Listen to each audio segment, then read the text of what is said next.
Eugene, Onegin, a novel in verse, by Alexander Pushkin, translated by Charles Johnston. Epigraph. Steeped in vanity, he was yet more possessed of that particular pride which inclines one to own with equal indifference to good deeds and to bad, the consequence of a sense of superiority that may well be imaginary. Taken from a private letter. Dedication.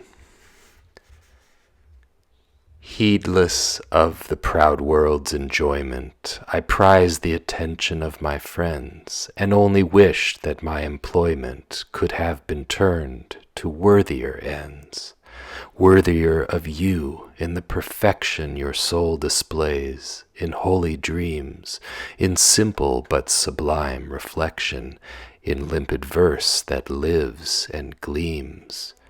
But as it is, this pied collection begs your indulgence. It's been spun from threads both sad and humoristic, themes popular and idealistic, products of carefree hours, of fun, of sleeplessness, faint inspirations, of powers unripe or on the wane, of reason's icy observations, and records of a heart in pain. Chapter 1. To live it hurries, and to feel it hastes. Prince Wyzemski. My uncle, high ideals inspire him, but when past joking he fell sick, he really forced one to admire him, and never played a shrewder trick. Let others learn from his example. But God, how deadly dull to sample sick-room attendants night and day, and never stir a foot away. And the sly baseness, fit to throttle, of entertaining the half-dead. One smooths the pillows down in bed, and glumly serves the medicine bottle, and sighs, and asks oneself all through, when will the devil come for you? Such were a young rake's meditations, by will of Zeus the high and just, the legatee of his relations, as horses whirled him through the dust. Friends of my Ruslan and Ludmilla, without preliminary feeler, let me acquaint you on the nail with this the hero of my tale. Onegin, my good friend, was littered and bred upon the Neva's brink, where you were born as well, I think, reader, or where you've shone and glittered. There once I, too, strolled back and forth. But I'm allergic to the north. After a fine career, his father had only debts on which to live. He gave 3 balls a year, and rather promptly had nothing left to give. Fate saved Eugene from perdition. At first Madame gave him tuition. From her Monsieur took on the child. He was sweet-natured and yet wild. Monsieur l'Abbé, the mediocre, reluctant to exhaust the boy, treated his lessons as a ploy. No moralizing from this joker, a mild rebuke was his worst mark, and then a stroll in Letney Park. But when the hour of youthful passion struck for Eugene, with its play of hope and gloom, romantic fashion, it was goodbye, Monsieur l'Abbé. Eugene was free, and as a dresser made London's dandy his professor. His hair was fashionably curled, and now, at last, he saw the world. In French, Onegin had perfected proficiency to speak and write. In the mazurka he was light. His bow was wholly unaffected. The world found this enough to treat Eugene as clever, and quite sweet. We all meandered through our schooling, haphazard, so to God be thanks, it's easy, without too much fooling, to pass for cultured in our ranks. Onegin was assessed by many, critical judges, strict as any, as well-read, though of a pedant cast.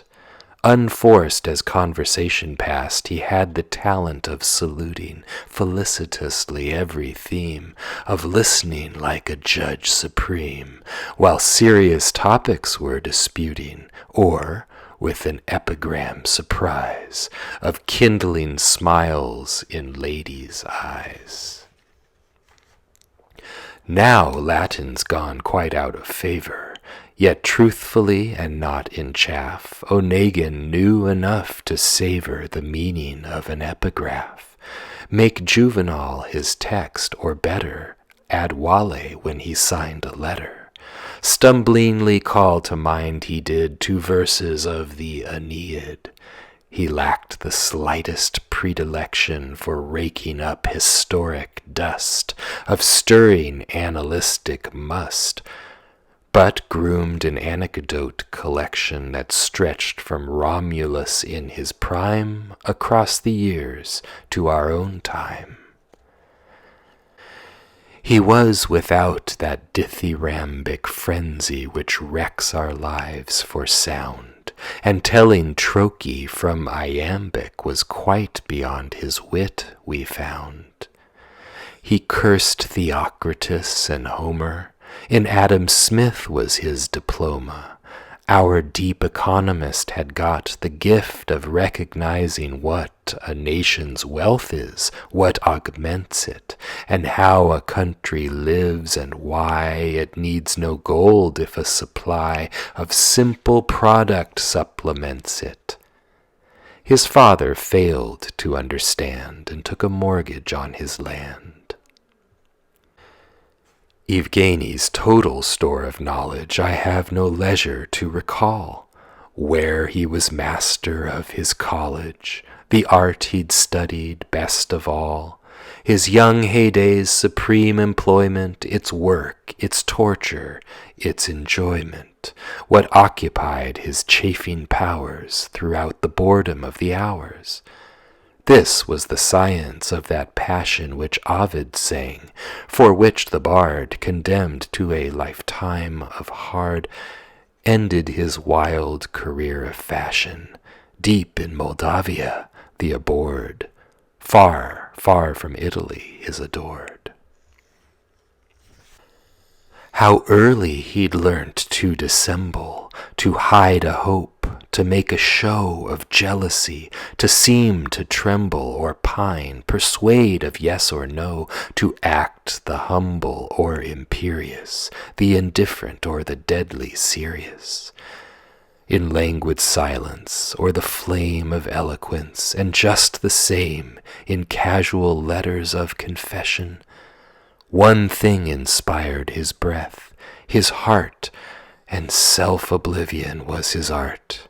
How soft his glance, or at discretion how bold or bashful there, and here how brilliant with its instant tear.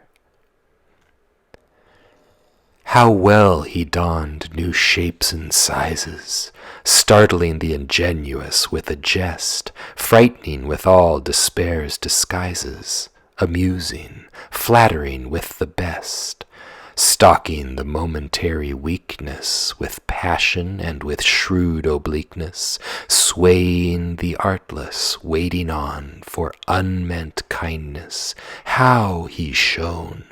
Then he'd implore a declaration, and listen for the heart's first sound, pursue his love, and at one bound secure a secret assignation. Then, afterwards, alone, at ease, impart such lessons as you please. How early on he learnt to trouble the heart of the professional flirt, when out to burst a rival's bubble, how well he knew the way to hurt, what traps he'd set him, with what malice he'd pop the poison in his chalice. But you, blessed husbands, to the end, you kept your friendship with our friend. The subtle spouse was just as loyal, Faublas' disciple for an age, as was the old suspicious sage, and the majestic antlered royal, always contented with his life, and with his dinner, and his wife. Some days he's still in bed and drowses when little notes come on a tray. What? Invitations? Yes, 3 houses have each asked him to a soirée. A ball here, there a children's party. Where shall he go, my rogue, my hearty? Which one comes first? It's just the same. To do them all is easy game. Meanwhile, attired for morning strolling, complete with broad-brimmed bolivar, Eugene attends the boulevard, and there, at large, he goes patrolling, until Breguet's unsleeping chime advises him of dinner time. He mounts the sledge with daylight fading. Make way, goes up the shout. His collar, in its beaver braiding, glitters with hoar-frost all about. He's flown to Talon's, calculating that there his friend Caverin's waiting. He arrives, the cork goes flying up, wine of the comet fills the cup. Before him roast beef red and gory, and truffles which have ever been youth's choice, the flowers of French cuisine, and pâté, Strasbourg's deathless glory, sits with Limburg's vivacious cheese, and ananas, the gold of trees. More wine, he calls, to drench the flaming fire of the cutlet's scalding fat, when Breguet's chime is heard proclaiming the new ballet he should be at. He's off, this ruthless legislator, for the footlights, this fickle traitor, to all the most adored actrice, this denizen of the coulisses, that world where every man's a critic, who'll clap an entrechat, or scoff at Cleopatra, hiss her off, boo Phaedra out as paralytic, encore Moena, and rejoice to know the audience hears his voice. Enchanted land, there like a lampion that king of the satiric scene, Fonvizine, sparkled, freedom's champion, and the derivative Knyazhin. There Ozerov shared the unwilling tribute of tears, applauses shrilling, with young Semyonova, and there our friend Katenin brought to bear once more Corneille's majestic story. There caustic Shakovskoy came in, with comedies of swarm and din. There Didelot crowned himself with glory. There, where the coulisse entrance went, that's where my years of youth were spent. My goddesses, where are you banished? Lend ears to my lugubrious tone. Have other maidens, since you vanished, taken your place, though not your throne? Your chorus, is it gone forever? Russia's terpsichore shall never again I see your soulful flight. Shall my sad gaze no more alight on features known? But to a dreary and alien scene must I now turn my disillusioned glass, and yearn, bored with hilarity and weary, and yawn in silence at the stage, as I recall a bygone age. The house is packed out, scintillating, the boxes, boiling, pit and stalls. The gallery claps, it's bored with waiting, and up the rustling curtain crawls. Then, with a half ethereal splendor, bound where the magic bow will send her, Istomina, thronged all round by naiads, one foot on the ground, twirls the other slowly as she pleases. Then suddenly she's off, and there she's up and flying through the air, like fluff before Aeolian breezes. She'll spin this way and that, and beat against each other's swift small feet. Applause. Onegin enters, passes across the public's toes. He steers straight to his stall, then turns his glasses on unknown ladies in the tiers. He's viewed the boxes without passion, he's seen it all. With looks and fashion he's dreadfully dissatisfied. To gentlemen on every side he's bowed politely. His attention wanders in a distracted way across the stage. He yawns, ballet, they all have richly earned a pension. He turns away, I've had enough, now even Didelot's tedious stuff. Still tumbling, devil, snake, and Cupid on stage are thumping without cease. Still in the porch, exhausted, stupid, the footmen sleep on the pelisse. The audience still is busy stamping, still coughing, hissing, clapping, champing. Still everywhere the lamps are bright, outside and in they star the night. Still shivering in the bitter weather, the horses fidget worse and worse. The coachmen ring the fire and curse their lords and thwack their palms together. But Eugene's out from din and press. By now he's driving home to dress.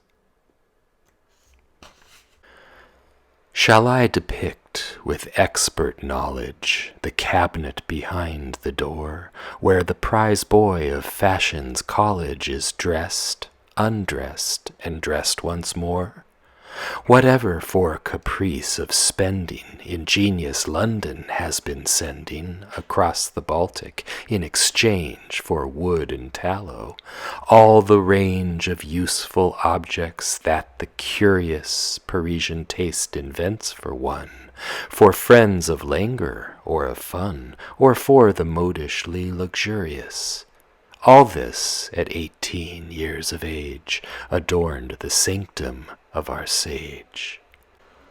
Porcelain and bronzes on the table, with amber pipes from Tsarograd, such crystalled scents as best are able to drive the swooning senses mad, with combs and steel utensils serving as files, and scissors straight and curving, brushes on 30 different scales, brushes for teeth, brushes for nails. Rousseau, forgive a short distraction, could not conceive how solemn Grimm dared clean his nails in front of him, the brilliant crackpot.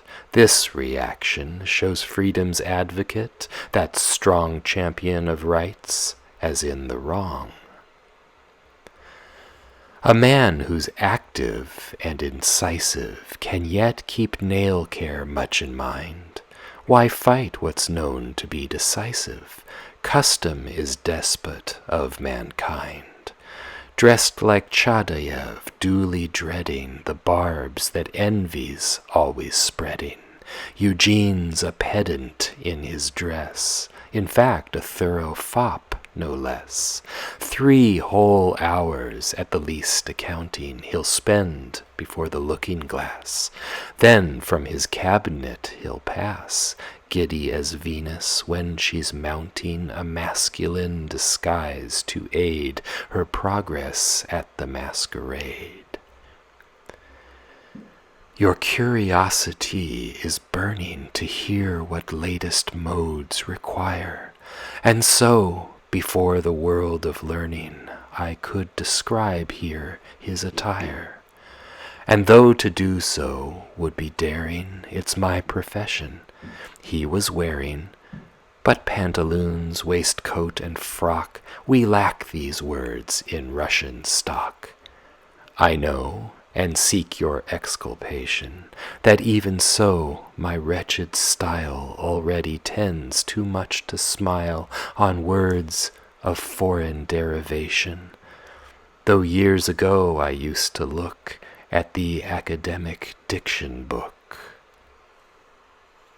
That isn't our immediate worry. We'd better hasten to the ball, where, in a cab and furious hurry, Onegin has outrun us all. Along the fronts of darkened houses, along the street where slumber drowses, twin lamps of serried coupés throw a cheerful glimmer on the snow, and radiate a rainbow, blazing with lampions studded all about. The sumptuous palais shines out. Shadows that flit behind the glazing project in silhouette the tops of ladies and of freakish fops. Up to the porch our heroes driven, in past concierge up marble stair, flown like an arrow, when he's given a deft arrangement to his hair, and entered, ballroom overflowing, and band already tired of blowing, while a mazurka holds the crowd, and everything is cramped and loud. Spurs of chevalier guards are clinking, dear ladies' feet fly past like hail, and on their captivating trail incendiary looks are slinking, while roar of violins contrives to drown the hiss of modish wives. In days of carefree aspirations, the ballroom drove me off my head, the safest place for declarations, and where most surely notes are sped. You, husbands, deeply I respect you. I'm at your service to protect you. Now pay attention, I beseech, and take due warning from my speech. You too, mammas, I pray, attend it, and watch your daughters closer yet. Yes, focus on them your lorgnette, or else may God forfend it. I only write like this, you know, since I stopped sinning years ago. Alas, on pleasure's wild variety I've wasted too much life away. But did they not corrupt society, I'd still like dances to this day. The atmosphere of youth and madness, the crush, the glitter, and the gladness, the ladies' calculated dress, I love their feet, though I confess that all of Russia can't contribute 3 pairs of handsome ones, yet there exists for me one special pair, one pair I pay them memory's tribute, though cold I am and sad. In sleep the heartache that they bring lies deep. Oh, when and to what desert banished, madman, can you forget their print? My little feet, where have you vanished? What flowers of spring display your dint?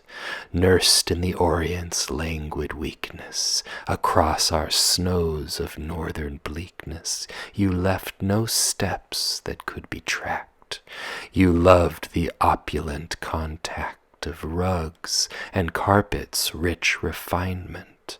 Was it for you that I became long since unstirred by praise and fame, and fatherland and grim confinement?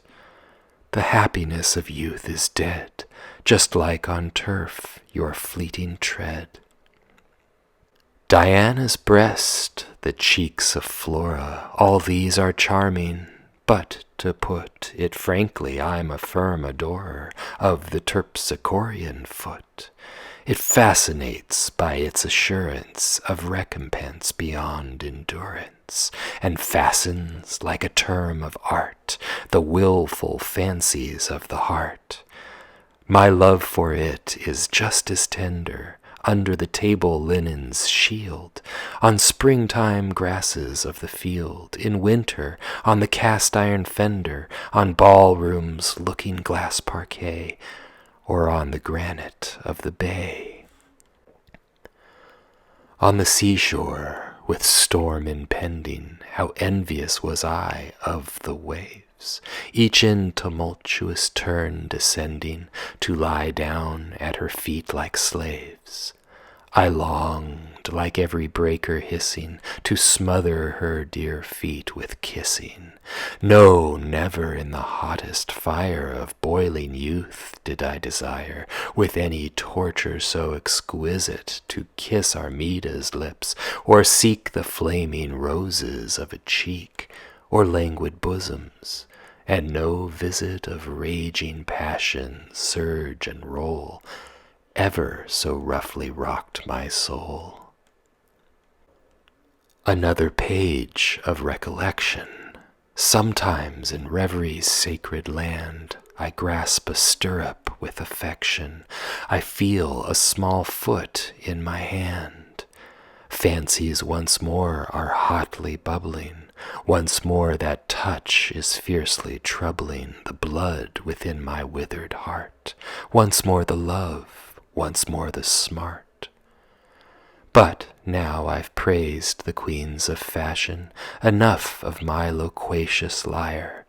They don't deserve what they inspire in terms of poetry or passion. Their looks and language in deceit are just as nimble as their feet. And Eugene, half awake, half drowsing, from ball to bed, behold him come, while Petersburg's already rousing, untirable at sound of drum. The merchant's up, the cabman's walking, towards his stall, the peddlers hawking. See, with their jugs the milk girls go, and crisply crunch the morning snow. The city's early sounds awake her. Shutters are opened, and the soft blue smoke of chimneys goes aloft, and more than once the German baker, punctilious in his cotton cap, has opened up his serving trap. Exhausted by the ballroom's clamor, converting morning to midnight, he sleeps, away from glare and glamour, this child of luxury and delight. Then, after midday, he'll be waking, his life till dawn's already making, always monotonously gay, tomorrow just like yesterday. But was it happy, his employment, his freedom in his youth's first flower, with brilliant conquests by the shower, and every day its own enjoyment? Was it to no effect that he, at feasts, was strong and fancy-free? No. Early on his heart was cooling, and he was bored with social noise. No, not for long were bells the ruling objective of his thoughts and joys.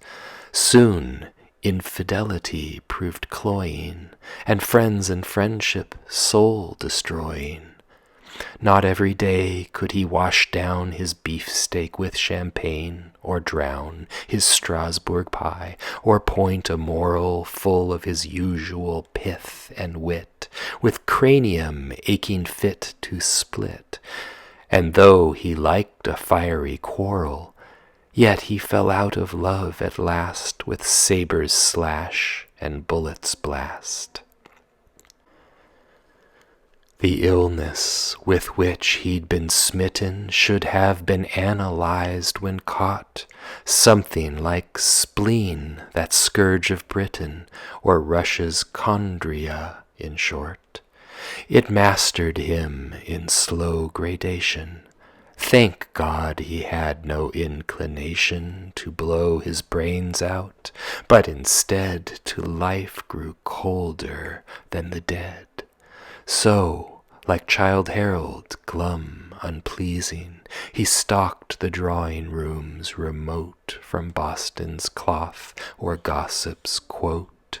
No glance so sweet, no sigh so teasing, no, nothing caused his heart to stir, and nothing pierced his senses' blur. Capricious belles of grand society, you were the first ones he forswore, for in our time, beyond dubiety, the highest circles are a bore. It's true, I'll not misrepresent them. Some ladies preach from say and Bentham, but by and large their talk's a hash of the most harmless, hopeless trash. And what's more, they're so supercilious, so pure, so spotless through and through, so pious and so clever too, so circumspect and so punctilious, so virtuous that, no sooner seen, at once they give a man the spleen. You too, prime beauties in your flower, who late at night are whirled away by drozhkis jaunting at full power over the Petersburg pave. He ended even your employment, and in retreat from all enjoyment locked himself up inside his den, and with a yawn took up his pen, and tried to write. But a hard session of work made him feel sick, and still no word came flowing from his quill. He failed to join that sharp profession which I myself won't praise or blame, since I'm a member of the same. Idle again by dedication, oppressed by emptiness of soul, he strove to achieve the appropriation of others' thought, a splendid goal. With shelves of books deployed for action, he read and read, no satisfaction. Here's boredom, madness, or pretense. Here there's no conscience, here no sense. They're all chained up in different fetters. The ancients have gone stiff and cold. The moderns rage against the old. He'd given up girls, now gave up letters, and hid the bookshelf's dusty stack in taffeta of morning black. Escaped from social rhyme and reason, retired as he from fashion stream, I was Onegin's friend that season. I liked his quality, the dream which held him silently subjected, his strangeness wholly unaffected, his mind so cold and so precise. The bitterness was mine, the ice was his. We'd both drunk passion's chalice. Our lives were flat, and what had fired both hearts to blaze had now expired. There waited for us both the malice of blind Fortuna and of men in lives that were just dawning then. He who has lived and thought is certain to scorn the men with whom he deals. Days that are lost behind the curtain, ghost-like, must trouble him who feels. For him all sham has found rejection. He's gnawed by serpent recollection, and by repentance. All this lends on most occasions between friends a great attraction to conversing.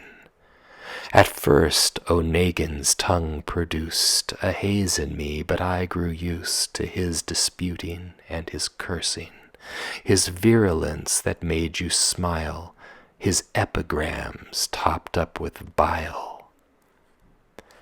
How often when the sky was glowing by Neva on a summer night, and when its waters were not showing in their gay glass the borrowed light of Dian's visage, in our fancies recalling earlier times' romances, recalling earlier loves, did we, now sensitive and now carefree, drink in the midnight benediction, the silence when our talk had ceased, like convicts in a dream released from jail to Greenwood by such fiction, we were swept off in reverie's haze to the beginning of our days.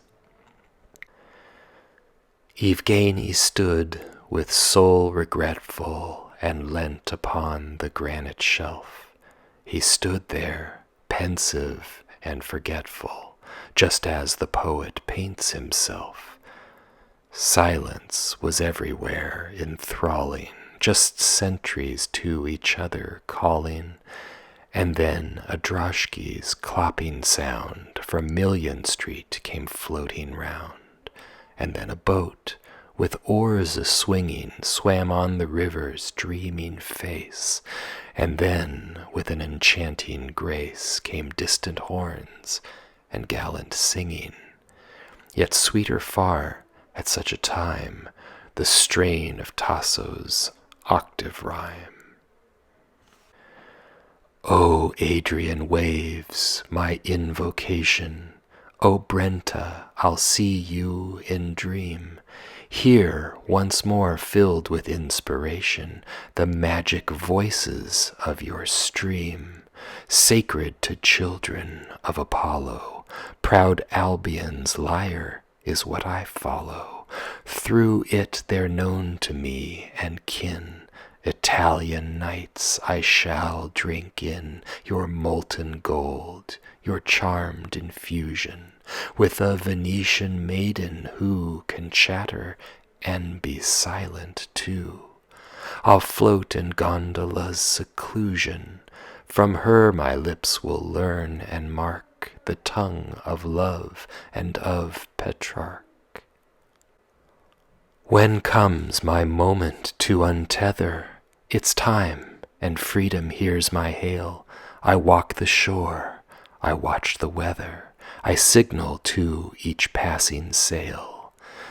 Beneath storm's vestment on the seaway, battling along that watering freeway, when shall I start on my escape?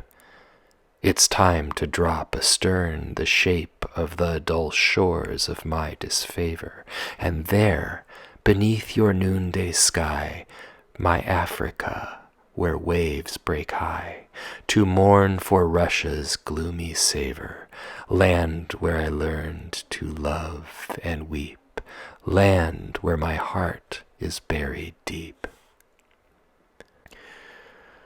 Eugene would willingly have started with me to see an alien strand, but soon the ways we trod were parted for quite a while by fortune's hand.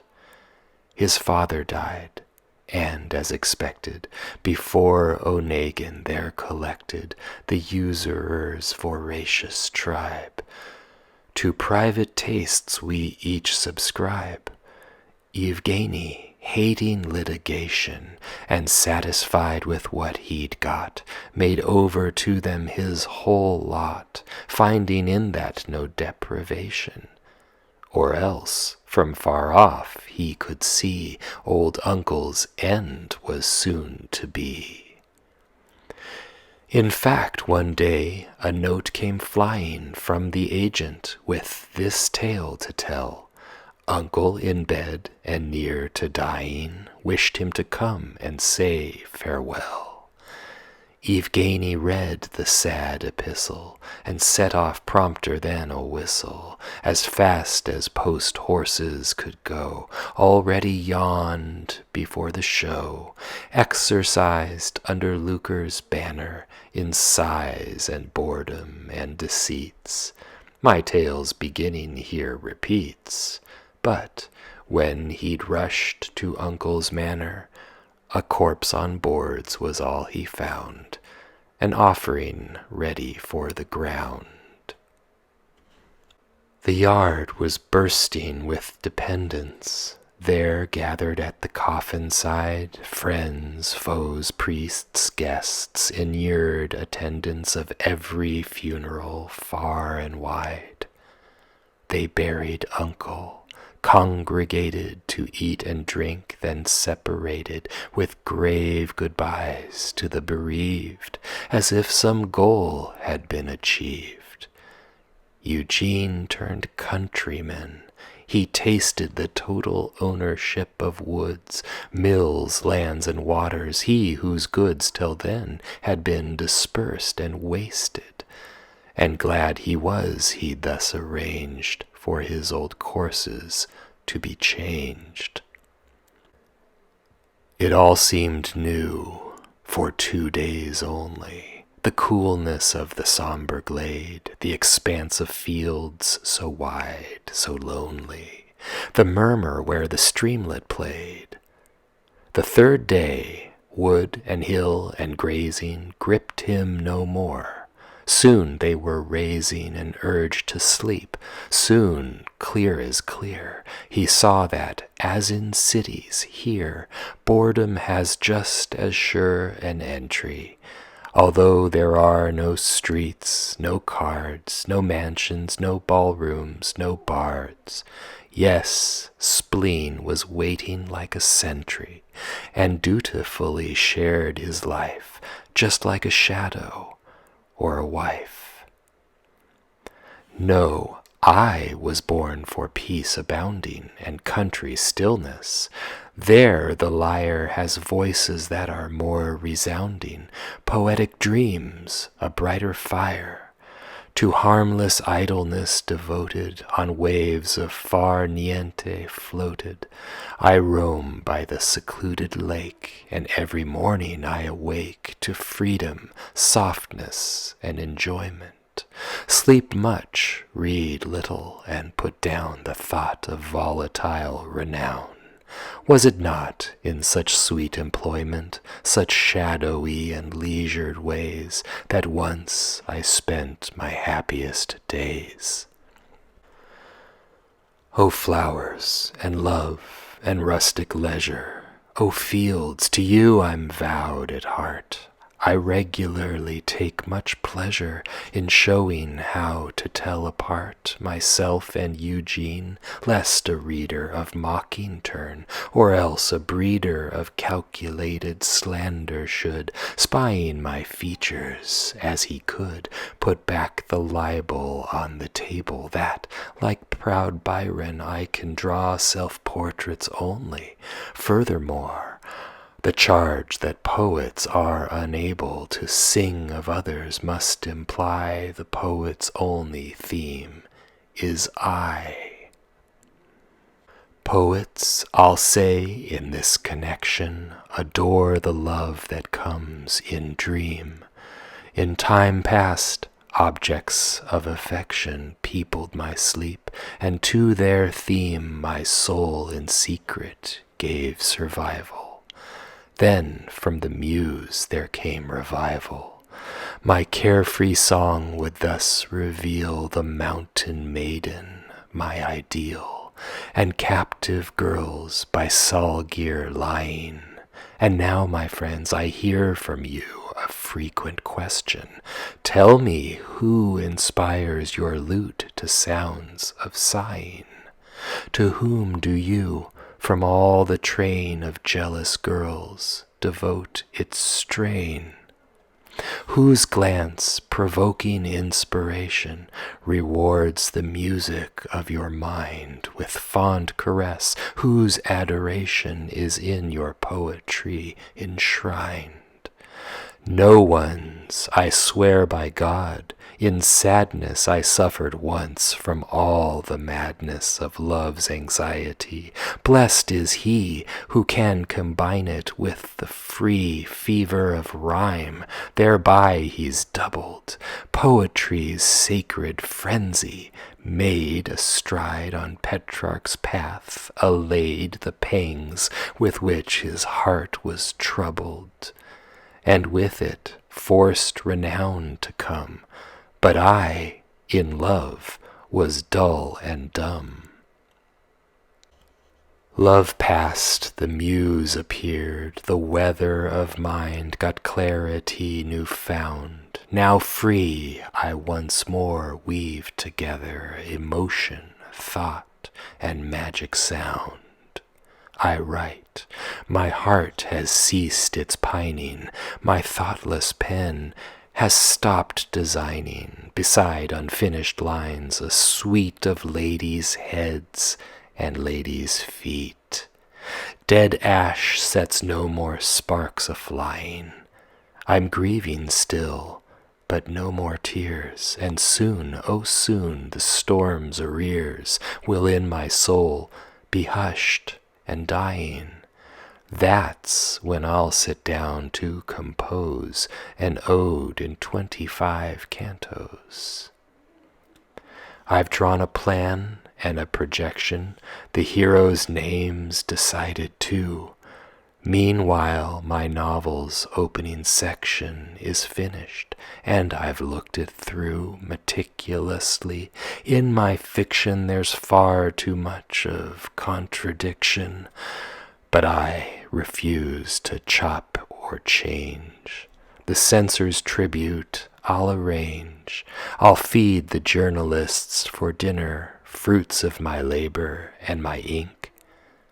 So now be off to Neva's brink, you newborn work, and like a winner earn for me the rewards of fame, misunderstanding, noise, and blame.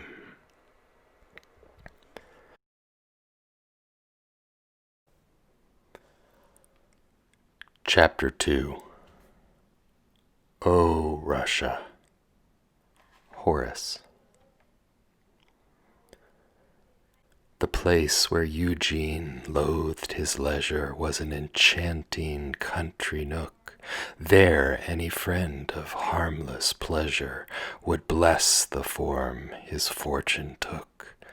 The manor house, in deep seclusion, screened by a hill from storm's intrusion, looked on a river far away. Before it was the golden play of light that flowering fields reflected.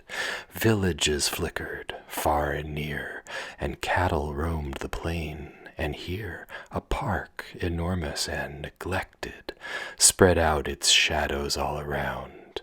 The pensive dryads' hiding ground. The chateau was of a construction befitting such a noble pile. It stood defiant of destruction in sensible, old-fashioned style. High ceilings everywhere abounded. In the saloon, brocade surrounded, imperial portraits met the view, and stoves with tiles of various hue. All this has now gone out of fashion. I don't know why, but for my friend interior decor in the end excited not a hint of passion. A modish taste, a dowdy touch, both set him yawning just as much. The rustic sage in that apartment 40 years long would criticize his housekeeper and her department, look through the pane and squash the flies. Oak-floored and simple as a stable, 2 cupboards, 1 divan, a table, no trace of ink, no spots, no stains, and of the cupboards one contains a book of household calculations, the other jugs of applejack, fruit liqueurs, and an almanac for 1808. His obligations had left the squire no time to look at any other sort of book. Alone amid all his possessions, to pass the time was Eugene's theme. It led him in these early sessions to institute a new regime. A thinker in a desert mission, he changed the corvée of tradition into a small quit-rent and got his serfs rejoicing at their lot. But in a fearful huff, his thrifty neighbor was sure from this would flow consequences of hideous woe. Another's grin was sly and shifty, but all concurred that, truth to speak, he was a menace and a freak. At first they called, but on perceiving invariably as time went on that from the back door he'd be leaving on a fast stallion from the dawn, once on the highway he'd detected the noise their rustic wheels projected. They took offense at this and broke relations off and never spoke. The man's a bore, his brain is missing, he's a Freemason too, for him red wine in tumblers to the brim. But ladies' hands are not for kissing, it's yes or no, but never sir. The vote was passed without demur. Meanwhile, another new landowner came driving to his country seat, and in the district this persona drew scrutiny no less complete. Vladimir Liensky, whose creator was Onegin, his alma mater, good-looking, in the flower of age, a poet and a Kantian sage. He'd brought back all the fruits of learning from German realms of mist and steam, freedom's enthusiastic dream, a spirit strange, a spirit burning, an eloquence of fevered strength, and raven curls of shoulder length. He was too young to have been blighted by the cold world's corrupt finesse. His soul still blossomed out and lighted at a friend's word, a girl's caress.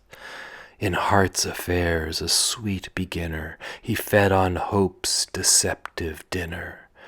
The world's éclat, its thunder roll, still captivated his young soul. He sweetened up with fancy's icing the uncertainties within his heart.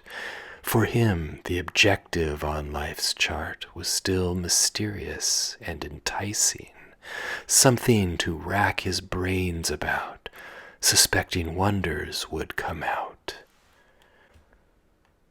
He was convinced a kindred creature would be allied to him by fate, that meanwhile, pinched and glum of feature, from day to day she could but wait. And he believed his friends were ready to put on chains for him and steady their hand to grapple slander's cup in his defense and smash it up. That there existed for the indulgence of human friendship holy men, immortals picked by fate for when, with irresistible refulgence, their breed would, some years after this, shine out and bring the world to bliss. Compassion, yes, and indignation, honest devotion to the good, bittersweet glories inspiration already stirred him as they should. He roamed the world, his lyre behind him, Schiller and Goethe had refined him, and theirs was the poetic flame that fired his soul to burn the same. The muse's lofty arts and fashions, fortunate one, he'd not disgrace, but in his songs kept pride of place for the sublime and for the passions of virgin fancy, and again the charm of what was grave and plain. He sang of love, to love subjected, his song was limpid in its tune, as infant sleep or the unaffected thoughts of a girl, or as the moon through heaven's expanse serenely flying, that queen of secrets and of sighing. He sang of grief and parting time, of something vague, some misty clime, roses romantically blowing. Of many distant lands he sang, wherein the heart of silence rang his sobs, where his live tears were flowing. He sang of lifetime's yellowed page, when not quite 18 years of age. But in that desert his attainments only to Eugene showed their worth. Lenski disliked the entertainments of neighboring owners of the earth. He fled from their resounding chatter, their talk so sound on every matter, on liquor and on hay brought in, on kennels and on kith and kin. It had no sparkle of sensation. It lacked, of course, poetic heart, sharpness of wit and social art, and logic, yet the conversation upon the side of the distaff, that was less clever still by half. Vladimir, wealthy and good-looking, was asked around as quite a catch. Such is the usual country cooking, and all the neighbors planned a match between their girls and this half-Russian. As soon as he appears, discussion touches obliquely, but with speed, on the dull life that bachelors lead. And then it's tea that comes to mention, and Dunya works the samovar, and soon they bring her a guitar, and whisper, "Dunya, pay attention." Then help me God, she caterwauls, "Come to me in my golden halls." Lenski, of course, was quite untainted by any itch for marriage ties. Instead, the chance to get acquainted with Eugene proved a tempting prize. So, verse and prose, they came together. No ice and flame, no stormy weather, and granite were so far apart. At first, disparity of heart rendered them tedious to each other. Then, liking grew. Then every day they met on horseback. Quickly they became like brother knit to brother. Friendship, as I must own to you, blooms when there's nothing else to do. But friendship as between our heroes can't really be, for we've outgrown old prejudice. All men are zeros, the units are ourselves alone. Napoleon's our sole inspiration, the millions of two-legged creation for us are instruments and tools. Feeling is quaint and fit for fools. More tolerant in his conception than most, Eugene, though he knew and scorned his fellows through and through, yet, as each rule has its exception, people there were he glorified. Feelings he valued, from outside. He smiled as Lenski talked, the heady, perfervid language of the bard, his mind in judgment still unsteady, and always the inspired regard. To Eugene all was new and thrilling. He struggled to bite back the chilling word on his lips and thought, it's sheer folly for me to interfere with such a blissful, brief infection. Even without me it will sink, but meanwhile let him live and think the universe is all perfection. Youth is a fever. We must spare its natural right to rave and flare. Between them, every topic started reflection or provoked dispute, contracts of nations long departed, and good and ill, and learning's fruit, the prejudices of the ages, the secrets of the grave, the pages of fate and life, each in its turn became their scrutiny's concern. In the white heat of some dissension, the abstracted poet would bring forth fragments of poems from the north, which, listening with some condescension, the tolerant Eugene heard, but scarcely understood a word. But it was passion that preempted the thoughts of my two anchorites. From that rough spell, at last exempted, Onegin spoke about its flights with sighs unconsciously regretful. Happy is he who's known its fretful empire and fled it. Happier still is he who's never felt its will, he who has cooled down love with parting and hate with slander, he whose life is yawned away with friends and wife, untouched by envy's bitter smarting, who on a deuce, that famous cheat, has never staked his family seat. When we've retreated to the banner of calm and reason, when the flame of passion's out and its whole manner become a joke to us, its game, its wayward tricks, its violent surging, its echoes, its belated urging, reduced to sense, not without pain, we sometimes like to hear again passion's rough language talked by others, and to feel once more emotion's ban. So a veteran soldier man, retired, forgotten by his brothers, in his small hut will listen well to tales that young mustachios tell. But it's the talent for concealing that ardent youth entirely lacks. Hate, joy, love, sorrow, every feeling, it blabs and spills them in its tracks. As, lovingly in his confession, the poet's heart found full expression, Eugene, with solemn face paid heed, and felt himself love's invalid. Lenski ingenuously related his conscience's record, and so Onegin swiftly came to know his tale of youthful love, narrated with deep emotion through and through. To us, though, not exactly new.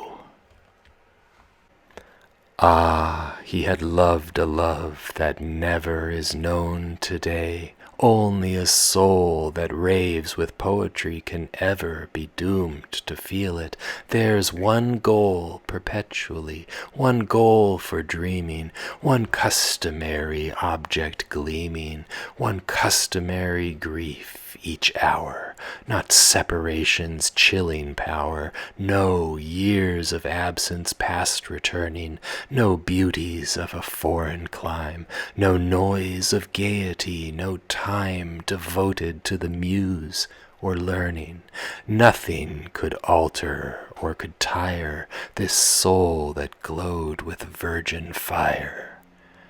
Since earliest boyhood he had doted on Olga, from heart's ache still spared, with tenderness he'd watched and noted her girlhood games. In them he'd shared, by deep and shady woods protected, the crown of marriage was projected for them by fathers who, as friends and neighbors, followed these same ends. Away inside that unassuming homestead before her parents' gaze, she blossomed in the graceful ways of innocence, a lily blooming in deepest grasses, quite alone, to bee and butterfly unknown. And our young poet, Olga, fired him in his first dream of passion's fruit, and thoughts of her were what inspired him to the first moanings of his flute. Farewell the games of golden childhood, he fell in love with darkest wildwood, solitude, stillness, and the night, the stars, the moon, celestial light. to which so oft we've dedicated those walks amid the gloom and calm of evening, and those tears the balm of secret pain. But it's now rated by judgment of the modern camp almost as good as a dim lamp. Full of obedience and demureness, as gay as morning and as clear, poetic in her simple pureness, sweet as a loved one's kiss, and dear. In Olga everything expresses, the sky-blue eyes, the flaxen tresses, smile, voice, and movements, little waist. Take any novel clearly traced, you're sure to find her portrait in it, a portrait with a charming touch. Once I too liked it very much, but now it bores me every minute. Reader, the elder sister now must be my theme, if you'll allow. Tatiana was her name. I own it, self-willed it may be just the same, but it's the first time you'll have known it, a novel graced with such a name. What of it? It's euphonious, pleasant, and yet inseparably present. I know it in the thoughts of all our old times and the servants' hall. We must confess that taste deserts us even in our names, and how much worse when we begin to talk of verse. Culture, so far from healing, hurts us.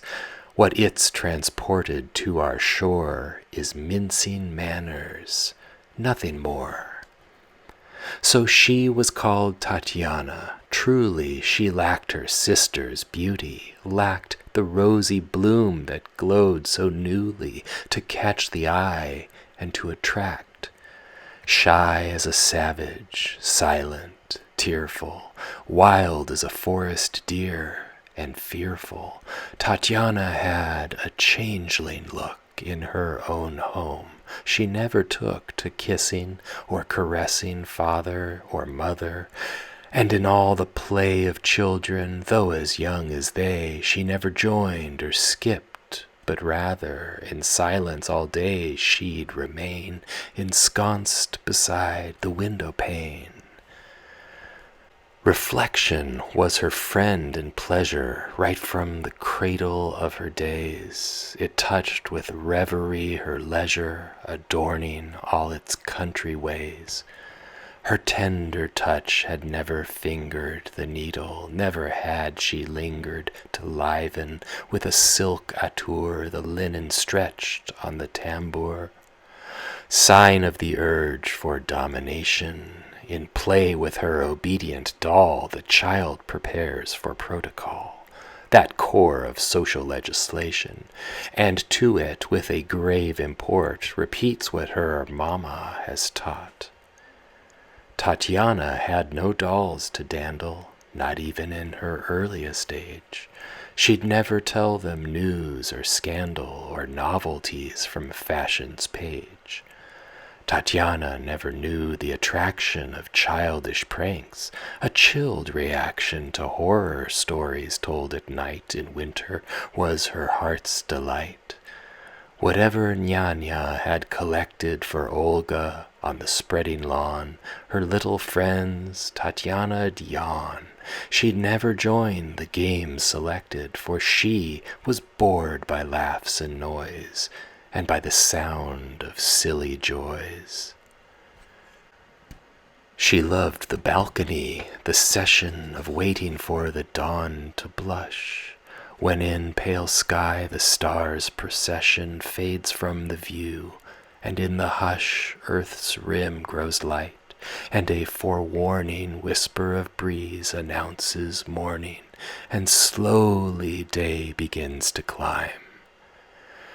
In winter, when for longer time the shades of night within their keeping hold half the world still unreleased, and when by misty moon the east is softly indolently sleeping, wakened at the same hour of night, Tatiana'd rise by candlelight. From early on she loved romances, they were her only food, and so she fell in love with all the fancies of Richardson and of Rousseau. Her father, kindly, open-hearted, but dwelling in an age departed, could see no harm in books. Himself he never took one from the shelf, thought them a pointless peccadillo, and cared not what his daughter kept by way of secret tome that slept until the dawn beneath her pillow. His wife, just like Tatiana, had on Richardson gone raving mad. And not because she'd read him either, and not because she'd once preferred Lovelace or Grandison or neither. But in the old days she had heard about them 19 to the dozen, so often from her Moscow cousin, Princess Alina. She was still engaged then, but against her will, loved someone else, not her intended, someone towards whose heart and mind her feelings were far more inclined. This Grandison of hers was splendid, a fop, a punter on the cards, and junior ensign in the guards. She was like him, and always sported the latest fashions of the town. But without asking, they transported her to the altar and the crown. The better to dispel her sorrow, her clever husband on the morrow took her to his estate, where she, at first with God knows whom to see, in tears and violent tossing vented her grief, and nearly ran away. Then, plunged in the housekeeper's day, she grew accustomed and contented.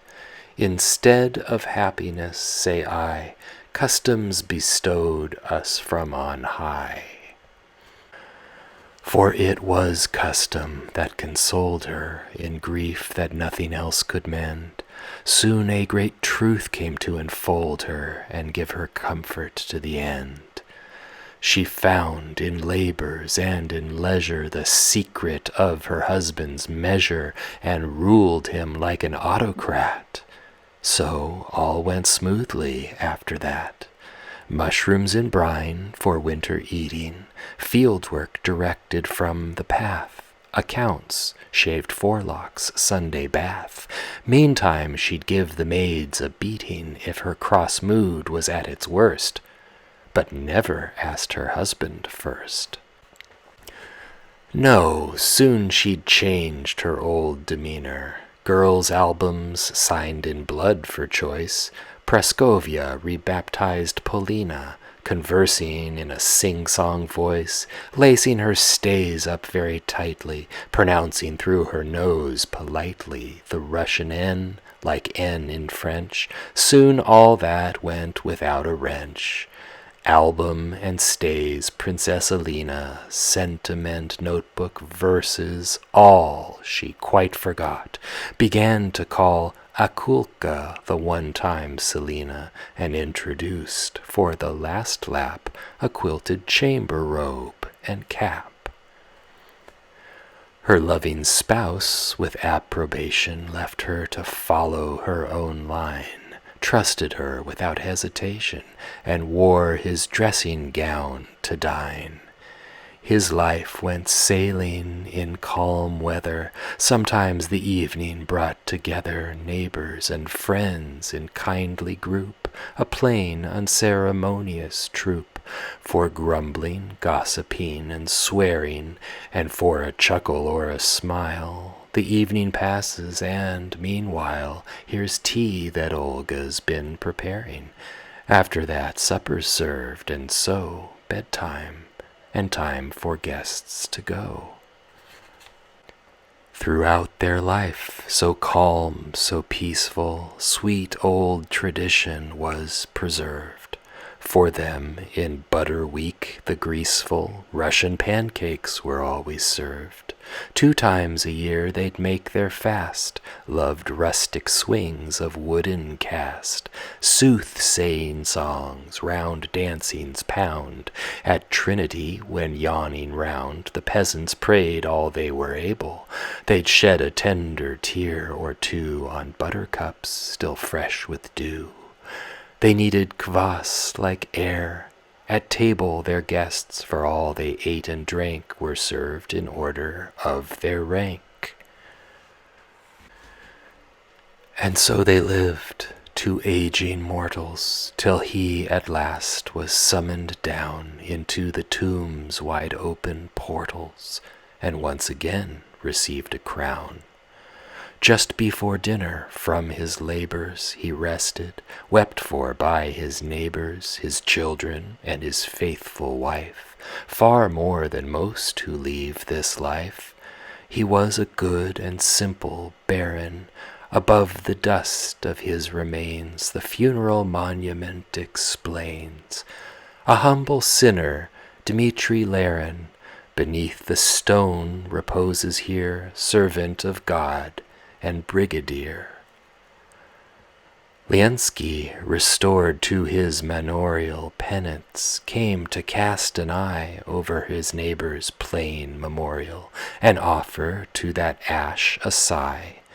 Sadly he mourned for the departed. Poor Yorick, said he, broken-hearted. He dandled me as a small boy. How many times I made a toy of his Ochakov decoration. He destined Olga's hand for me, kept asking, shall I live to see? So, full of heartfelt tribulation, Liensky composed in autograph a madrigal for epitaph. There too he honored, hotly weeping, his parents' patriarchal dust, with lines to mark where they were sleeping. Alas, the generations must, as fate's mysterious purpose burrows, reap a brief harvest on their furrows. They rise and ripen and fall dead. Others will follow where they tread. And thus our race, so fluctuating, grows, surges, boils, for lack of room presses its forebears to the tomb. We too shall find our hour is waiting. It will be our descendants who, out of this world, will crowd us too. So glut yourselves until you're sated on this unstable life, my friends. Its nullity I've always hated. I know too surely how it ends. I'm blind to every apparition, and yet a distant admonition of hope sometimes disturbs my heart. It would be painful to depart and leave no faint footprint of glory. I never lived or wrote for praise, yet how I wish that I might raise to high renown my doleful story. That there be just one voice which came, like a true friend, to speak my name. And someone's heart will feel a quiver, for maybe fortune will have saved from drowning's death in Lethe River this stanza over which I slaved. Perhaps, for flattering hope will linger, some future dunce will point a finger at my famed portrait and will say, he was a poet in his day. I thank him without reservation, the peaceful muse's devotee, whose memory will preserve for me the fleeting works of my creation, whose kindly hand will ruffle down the laurel in the old man's crown. Chapter 3. Elle était fille, elle était amoureuse, malfilâtre. You're off? Why, there's a poet for you. Goodbye, Onegin, time I went. Well, I won't hold you up or bore you, but where are all your evenings spent? At the Larins. But how mysterious! For goodness sake, you can't be serious, killing each evening off like that. You're wrong. But what I wonder at is this. One sees from here the party. In first place, listen, am I right? A simple Russian family night. The guests are feasted, good and hearty, on jam, and speeches in regard to rains and flax, and the stockyard. I don't see what's so bad about it. Boredom, that's what's so bad, my friend. Your modish world, I'll do without it. Give me the homely hearth, and lend. You pile one eclogue on another. For God's sake, that will do. But, brother, you're really going? Well, I'm sad. Now, Liensky, would it be so bad for me to glimpse this Phyllis ever, with whom your thoughts are so obsessed? Pen, tears, and rhymes, and all the rest. Present me, please. You're joking. Never. Gladly. So when? Why not tonight? They will receive us with delight. Let's go. The friends, all haste and vigor, drive there, and with formality are treated to the fullest rigor of old-time hospitality. The protocol is all one wishes. The jams appear in little dishes. On a small table's oilcloth sheen, the jug of bilberry wine is seen. And home was now their destination.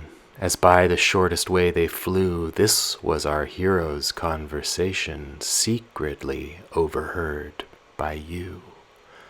You yawn, Onegin, as I'm used to. This time I think you've been reduced to new depths of boredom. No, the same. The fields are dark since evening came.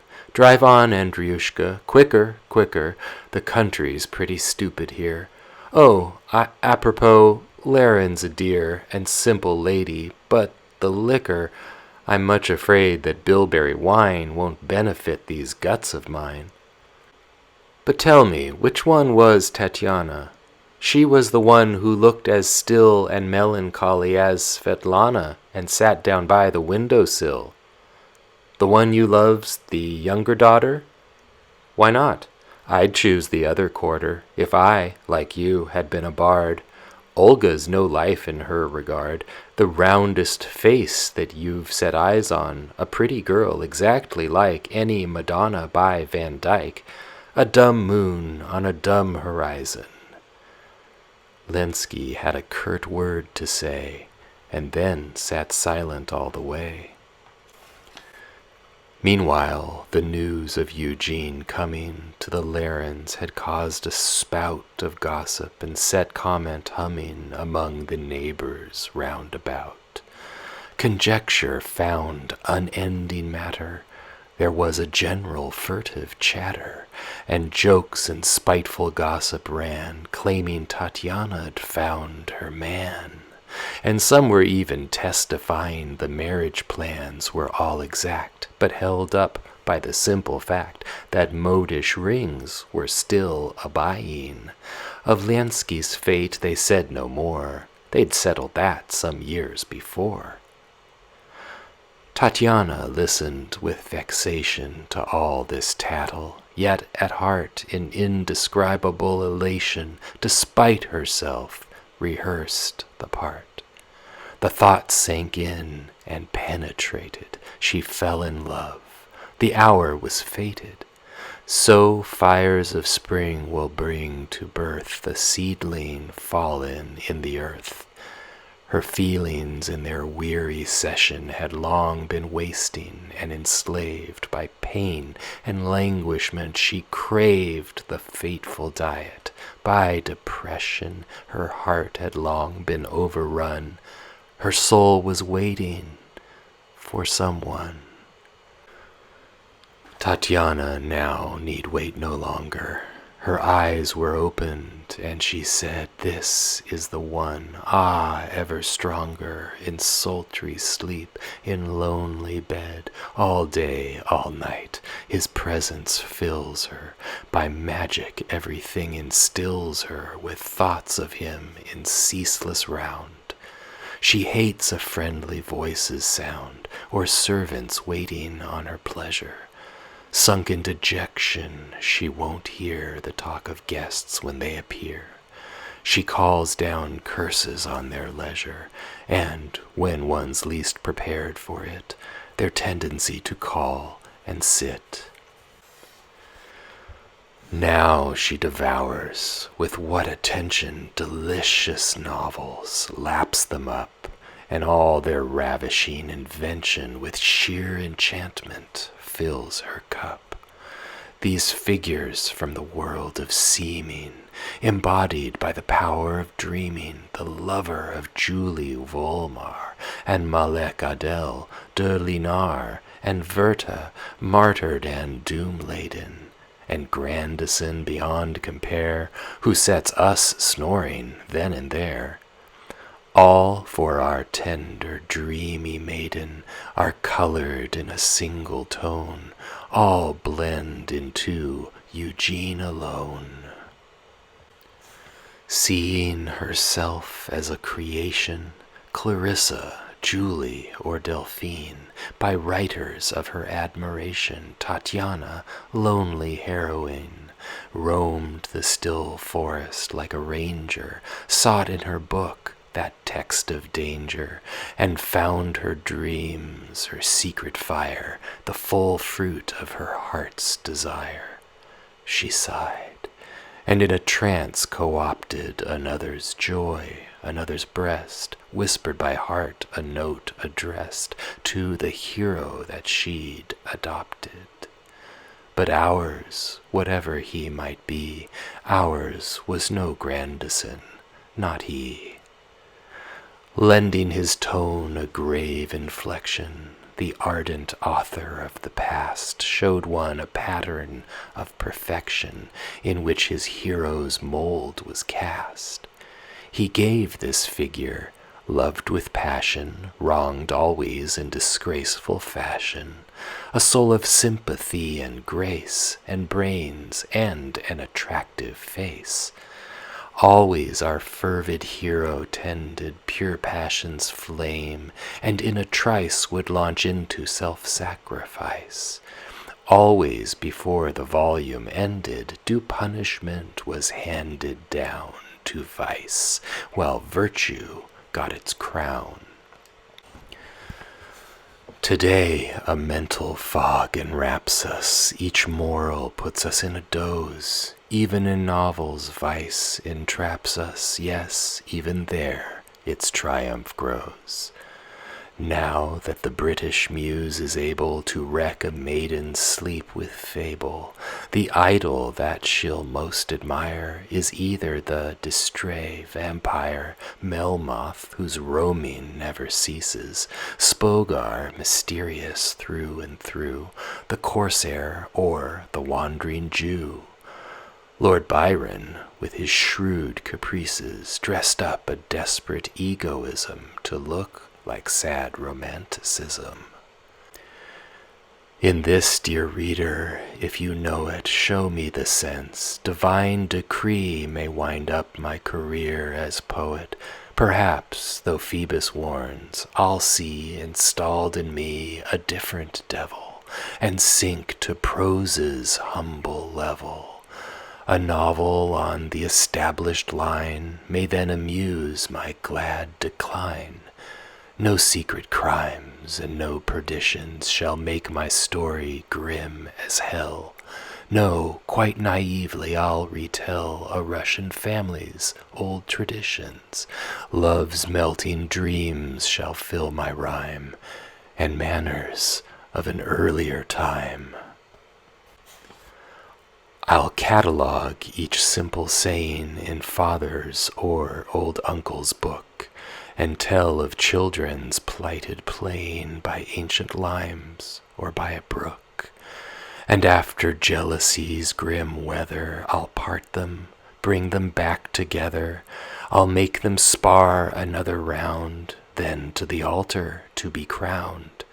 I'll conjure up that swooning fashion of ardent speech, that arching flow of language which, so long ago, facing a bell I loved with passion, my tongue kept drawing from the heart.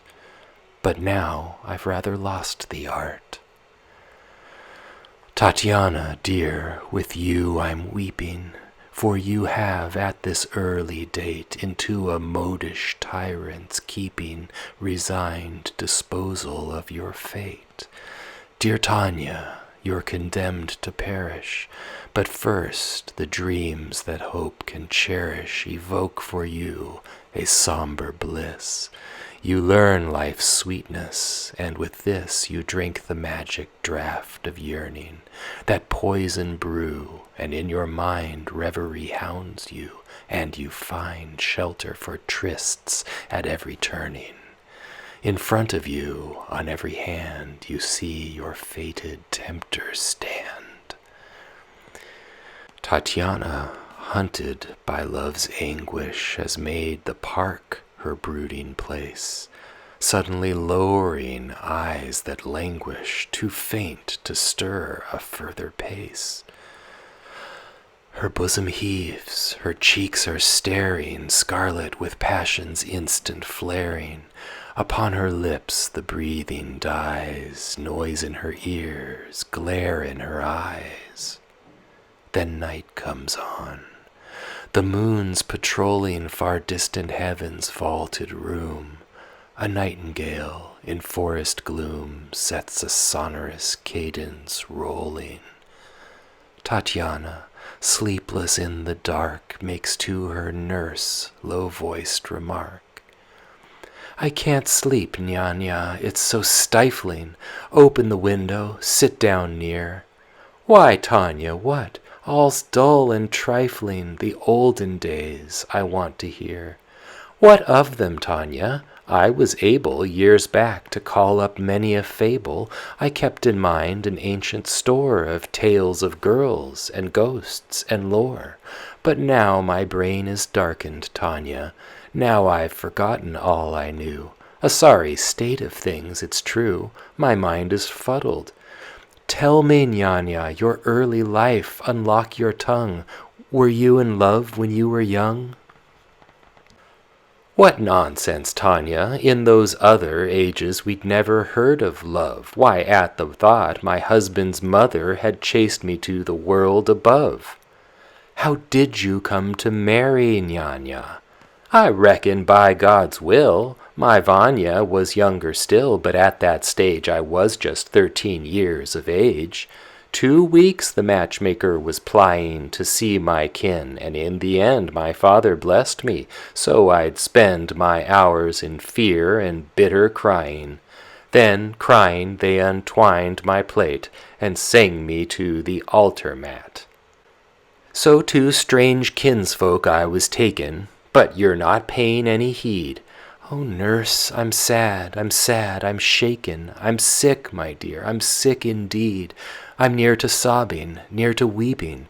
You're ill, God have you in his keeping. The Lord have mercy on us all. Whatever you may need, just call. I'll sprinkle you with holy water. You're all in fever. Heavens above. Nurse, I'm not ill. I'm in love. The Lord God be with you, my daughter. And hands in tremble, Nyanya prayed, and put a cross sign on the maid. I am in love, Tatiana's wailing whisper repeated to the crone. My dearest heart, you're sick and ailing. I am in love, leave me alone. And all the while the moon was shining, and with its feeble glow outlining the girl's pale charms, her loosened hair, her drops of tears, and seated there in quilted coat where rays were gleaming, on a small bench by Tanya's bed, the gray-haired nurse with kerchiefed head. And everything around was dreaming in the deep stillness of the night, bathed in the moon's inspiring light. Tatiana watched the moon and floated through distant regions of the heart. A thought was born and quickly noted. Go, nurse, and leave me here apart. Give me a pen and give me paper. Bring up a table and a taper. Good night. I swear I'll lie down soon. She was alone, lit by the moon. Elbow on table, spirit seething, still filled with Eugene, Tanya wrote, and in her unconsidered note all a pure maiden's love was breathing. She folds the page, lays down the plume. Tatiana, it's addressed to whom? I've known too many a haughty beauty, cold, pure as ice and as unkind, inexorably wed to duty, unfathomable to the mind, shocked by their modish pride, and fleeing the utter virtue of their being. I've run a mile, I must avow, having deciphered on their brow hell's terrifying imprecation. Abandon hope for evermore, our love is what they most abhor. Our terror is their consolation. Ladies of such a cast, I think, you too have seen on Neva's brink. Thronged by adorers, I've detected another, freakish one, who stays quite self-absorbed and unaffected by sighs of passion or by praise. To my astonishment, I've seen her, having by her severe demeanor frightened to death a timid love, revive it with another shove, at least by a regretful kindness. At least her tone is sometimes found more tender than it used to sound. I've seen how, trustful in his blindness, the youthful lover once again runs after what is sweet and vain. Why is Tatiana guiltier seeming? Is it that she, poor simple sweet, believes in her elected dreaming and has no knowledge of deceit? That artless and without concealing her love obeys the laws of feeling? That she's so trustful and imbued by heaven with such an unsubdued imagination, with such reason, such stubborn brain and vivid will, and heart so tender it can still burst to a fiery blaze in season? Such heedless passion as I live, is this then what you can't forgive? The flirt has reason's cool volition. Tatiana's love is no byplay. She yields to it without condition, like a sweet child. She'll never say, by virtue of procrastinating, we'll keep love's price appreciating. We'll draw it deeper in our net. First we'll take vanity and let hope string it. Then we'll try deploying doubts to exhaust the heart. Then fire jealousy's flame to light desire. Else, having found his pleasure cloying, the cunning prisoner can quite well at any hour escape his cell. I see another problem looming. To save the honor of our land, I must translate, there's no presuming, the letter from Tatiana's hand. Her Russian was as thin as vapor. She never read a Russian paper. Our native speech had never sprung unhesitating from her tongue. She wrote in French. What a confession! What can one do? As said above, until this day a lady's love in Russian never found expression. Till now our language, proud God knows, has hardly mastered postal prose. They should be forced to read in Russian, I hear you say, but can you see a lady, what a grim discussion, with the well-meaner on her knee? I ask you, each and every poet, the darling objects, don't you know it? For whom, to expiate your crimes, you've made so many secret rhymes, to whom your hearts are dedicated. Is it not true that Russian speech, so sketchily possessed by each, by all is sweetly mutilated, and it's the foreign phrase that trips like native idiom from those lips? Protect me from such apparition on dance floor at breakup of ball as bonneted academician or seminarist in yellow shawl. To me unsmiling lips bring terror, however scarlet, free from error of grammar, Russian language too.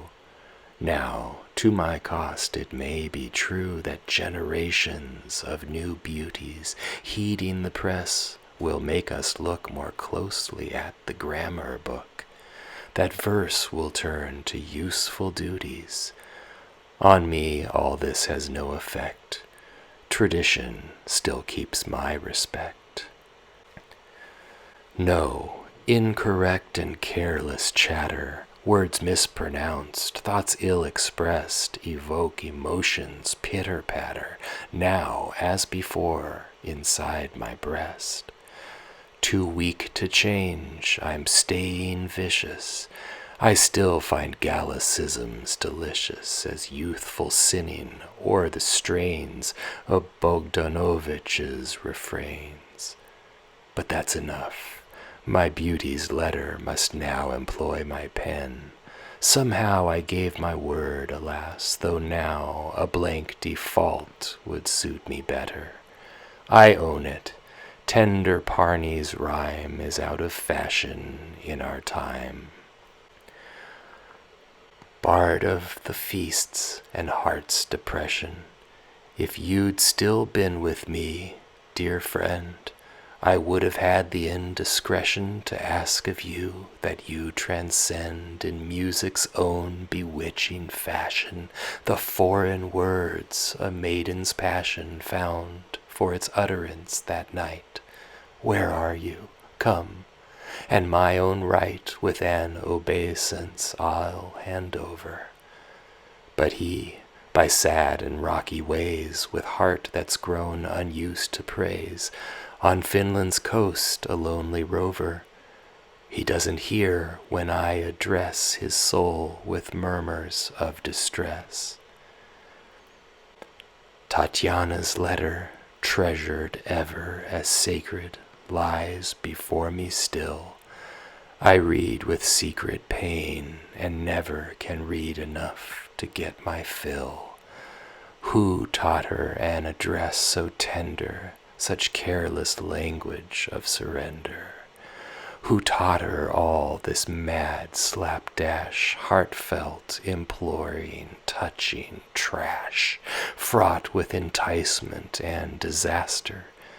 It baffles me, but I'll repeat here a weak version, incomplete, pale transcript of a vivid master, or Freischütz as it might be played by nervous hands of a schoolmaid. Tatiana's letter to Onegin. I write to you, no more confession is needed, nothing left to tell. I know it's now in your discretion with scorn to make my world a hell. But if you kept some faint impression of pity for my wretched state, you'll never leave me to my fate. At first I thought it out of season to speak. Believe me, of my shame you'd not so much as know the name if I'd possessed the slightest reason to hope that even once a week I might have seen you, heard you speak on visits to us, and in greeting I might have said a word, and then thought day and night, and thought again about one thing till our next meeting. But you're not sociable, they say. You find the country God-forsaken, though we don't shine in any way. Our joy in you is warmly taken. Why did you visit us? But why? Lost in our backwoods habitation, I'd not have known you, therefore I would have been spared this laceration. In time, who knows, the agitation of inexperience would have passed. I would have found a friend, another, and in the role of virtuous mother and faithful wife I'd have been cast. Another, No, another never in all the world could take my heart, decreed in highest court forever. Heaven's will, for you I'm set apart, and my whole life has been directed and pledged to you and firmly planned.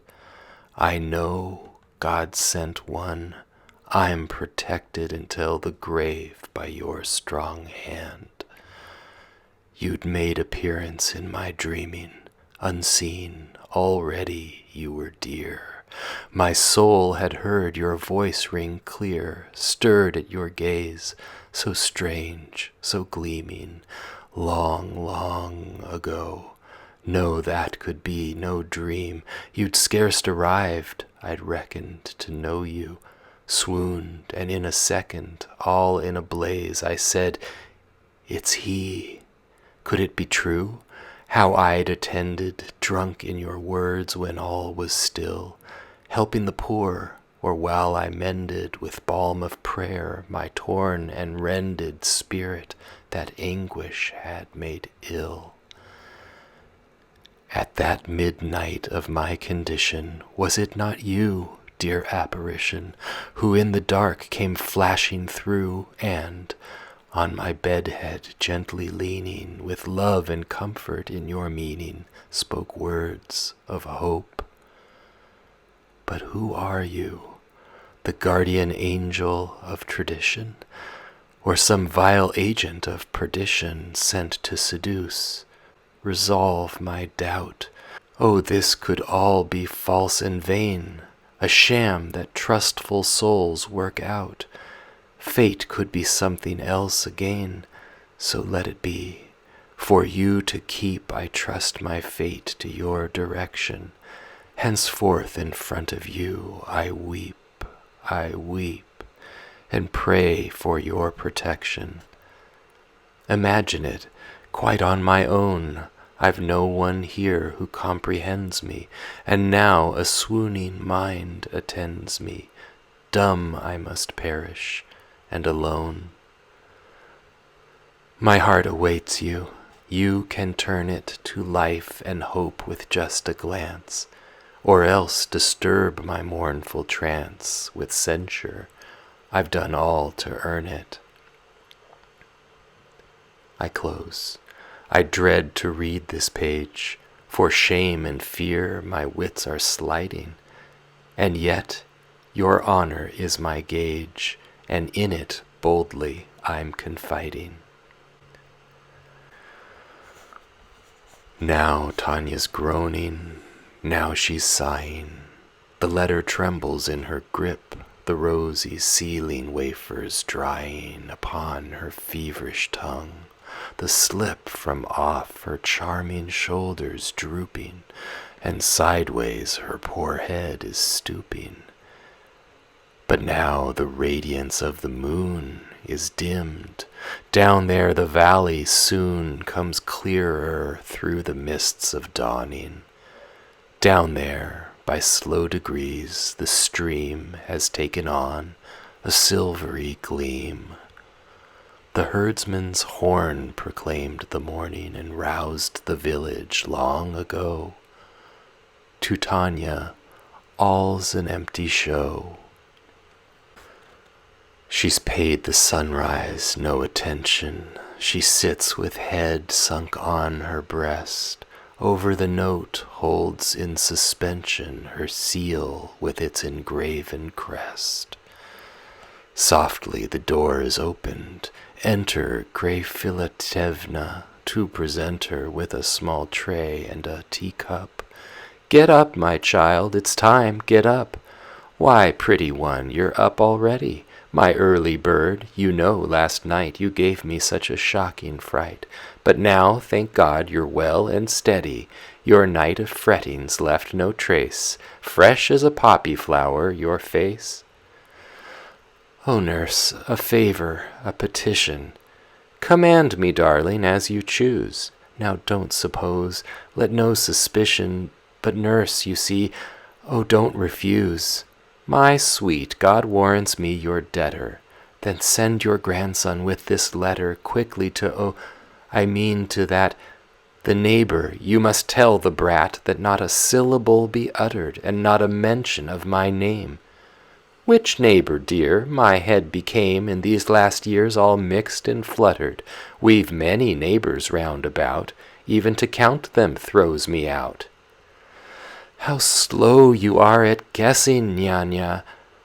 My sweet, my dearest heart, I'm old, my mind is blunted, Tanya. Times were when I was sharp and bold. Times were when master's least suggestion. Oh, Nyanya, Nyanya, I don't question. What have your wits to do with me? Now here's a letter, as you see, addressed to Onegin. Well, that's easy. But don't be cross, my darling friend. You know I'm hard to comprehend. Why have you gone all pale and queasy? It's nothing, nurse, nothing, I say. Just send your grandson on his way. Hours pass. No answer. Waiting, waiting. No word. Another day goes by. She's dressed since dawn, dead pale, debating, demanding, when will he reply? Olga's adorer comes a-wooing. Tell me, what's your companion doing? Inquired the lady of the hall. It seems that he forgot us all. Tatiana flushed and started shaking.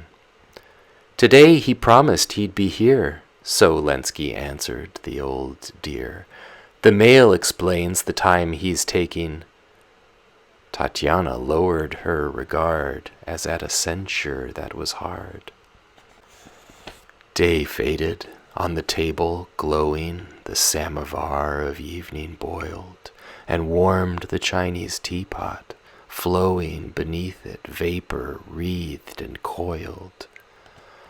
Already Olga's hand was gripping the urn of perfumed tea and tipping into the cups its darkling stream.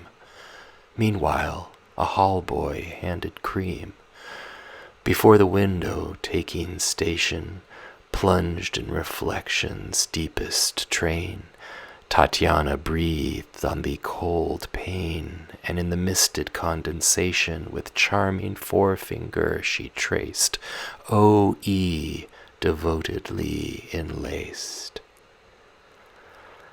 Meanwhile, with pain her soul was girdled, and tears were drowning her regard.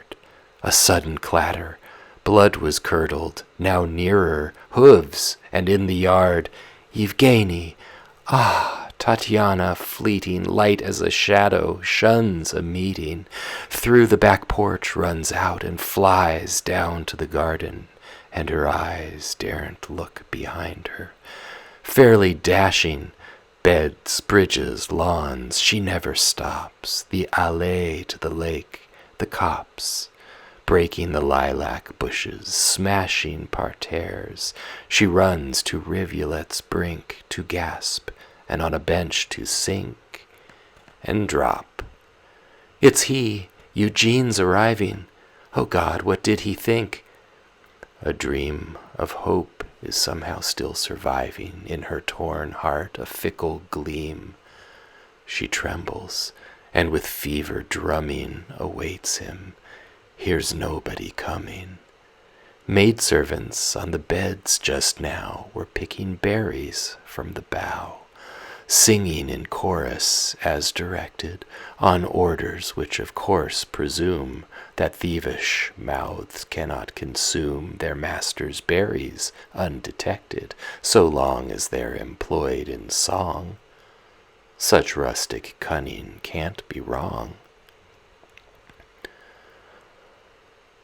The Song of the Girls. Maidens, pretty maidens all, dear companions, darling friends, pretty maidens, romp away, have your fill of revelry.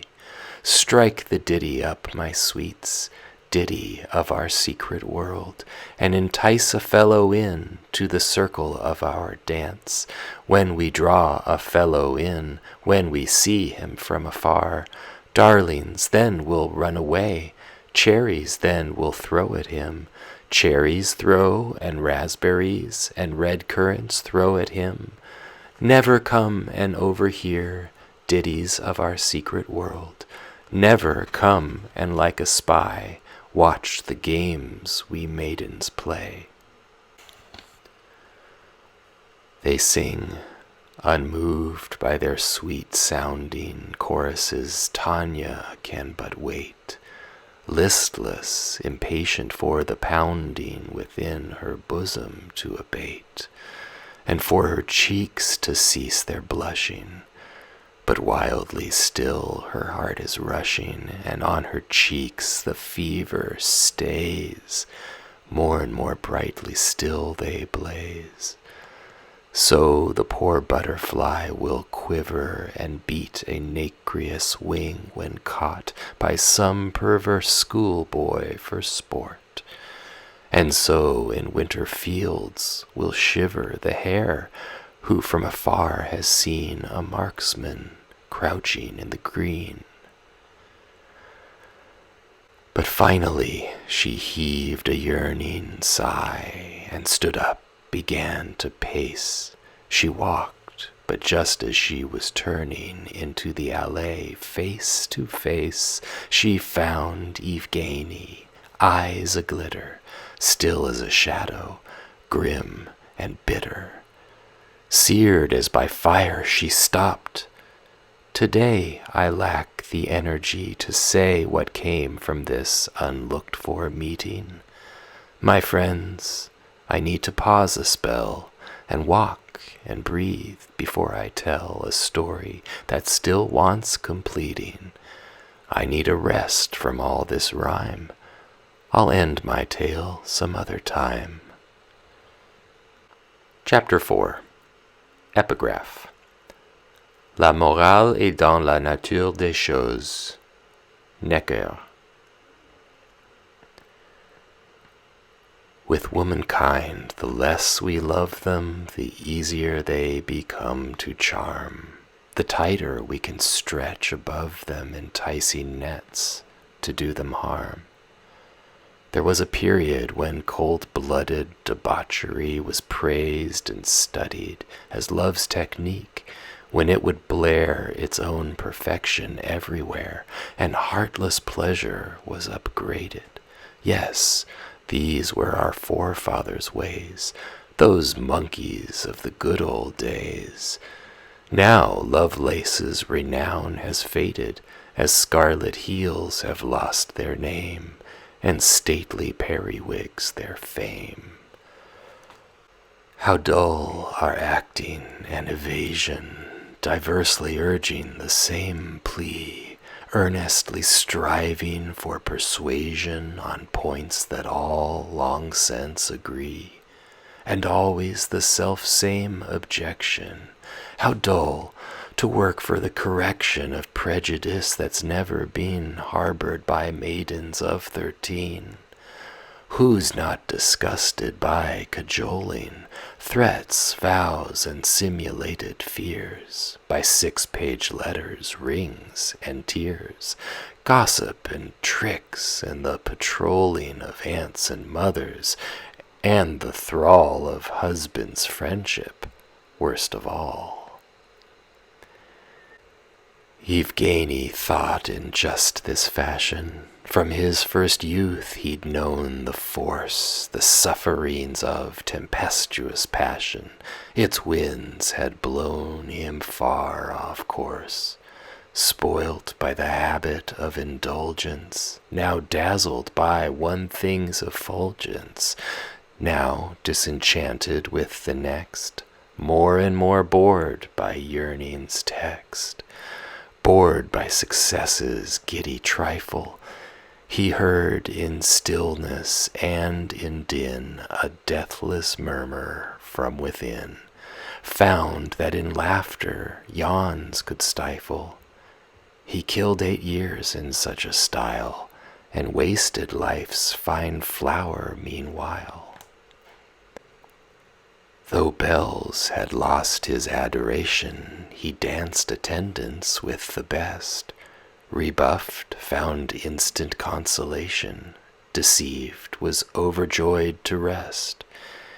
He followed them without illusion, lost them without regret's contusion, scarcely recalled their love, their spite, just like a casual guest who might devote to whist an evening party, who'd sit and at the end of play would say goodbye and drive away, go off to sleep quite hale and hearty, and in the morning wouldn't know that selfsame evening where he'd go.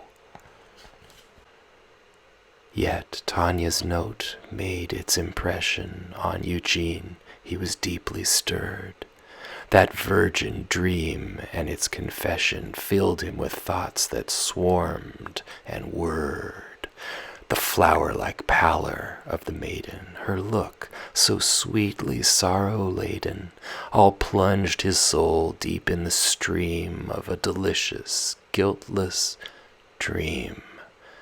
And though perhaps old fires were thrusting and held him briefly in their sway, Eugene had no wish to betray a soul so innocent, so trusting.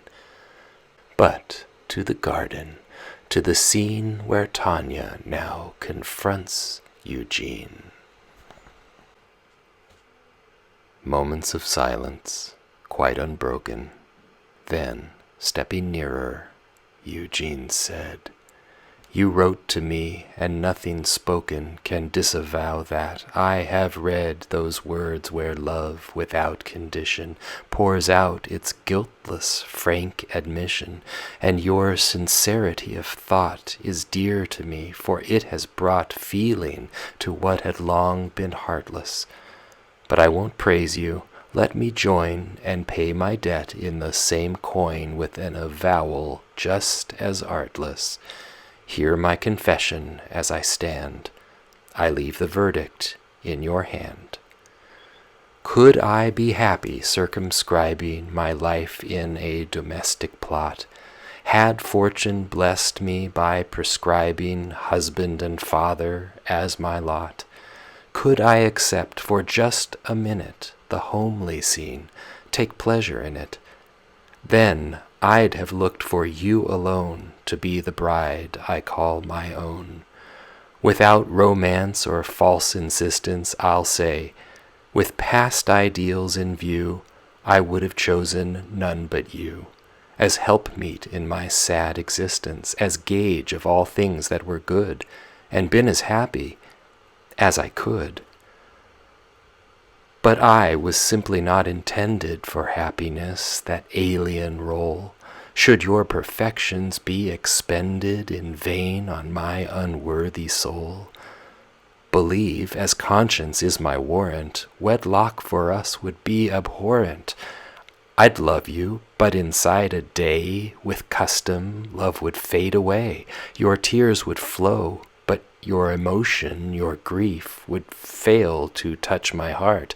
They'd just enrage it with their dart. What sort of roses in your notion would Hymen bring us? Blooms that might last many a day and many a night. What in the world is more distressing than households where the wife must moan the unworthy husband through depressing daytimes and evenings passed alone, and where the husband, recognizing her worth but anathematizing his destiny, without a smile bursts with cold envy and with bile? For such am I. When you were speaking to me so simply, with the fires and force that purity inspires, is this the man that you were seeking? Can it be true you must await from cruel fortune such a fate? I've dreams and years past resurrection, a soul that nothing can renew. I feel a brotherly affection, or something tenderer still for you. Listen to me without resentment. Girls often change to their contentment light dreams for new ones. So we see each springtime on the growing tree fresh leaves, for such is heaven's mandate. You'll love again, but you must teach your heart some self-control, for each and every man won't understand it as I have.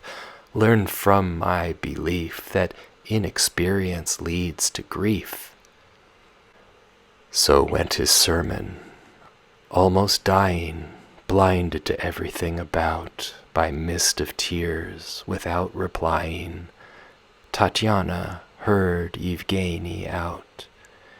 He gave his arm, in sad abstraction, by what's called machinal reaction. Without a word, Tatiana leant upon it, and with head down bent, walked homeward round the kitchen garden. Together they arrived, and none dreamt of reproving what they'd done. By country freedom, rightful pardon, and happy license are allowed, as much as in Moscow the proud. Agree, the way Eugene proceeded with our poor girl was kind and good.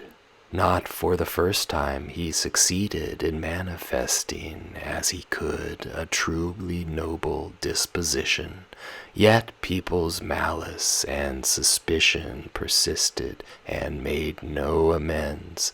By enemies, no less by friends, it's all the same, you well correct us. He found all kinds of brickbat hurled. We each have enemies in this world, but from our friends, good Lord, protect us. Those friends, it is, I fear, with cause that I've recalled them here. What of it? Nothing. I'm just sending to sleep some black and empty dreams, but inside brackets, I'm contending there's no ignoble tale that seems cooked up where garret vermin babble, endorsed by fashionable rabble. There's no absurdity as such, no vulgar epigram too much, which smilingly your friend, supported by decent company, has not, without a trace of spite or plot, 100 times afresh distorted. Yet he'd back you through thick and thin. He loves you like your kith and kin. Distinguished reader, tell me, how are your kith and kin today? And here my sentiments impel me for your enlightenment to say how I interpret this expression. Our kin are folk whom by profession we have to cherish and admire with all our hearts, and who require that in the usual Christmas scrimmage we visit them, or without fail send them good wishes through the mail, to ensure that till next time our image won't even cross their minds by stealth. God grant them years and years of health. Of course, the love of tender beauties, surer than friendship or than kin, will loyally discharge its duties in midst of trouble, storm, or din. Of course, yet fashion's wild rotation, yet a capricious inclination, yet floods of talk around the town. The darling sex is light as down. Then verdicts from her husband's quarter are bound by every virtuous wife to be respected all through life. And so your faithfulest supporter will disappear as fast as smoke, for Satan loves a splendid joke. Whom then to credit, whom to treasure, on whom alone can we depend? Who is there who will truly measure his acts and words to suit our end? Who will sow no calumnies around us, whose fond attentions will astound us? Who will never fault our vices, or whom shall we never find a bore? Don't let a ghost be your bear leader, don't waste your efforts on the air. Just let yourself be your whole care, your loved one, honorable reader. Deserving object, there can be nothing more lovable than he. Then what resulted from the meeting? Alas, it's not so hard to guess. Love's frantic torments went on beating and racking with their strain and stress that youthful soul, which pined for sadness. No, all devoured by passion's madness, poor Tanya more intensely burns. Sleep runs from her, she turns and turns. And health, life's sweetness and its shimmer, smiles and a maiden's tranquil poise have vanished like an empty noise, while dear Tatiana's youth grows dimmer. So a storm shadow wraps away in dark attire the newborn day. Poor Tanya's bloom begins to languish and pale and fade without a word.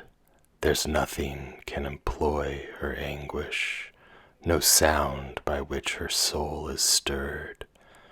Neighbors in whispered tones are taking counsel, and with profound head shaking conclude that it's high time she wed.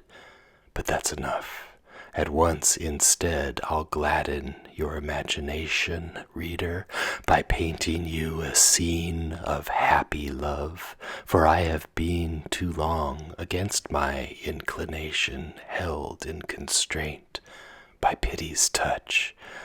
I love my Tatiana too much. From hour to hour, a surer capture for Olga's beauty, Liensky gives his soul to a delicious rapture that fills him and in which he lives. He's always with her, either seated in darkness in her room or treated to garden walks, as arm in arm they while away the morning's calm. What else? Quite drunk with love's illusion, he even dares, once in a while, emboldened by his Olga's smile, and plunged in tender shame's confusion, to play with a disheveled tress, or kiss the border of her dress. He reads to Olga on occasion for her improvement a roman of moralistical persuasion, more searching than Chateaubriand. But in it there are certain pages, vain twaddle fables of the ages, talk that might turn a young girl's head, which with a blush he leaves unread. As far removed as they were able from all the world, they sat and pored in deepest thought at the chessboard for hours, with elbows on the table. Then Liensky moved his pawn and took, deep in distraction, his own rook. Even at home his occupation is only Olga. He relieves with careful schemes of decoration and albums loose and floating sheaves. Sometimes a landscape's represented, a tomb, a Cyprian shrine's invented, a lyre, and on it perched a dove, in ink with color wash above.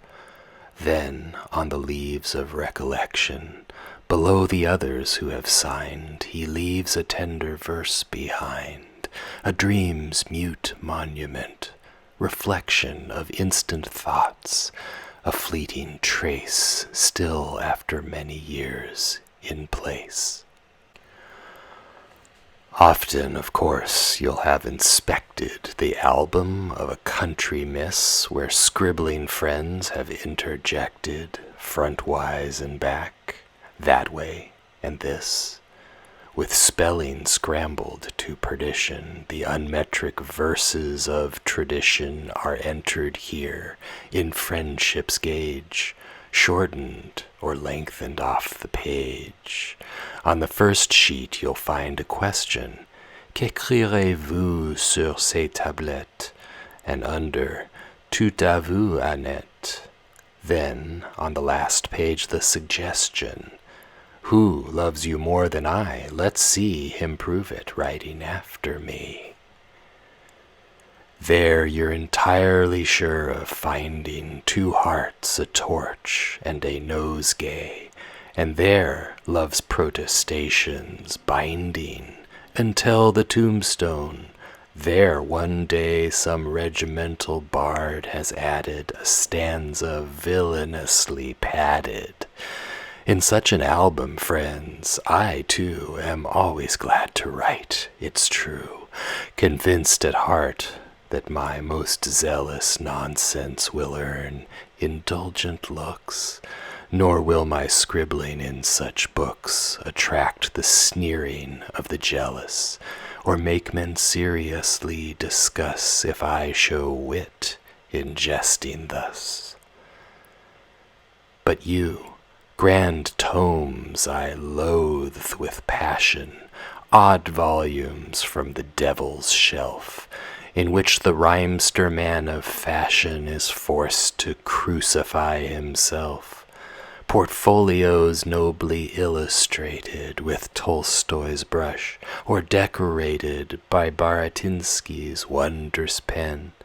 God's thunder burn you up, and when some splendid lady is referring to me her best in quarto tome, the fear and rage with which I foam, deep down an epigram is stirring that I'm just longing to indite, but madrigals I've got to write. No madrigals were for inscribing by Liensky in his Olga's book. His style breathed love, and not the jibing coldness of wit. Each note he took, each news of her he'd been imbibing, all was material for transcribing. With lively and pellucid look, his elegies flow like a brook.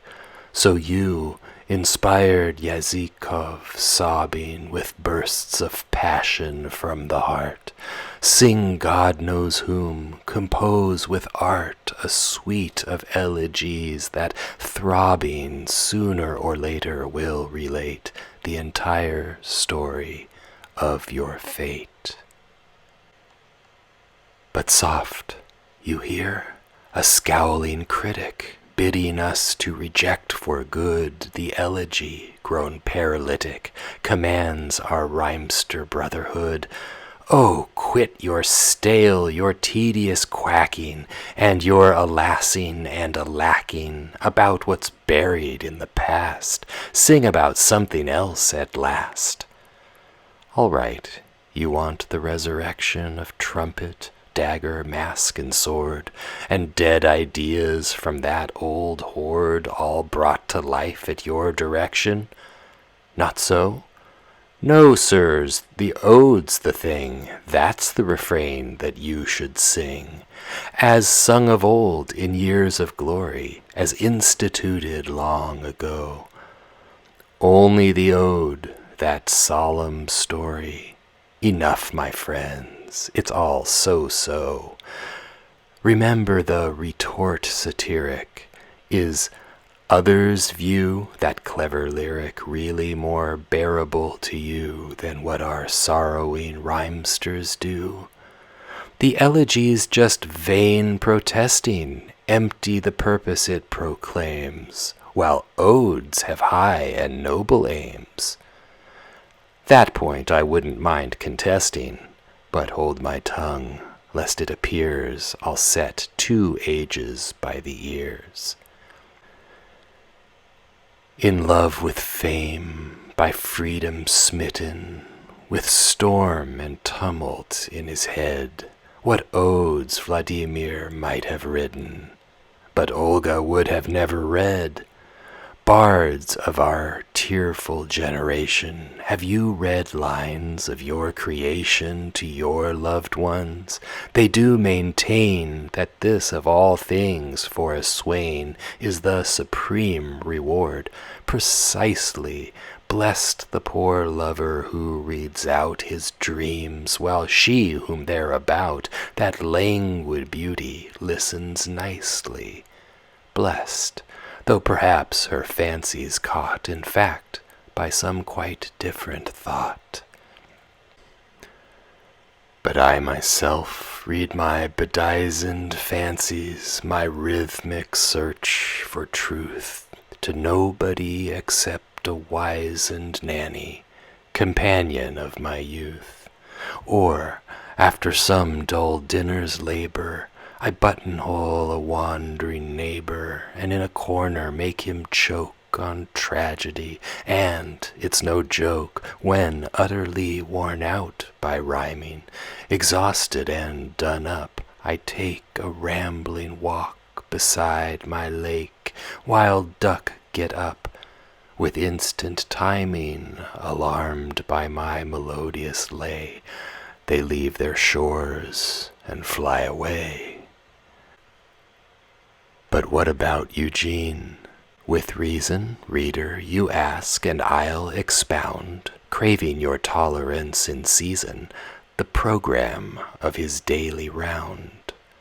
In summertime, for he was leading a hermit's life, he'd be proceeding on foot by 7 o'clock until he reached the stream below the hill. Lightly attired, like the creator of Gulnar, he would play a card out of the hand of that same bard. He'd swim this Hellespont, then later he'd drink his coffee, flutter through the pages of some dull review, then dress. Books, riding, walks, sleep heavy laden, the shady wood, the talking stream, sometimes from a fair black-eyed maiden, the kiss where youth and freshness gleam, a steed responsive to the bridle, and dinner with a touch of idle fancy, a wine serene in mood, tranquility and solitude. Onegin's life, you see, was holy. Unconsciously he let it mount its grip on him, forgot to count bright summer days that passed so slowly, forgot to think of town and friends and tedious means to festive ends. Our evanescent northern summer parodies winter in the south. It's like a vanishing newcomer, but here we must control our mouth. The sky breathed autumn, time was flowing, and good old sun more seldom glowing. The days grew shorter, in the glade with mournful sound the secret shade was stripped away, and mists encroaching lay on the fields. In caravan the clamorous honking geese began their southward flight. One saw approaching the season which is such a bore. November stood outside the door. Dawn comes in mist and chill. No longer do fields echo with work and shout. In pairs, their hunger driving stronger, on the high road the wolves come out. The horse gets wind of them and, snorting, sets the wise traveler cavorting up the hillside at breakneck pace. No longer does the herdsman chase his beasts outdoors at dawn, nor ringing at noontime does his horn resound as it assembles them around. While in the hut a girl is singing, she spins and, friend of winter nights, the matchwood chatters as it lights. Hoar frost that crackles with a willy is already silvering all the plain. The reader thinks the rhyme is lilies, here sees it quick for this quatrain. Like modish parquetry, the river glitters beneath its icing sliver. Boy tribes with skates on loudly slice their joyous way across the ice. A red-foot goose, wait something fearful, anticipates a swim, instead tries out the ice with cautious tread, and skids and tumbles down. The cheerful first flakes of snow whirl round and sink in stars upon the river brink. In backwoods, how'd you pass this season? Walking the country that you roam, is a compulsive bore by reason of its unvarnished monochrome. Riding on the lugubrious prairie, your horse, blunt-shoed and all unwary, will find the ice elude his grip, and any moment down he'll slip. Or in your lonely homestead, moping, you'll read, "Here's Prott, here's Walter Scott, to pass the evening." No? Then tot up your accounts and raging, toping, let evening pass. Tomorrow, too, in triumph, you'll see winter through. Child Herald-like, Eugene's devoting his hours to dreaming them away. He wakes, a bath where ice is floating, and then indoors the livelong day, alone and sunk in calculation, with a blunt cue for the duration. From early morning on he will at two-ball billiards prove his skill. Then, country evening fast arriving, billiards are dropped, cue put to bed, before the fire a table's spread. Eugene waits, and here comes driving, with 3 roan horses in a line, Vladimir Lenski. Quick, let's dine. From Widow Clicquot and from Moet, the draught whose blessings are agreed, in frosted bottle, for the poet is brought to table at full speed. Bubbles like Hippocrene are spraying, once with its foaming and its playing, a simile of this and that. It held me captive. Tit for tat, friends, recollect how I surrendered my last poor lepton for a sup. Recall by its bewitching cup how many follies were engendered, how many lines of verse, and themes for jokes and rows and merry dreams. Yet hissing froth deals a malicious, perfidious blow to my inside, and now it's Bordeaux the judicious that I prefer to champagne's tide. To Aï's vintage in the sequel I find myself no longer equal. For mistress-like it's brilliant, vain, lively, capricious, and inane. But in misfortune or displeasure, Bordeaux, you're like a faithful friend, a true companion to the end, ready to share our quiet leisure with your good offices, and so long life to our dear friend, Bordeaux. The fire was dying. Cinders faintly covered the golden coal, the steam tumbled and whirled and twisted quaintly its barely noticeable stream. The hearth was low beyond all stoking, straight up the chimney pipes were smoking. Still on the board the beakers hissed, and evening now drew on in mist. I like a friendly conversation, the enjoyment of a friendly drink, at hours which, why I cannot think, somehow have got the designation of time between the wolf and dog. Now hear the friends in dialogue. Tell me, our neighbors, are they thriving? And how's Tatiana? Olga, too, your dashing one, is she surviving? Just half a glass more, that will do. All flourishing, they send their duty. Take Olga's shoulders now. The beauty! What breasts, what soul! We'll go one day, visit the family, what do you say? If you come with me, they'll be flattered. Or else, my friend, how does it look? You called there twice, and since then took no notice of them. But I've chattered so much, I've left no time to speak. Of course, you're bidden there next week. Saturday, the invitation Olenka and her mother sent. Tatiana's name day celebration. It's right and proper that you went. But there'll be such a rout and scrabble with every different kind of rabble. No, I'm sure the party's small. Relations, no one else at all. Let's go, our friendship's worth the labor. All right, I'll come then. What a friend! He drained his glass down to the end by way of toast to their fair neighbor. Then he began to talk once more of Olga. Love's that kind of bore. Liensky rejoiced. His designated rapture was just 2 weeks ahead. Love's crown, delectable, awaited his transports, and the marriage bed in all its mystery, Hymen's teasing, the pain, the grief, the marrow-freezing onset of the incipient yawn, were from his vision quite withdrawn.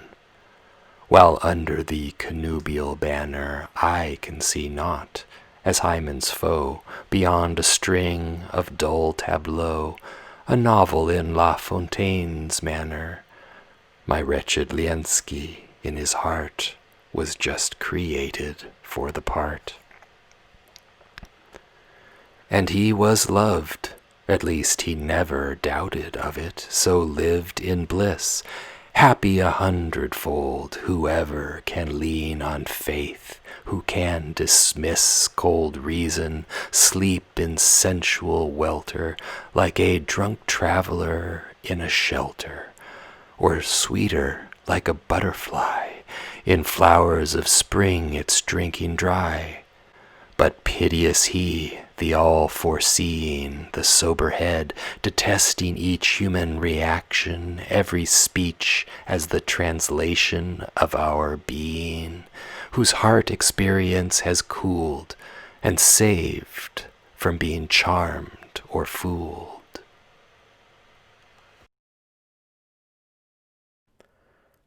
Chapter 5. Epigraph. Oh, never know these frightful dreams, thou, my Svetlana. Zhukovsky. That year the season was belated, and autumn lingered long and slow.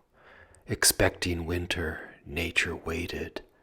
Only in January the snow, night of the 2nd, started flaking.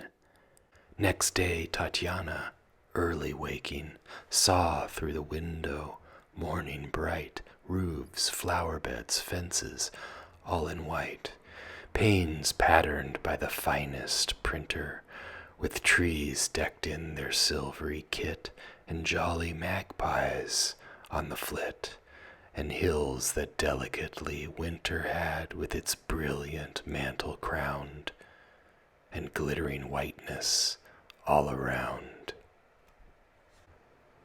Winter, the peasant is enchanted. He cuts a passage with his sleigh. His nag has smelt the snow and planted a shambling hoof along the way. A saucy kibitka is slicing its furrow through the powdery icing. The driver sits and cuts a dash in sheepskin coat with scarlet sash. Here comes the yard boy who has chosen his pup to grace the sledge, while he becomes a horse for all to see. The rogue has got a finger frozen. It hurts, he laughs, and all in vain. His mother taps the window pane. But you perhaps find no attraction in any picture of this kind, for nature's unadorned reaction has something low and unrefined.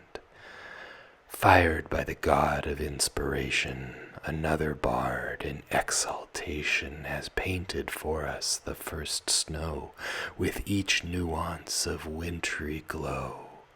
He'll charm you with his fine invention. He'll take you prisoner. You'll admire secret sledge rides in verse of fire. But I've got not the least intention just now of wrestling with his shade, nor his who sings of Finland's maid. Tanya, profoundly Russian being, herself not knowing how or why, in Russian winters thrilled at seeing the cold perfection of the sky. Hoarfrost and sun in freezing weather, sledges and tardy dawns together with the pink glow the snows assume, and festal evenings in the gloom. The Larens kept the old tradition. Maidservants from the whole estate would on those evenings guess the fate of the two girls. Their premonition pointed each year for time to come at soldier husbands and the drum.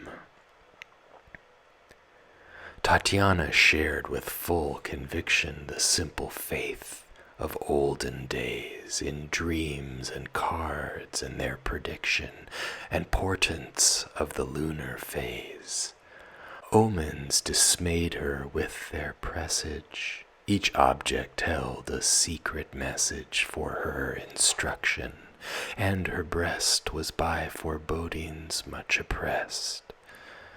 The tomcat, mannered and affected, that sat above the stove and purred, and washed its face to her brought word that visitors must be expected. If suddenly aloft she spied the new moon, horned on her left side, her face would pale, she'd start to quiver. In the dark sky a shooting star that fell and then began to shiver would fill Tatiana from afar with perturbation and with worry. And while the star still flew, she'd hurry to whisper it her inmost prayer. And if she happened anywhere to meet a black monk, or if crossing her path a hare in headlong flight ran through the fields, sheer panic fright would leave her dithering and tossing. By dire presentiment awe-struck, already she'd assume ill luck.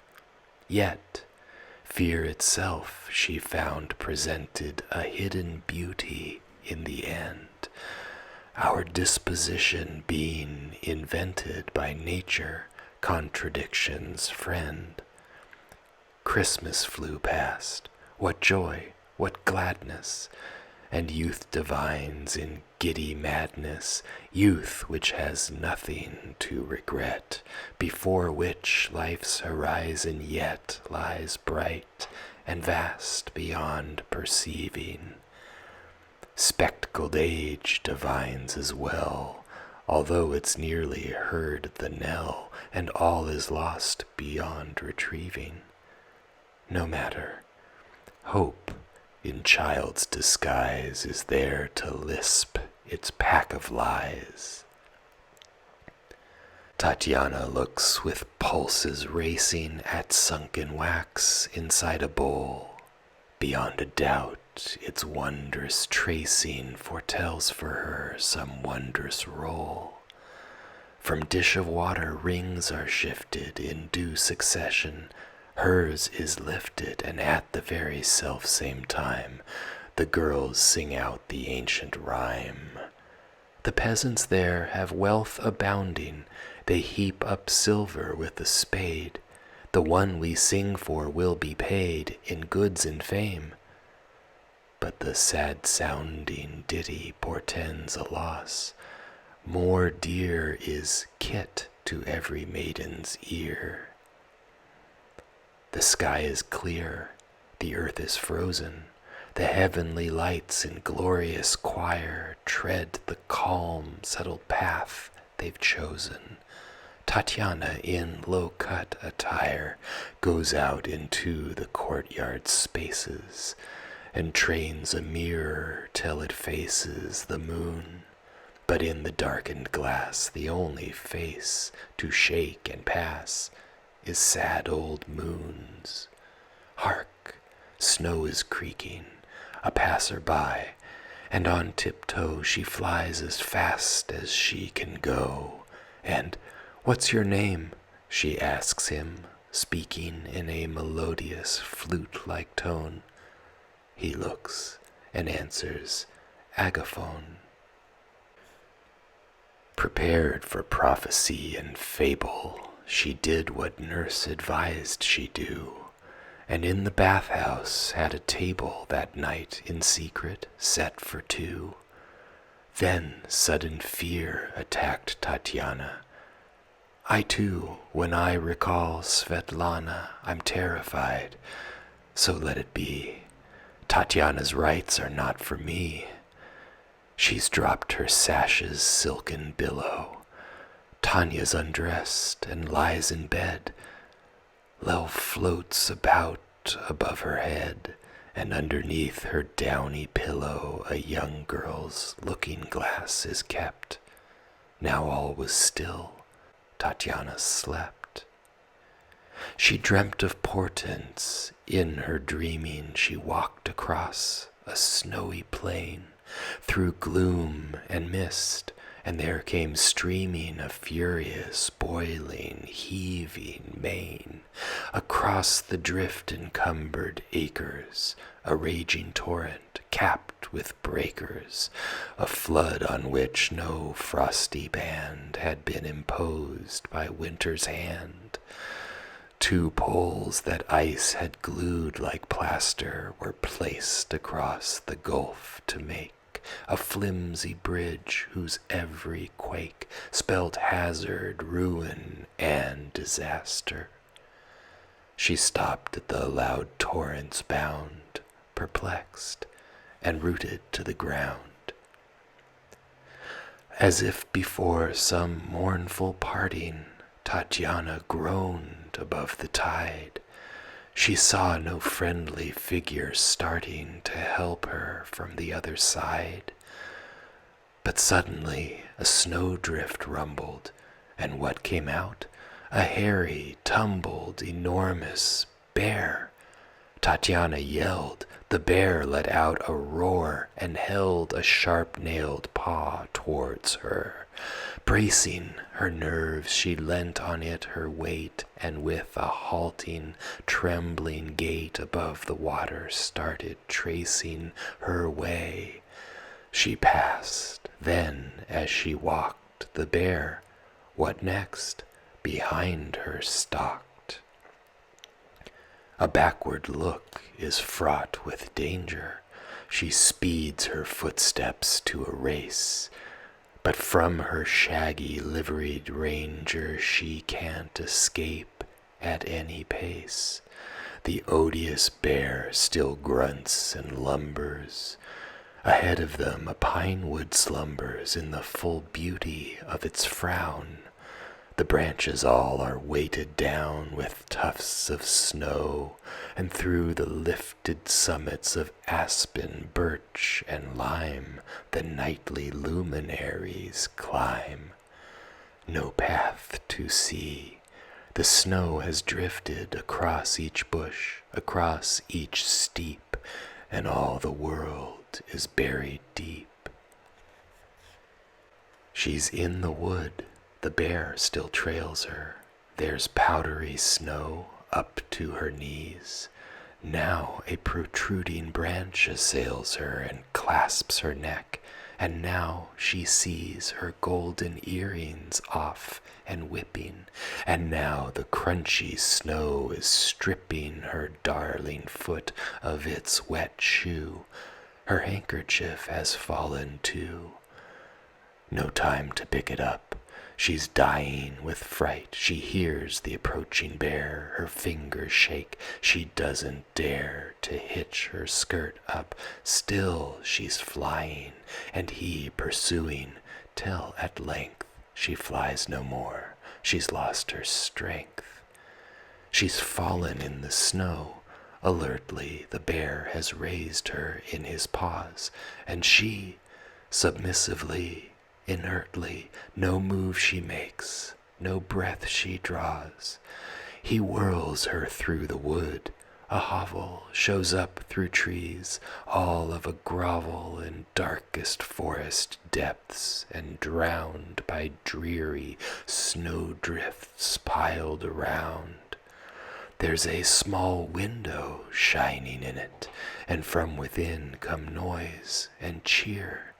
The bear explains, "My cousin here, come in and warm yourself a minute." He carries her inside the door and sets her gently on the floor. Tatiana looks, her faintness passes. Bear's gone, a hallway, no mistake. Behind the door, the clash of glasses and shouts suggest a crowded wake. So, seeing there no rhyme or reason, no meaning in or out of season, she peers discreetly through a chink and sees, whatever do you think? A group of monsters round a table, a dog with horns, a goateed witch, a rooster head, and on the twitch a skeleton jerked by a cable, a dwarf with tail and a half-strain, a hybrid cross of cat and crane. But ever stranger and more fearful, a crayfish rides on spider back. On goose's neck a skull looks cheerful and swaggers in a red cowpack. With bended knees a windmill dances, its sails go flap flap as it prances. Song, laughter, whistle, bark and champ, and human words and horses stamp. But how she jumped when in this hovel among the guests she recognized the man she feared and idolized. Who else? The hero of our novel. Onegin sits at table too. He eyes the door, looks slyly through. He nods, they start to fuss and truckle. He drinks, all shout and take a swill. He laughs, they all begin to chuckle. He scowls, and the whole gang are still. He's host, that's obvious, thus enlightened. Tanya's no longer quite so frightened, and curious now about the lot, opens the door a tiny slot. But then a sudden breeze surprises, puts out the lamps. The whole brigade of house familiars stands dismayed. With eyes aflame, Onegin rises from table, clattering on the floor. All stand. He walks towards the door. Now she's alarmed. In desperate worry, Tatiana struggles to run out. She can't, and in her panic hurry she flails around. She tries to shout. She can't. Evgenie's pushed the portal, and to the vision of those mortal monsters the maiden stood revealed. Wildly the fearful laughter pealed. The eyes of all, the hooves, the snozzles, the bleeding tongues, the tufted tails, the tusks, the corpse's fingernails, the horns and the mustachioed nozzles, all point at her, and all combine to bellow out, "She's mine, she's mine, she's mine."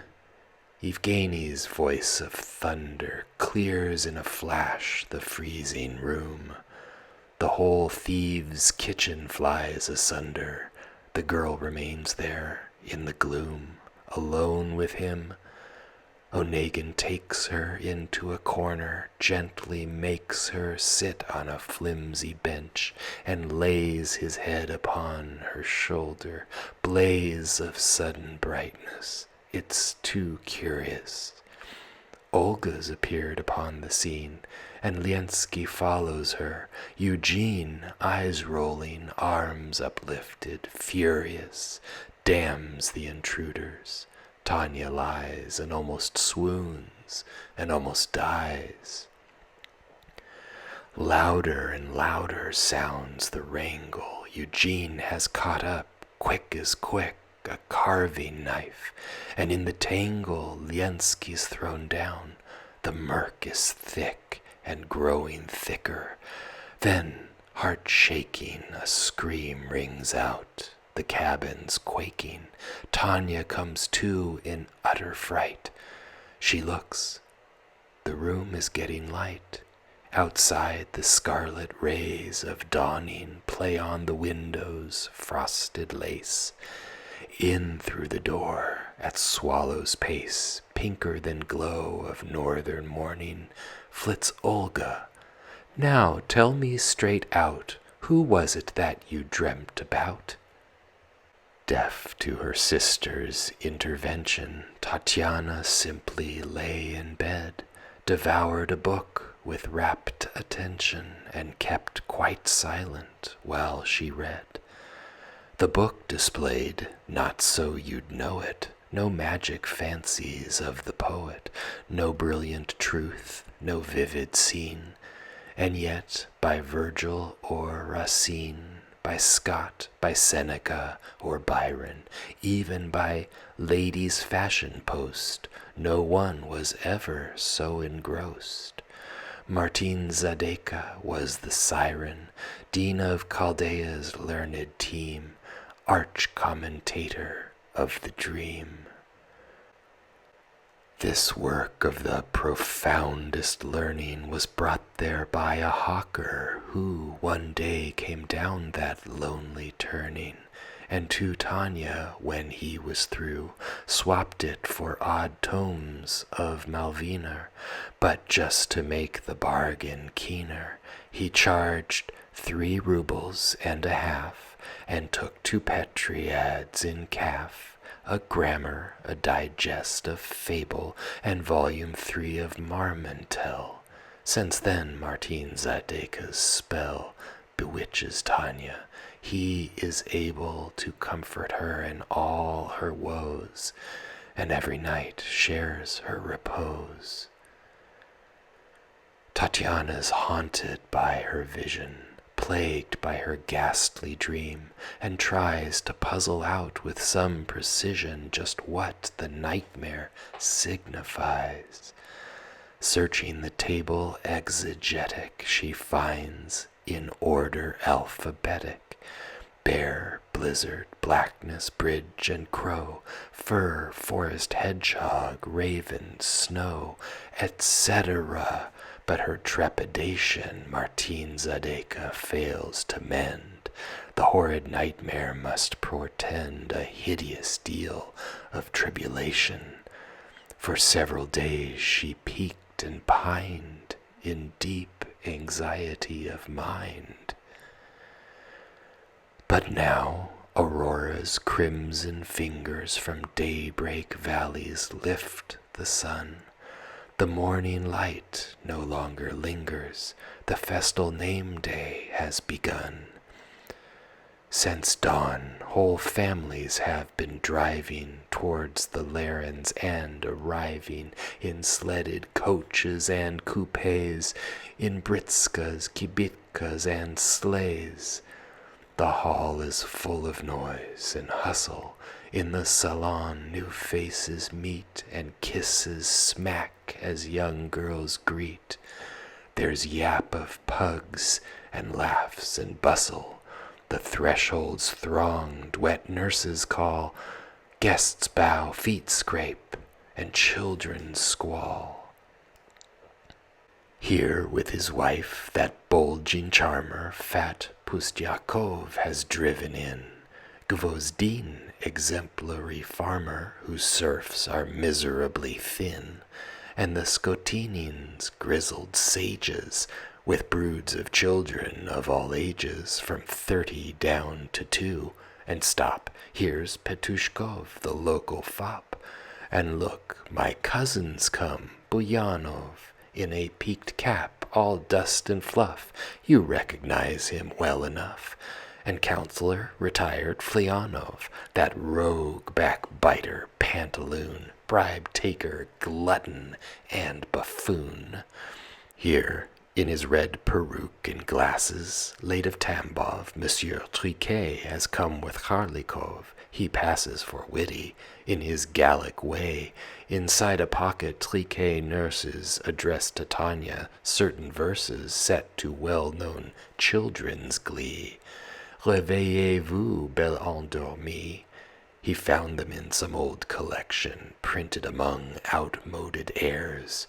Triquet, ingenious poet, dares to undertake their resurrection, and for Belle Nina, as it read, he's put Belle Tatiana instead. And from the nearby army station, the major's here. He's all the rage with our mammas, and a sensation with demoiselles of riper age. His news has set the party humming. The regimental band is coming, sent at the colonel's own behest. A ball, the joy of every guest. Young ladies jump for future blisses, but dinner's served, so 2 by 2 and arm in arm they all go through.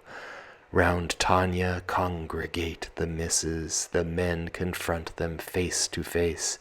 They sit, they cross themselves for grace. They buzz, but then all talk's suspended, jaws masticate as minutes pass. The crash of plates and knives is blended with the resounding chime of glass. And now there's gradually beginning among the guests a general dinning. None listens when the others speak. All shout and argue, laugh and squeak. Then doors are opened. Liensky enters. Onegin too. Good Lord, at last! The hostess cries, and, moving fast, the guests squeeze closer from the centers.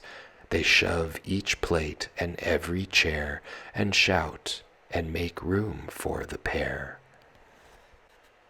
Just facing Tanya soon they're sitting, and paler than the moon at dawn, she lowers darkened eyes, unwitting, and trembles like a hunted fawn. From violent passions fast pulsating, she's nearly swooned, she's suffocating. The friends' salute she never hears, and from her eyes the eager tears are almost bursting. She's quite ready, poor girl, to drop into a faint, but will and reason's strong constraint prevailed, and with composure steady she sat there. Through her teeth a word came out, so soft it scarce was heard. The nervous tragical reaction, girls' tears, their swooning, for Eugene had long proved tedious to distraction. He knew too well that sort of scene. Now, faced with this enormous revel, he'd got annoyed, the sullen devil. He saw the sad girl's trembling state, looked down in an access of hate, pouted and swore in furious passion to wreak, by stirring Liensky's ire, the best revenge one could desire.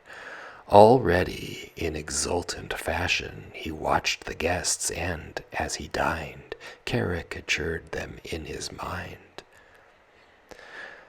Tanya's distress had risked detection not only by Evgeny's eye, but looks and talk took the direction that moment of a luscious pie, alas, too salted.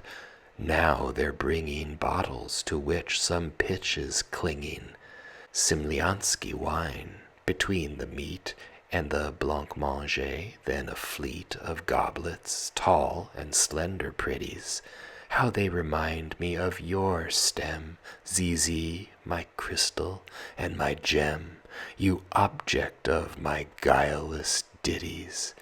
With draughts from love's enticing flask, you made me drunk as one could ask. Freed from its dripping cork, the bottle explodes. Wine fizzes up, but stay, solemn, too long compelled to throttle his itching verse, Monsieur Triquet is on his feet.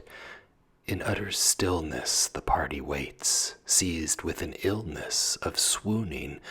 Tanya nearly dies, and, scroll in hand, before her eyes, Triquet sings out of tune. Loud clapping and cheers salute him. Tanya must thank him by curtsying to the dust. Great bard, despite his modest trapping, he's first to toast her in the bowl.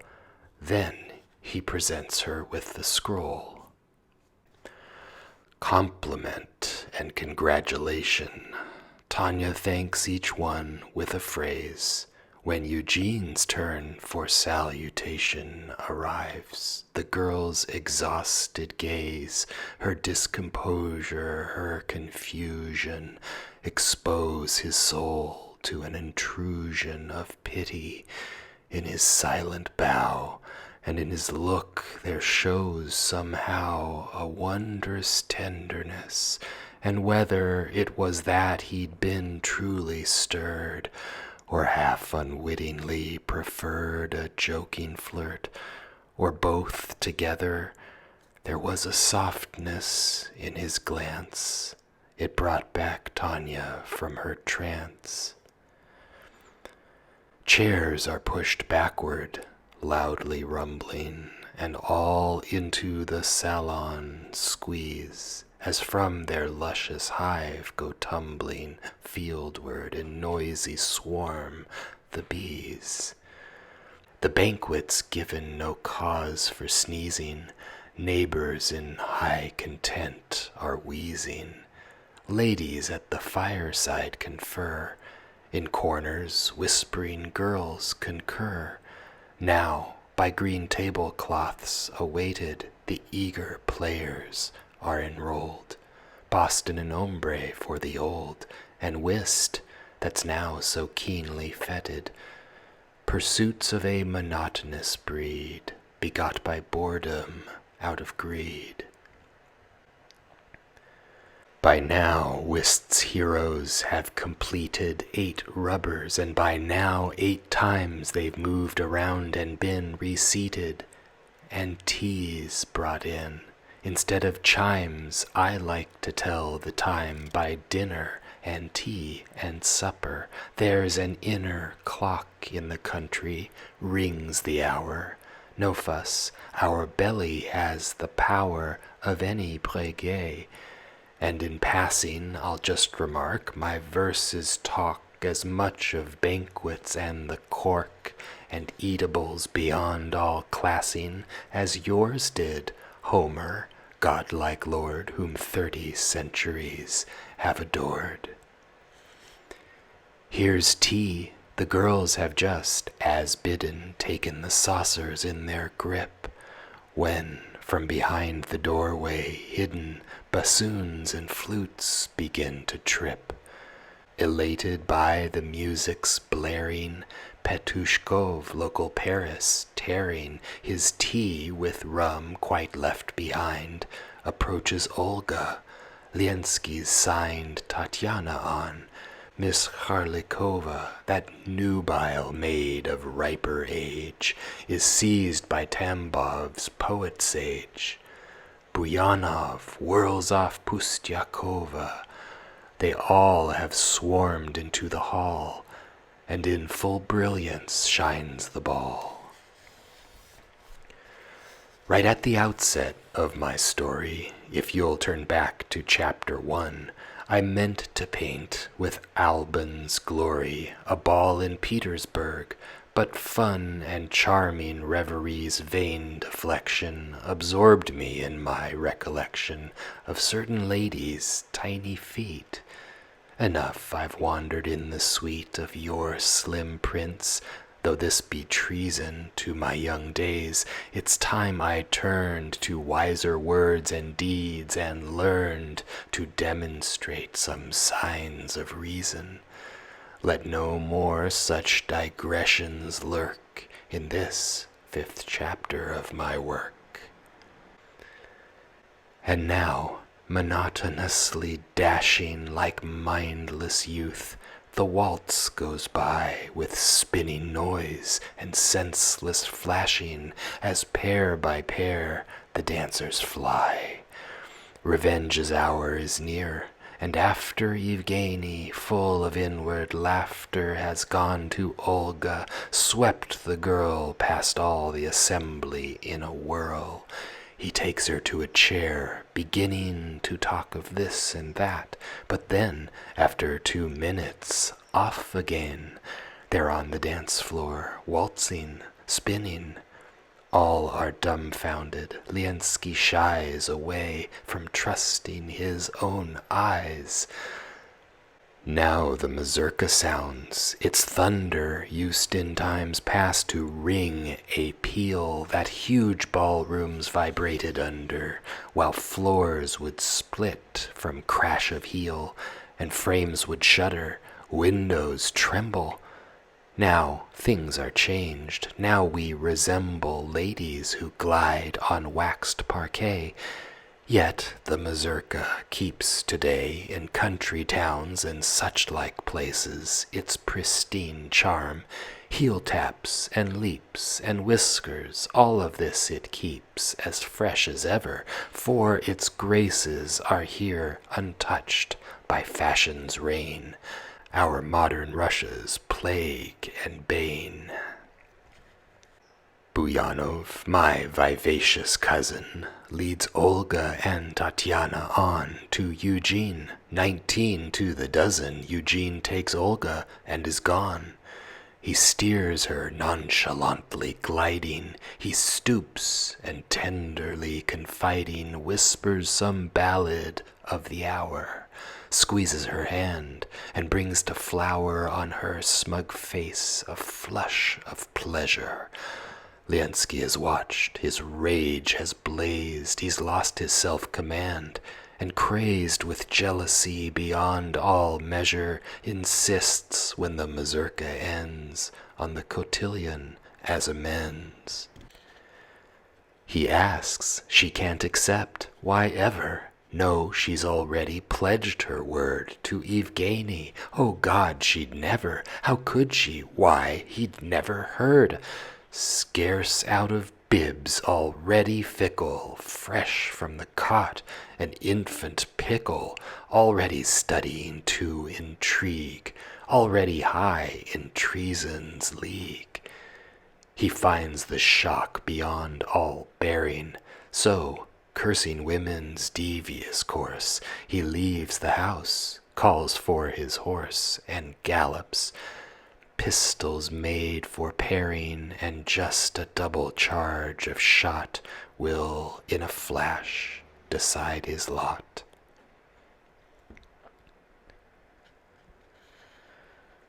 Chapter 6. Epigraph. Là, sotto i giorni nubilosi e brevi, nasce una gente a cui il morir non dole. Petrarch. Seeing Vladimir had defected, Eugene, at Olga's side, was racked by fresh ennui as he reflected with pleasure on his vengeful act. Olenka yawned just like her neighbor and looked for Liensky, while the labor of the cotillions' endless theme oppressed her like a heavy dream. It's over. Supper is proceeding. Beds are made up. The guests are all packed from the maid's wing to the hall. Each one by now is badly needing a place for rest. Eugene alone has driven off to find his own. All sleep. From the saloon a roaring proclaims where ponderous Pustyakov beside his heavier half is snoring. Gvozdin, Buyanov, Petushkov, and Flianov, amply lubricated on dining chairs, are all prostrated. The floor serves Triquet for his nap in flannel and an old fur cap. In the two sisters' rooms extended, the maidens are all slumbering deep. Only Tatiana does not sleep, but at the window in the splendid radiance of Diane sits in pain and looks out on the darkened plain. His unexpected apparition, the fleeting tenderness that stole into his look, the exhibition with Olga, all have pierced her soul. She can't make out a single fraction of his intent, and a reaction of jealousy has made her start, as if a cold hand squeezed her heart, as if beneath her, dark and rumbling, a gulf has gaped. Says Tanya, I am doomed to perish, yet to die through him is sweetness's self. In grumbling I find no sense. The truth is this, it's not in him to bring me bliss. But onward, onward with my story. A new acquaintance claims our quill. 5 versts or so from Krasnogori, Liensky's estate, there lives and still thrives to this moment, in a station of philosophic isolation, Zaretsky, sometime king of brawls and hetman of the gambling halls, arch-rake, pothouse tribune persona, but now grown plain and kind instead, pater familias, unwed, unswerving friend, correct landowner, and even honorable man. So, if we want to change, we can. The world of fashion, prone to flatter, praised his fierce courage in its day. True, with a pistol he could shatter an ace a dozen yards away. It's also true, in battle's rapture, the circumstances of his capture had made his name when, bold as bold, down from his Kalmuk steed he rolled into the mud, a drunken goner, and taken by the French, some prize, resigned himself to prison's ties, like Regulus, that god of honor, in order daily, chez Véry, to drain on credit bottles 3. Time was he'd been the wittiest ever, so brilliantly he'd hoax the fools, so gloriously he'd fool the clever, using overt or covert rules. Sometimes his tricks would earn him trouble, or cause the bursting of his bubble. Sometimes he'd fall into a trap himself, just like a simple chap. But he could draw a joking moral, return an answer, blunt or keen, use cunning silence as a screen, or cunningly create a quarrel, get 2 young friends to pick a fight, and put them on a paced-out sight. Or he knew how to reconcile them so that all 3 went off to lunch. Then, later, slyly, he'd revile them with lies and jokes that packed a punch. Sed alia tempora, the devil, like passion's dream, that other revel, goes out of us when youth is dead. So my Zaretsky, as I said, beneath bird cherries and acacias, has found a port for his old age, and lives, a veritable sage, for planting cabbage, like Horatius, and breeding ducks and geese as well, and teaching children how to spell. He was no fool, appreciated by my Eugene, not for his heart, but for the effect that he created of sense and judgment. For his part, his converse gave Onegin pleasure, so it was not in any measure the morning after a surprise when our Zaretsky met his eyes. His visitor from the beginning broke greetings off and gave Eugene a note from Liensky. In between, Zaretsky watched and stood there grinning. Onegin, without more ado, crossed to the window, read it through. Pleasant, in spite of its compression, gentlemanly, quite precise, Vladimir's challenge found expression that, though polite, was clear as ice. Eugene's response was automatic. He informed this envoy diplomatic in terms where not a word was spared. At any time he'd be prepared. Zaretsky rose without discussion. He saw no point in staying on with work at home, but when he'd gone, Eugene, whom the repercussion left quite alone with his own soul, was far from happy with his role. With reason, too, for when he'd vetted in secret judgment what he'd done, he found too much that he regretted. Last night he'd erred in making fun, so heartless and so detrimental, of love so timorous and gentle. In second place, the poet might have been a fool, yet he'd a right, at 18 years, to some compassion. Evgeny loved him from his heart, and should have played a different part. Not softball for the winds of fashion, nor boy to fight or take offense, but man of honor and of sense. He could have acted without harming, need not have bristled like a beast. He should have settled for disarming that youthful heart. Though now, at least, too late, time's passing, not to mention, in our affair, the intervention of that old dualistic fox, that wicked, loose-tongued chatterbox. True, scorn should punish and should bridle his wit, according to the rules, but whispers the guffaw of fools.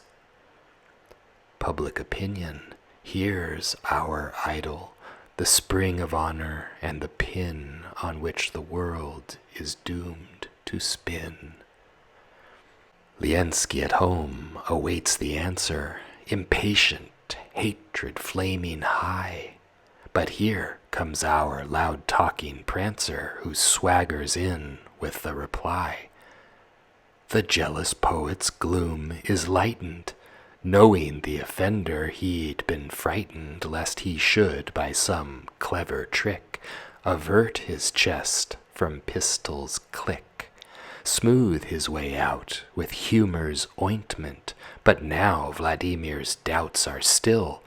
Early tomorrow, at the mill, before first light, they have appointment to raise the safety catch and strain to hit the target, thigh or brain. Still blazing with resentment's fuel, and set on hating the coquette, Liensky resolved before the duel not to see Olga. In a fret watched sun and clock, then by such labors defeated, turned up at his neighbors. He thought that Olga'd be confused, struck down as if she'd been accused when he arrived. Not in the slightest. Just as she'd always been, she tripped to meet the unhappy poet, skipped down from the porch, light as the lightest, the giddiest hope, carefree and gay, the same as any other day. "Last night, what made you fly so early?" was the first thing that Olga said. All Liensky's thoughts went hurly-burly, and silently he hung his head. Rage died and jealousy's obsession before such candor of expression, such frank tendresse. Away they stole before such playfulness of soul. He looks in sweet irresolution, and then concludes, she loves him yet, Already borne down by regret, he almost begs for absolution. He trembles, knows not what to tell. He's happy, yes, he's almost well. Now brooding thoughts hold his attention once more at that beloved sight, and so he lacks the strength to mention the happenings of the previous night. He murmurs, "Olga's mine for saving. I'll stop that tempter from depraving her youth with all his repertoire of sighs and compliments and fire. That poisonous worm, despised, degrading, shall not attack my lily's root. I'll save this blossom on the shoot, still hardly opened up, from fading." Friends, all this meant was, I've a date for swapping bullets with my mate. If only Liensky'd known the burning wound that had seared my Tanya's heart, if Tanya'd had the chance of learning that Liensky and Eugene, apart, would settle on the morrow morning for which of them the tomb was yawning, perhaps her love could in the end have reunited friend to friend. But even by accident her passion was undiscovered to that day. Onegin had no word to say. Tatiana pined in secret fashion. Of the whole world her nurse alone, if not slow-witted, might have known. Liensky all evening, in distraction, would talk, keep silent, laugh, then frown, the quintessential reaction of Muse's offspring, sitting down before the clavichord with knitted forehead, he strummed, his vision flitted to Olga's face. He whispered low, "I think I'm happy. Time to go." The hour was late, and now from aching the heart inside him seemed to shrink. Parting with Olga made him think it was quite torn in half and breaking. She faced him questioning, "But you?" "It's nothing." And away he flew. Once home, he brought out and inspected his pistols, laid them in their case, undressed, by candlelight selected, and opened Schiller. But the embrace of one sole thought holds him in keeping, and stops his doleful heart from sleeping. Olga is there, he sees her stand in untold beauty close at hand. Vladimir shuts the book, for writing prepares himself, and then his verse, compact of amorous trash and worse, flows and reverberates. Reciting, he sounds in lyric frenzy sunk, like Delvig when he's dining drunk. By chance those verses haven't vanished. I keep them and will quote them here. Whither, oh whither are ye banished, my golden days when spring was dear? What fate is my tomorrow brewing? The answer's past all human viewing, it's hidden deep in gloom and dust. No matter, fate's decree is just. Whether the arrow has my number, whether it goes careering past, all's well. The destined hour at last comes for awakening, comes for slumber. Blessed are daytime's care and cark, blessed is the advent of the dark. The morning star will soon be shining, and soon will day's bright tune be played. But I, perhaps, will be declining into the tomb's mysterious shade. The trail the youthful poet followed by sluggish Lethe may be swallowed, and I be by the world forgot. But, lovely maiden, wilt thou not on my untimely urn be weeping, thinking, He loved me, and in strife the sad beginnings of his life he consecrated to my keeping. Friend of my heart, be at my side. Beloved friend, thou art my bride. So Liensky wrote, obscurely, limply, in the romantic style we say, though what's romantic here I simply fail to perceive, that's by the way. At last, with dawn upon him, stooping his weary head and softly drooping over the modish word, ideal, he dozed away. But when the real magic of sleep had started claiming its due oblivion, in the hush his neighbor entered at a rush and wakened Liensky by exclaiming, "Get up! It's gone 6, I'll be bound. Onegin's waiting on the ground."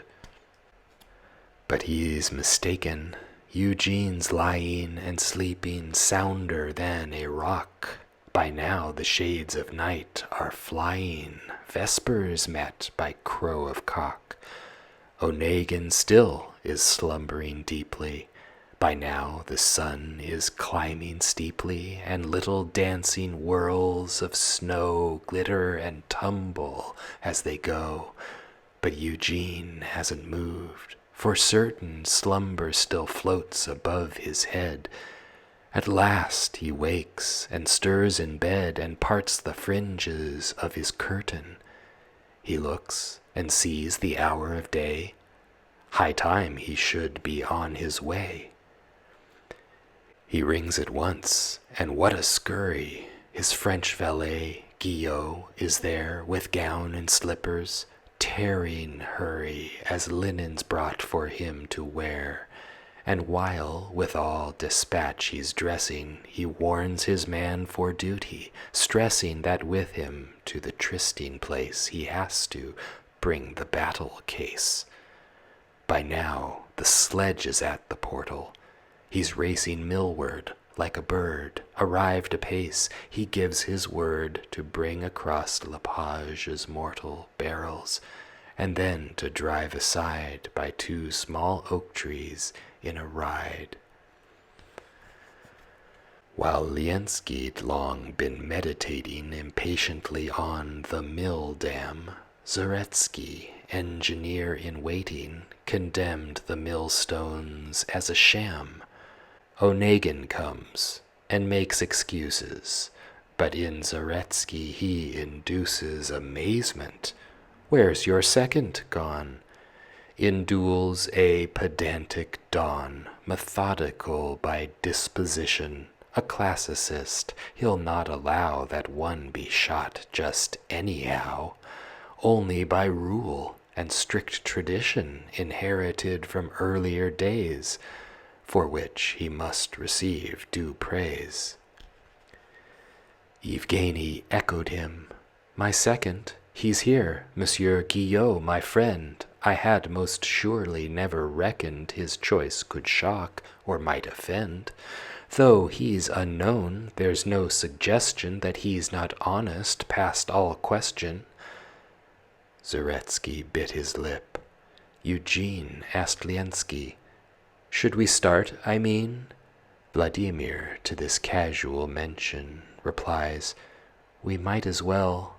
They walk behind the mill in solemn talk. Zaretsky draws up a convention with Guillot, while poor parleys last, the 2 foes stand with eyes downcast. Foes, is it long since from each other the lust for blood drew them apart? Long since, like brother linked to brother, they shared their days in deed and heart, their table and their hours of leisure. But now in this vindictive pleasure hereditary foes they seem, and as in some appalling dream each coldly plans the other's slaughter. Could they not laugh out loud before their hands are dipped in scarlet gore? Could they not give each other quarter and pardon kindness. Just the same, all modish foes dread worldly shame. Pistols are out, they gleam, the hammer thumps as the balls are pressed inside faceted muzzles by the rammer. With a first click, the catch is tried. Now powder's grayish stream is slipping into the pan, securely gripping the jagged flints pulled back anew. Guillot, behind a stump in view, stands in dismay and indecision, and now the two opponents doff their cloaks. Zaretsky's measured off 32 steps with great precision, and on their marks has made them stand. Each grips his pistol in his hand. Now march, and calmly, not yet seeking to aim, at steady, even pace, the foes, cold-blooded and unspeaking, each took 4 steps across the space, 4 fateful strides. Then, without slowing the level tenor of his going, Eugene quietly began to lift his pistol up. A span of 5 more steps they went, slow-gated, and Liensky, left eye closing, aimed. But just then Eugene's pistol flamed. The clock of doom had struck as fated, and the poet, without a sound, let fall his pistol to the ground. Vladimir drops, hand softly sliding to heart, and in his misted gaze is death, not pain, so gently gliding down slopes of mountains when a blaze of sunlight makes it flash and crumble. A block of snow will slip and tumble.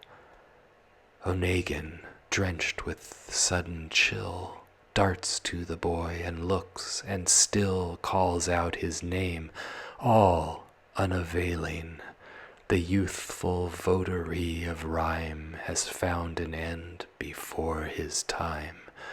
The storm is over, dawn is paling, the bloom has withered on the bough, the altar flames extinguished now.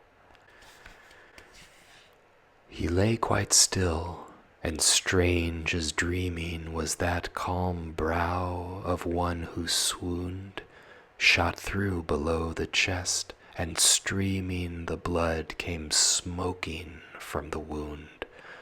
A moment earlier, inspiration had filled this heart, and detestation, and hope, and passion. Life had glowed, and blood had bubbled as it flowed. But now the mansion is forsaken, shutters are up, and all is pale, and still within, behind the veil of chalk, the window panes have taken. The lady of the house has fled. Where to, God knows, the trail is dead. With a sharp epigram, it's pleasant to infuriate a clumsy foe, and, as observer, to be present and watch him stubbornly bring low his thrusting horns, and as he passes, blush to decry in looking glasses his foolish face. More pleasant yet to hear him howl, "That's me!" You'll get more joy still when with mute insistence you help him to an honored fate by calmly aiming at his pate from any gentlemanly distance. But when you've managed his dispatch, you won't find that quite so much catch. What if your pistol shot has smitten a friend of yours in his first youth, because some glance of his has bitten your pride, some answer, or in truth some nonsense thrown up while carousing, or if himself with rage arousing he's called you out? Say in your soul what feelings would assume control if, motionless, no life appearing, death on his brow, your friend should lie stiffening as the hours go by, before you on the ground, unhearing, unspeaking too, but stretched out there, deaf to the voice of your despair. Giving his pistol but a squeezing, Yevgeny looks at Liensky, chilled at heart by grim remorse's freezing. Well, what? The neighbor says. He's killed. Killed. At this frightful word, a quiver Onegin turns, and with a shiver summons his people. On the sleigh with care Zaretsky stows away the frozen corpse, drives off, and homing vanishes with his load of dread. The horses, as they sense the dead, have snorted, reared, and whitely foaming have drenched the steel bit as they go, and flown like arrows from a bow. My friends, the bard stirs your compassion, right in the flower of joyous hope, hope that he's had no time to fashion for me to see, still in the scope of swaddling clothes, already blighted. Where is the fire that once ignited? Where's the high aim, the ardent sense of youth, so tender, so intense? And where is love's tempestuous yearning? Where are the reveries this time, the horrors of disgrace and crime, the thirst for work, the lust for learning, and life's celestial's phantom gleams, stuff of the poet's hallowed dreams? Perhaps to improve the world's condition, perhaps for fame he was endowed. His lyre, now stilled in its high mission, might have resounded long and loud for eons. Maybe it was fated that on the world's staircase there waited for him a lofty stair. His shade, after the martyr's price it paid, maybe bore off with it forever a sacred truth, and at our cost a life-creating voice was lost. To it the people's blessing never will reach, and past the tomb's compound hymns of the ages never sound. Perhaps, however, to be truthful, he would have found a normal fate. The years would pass.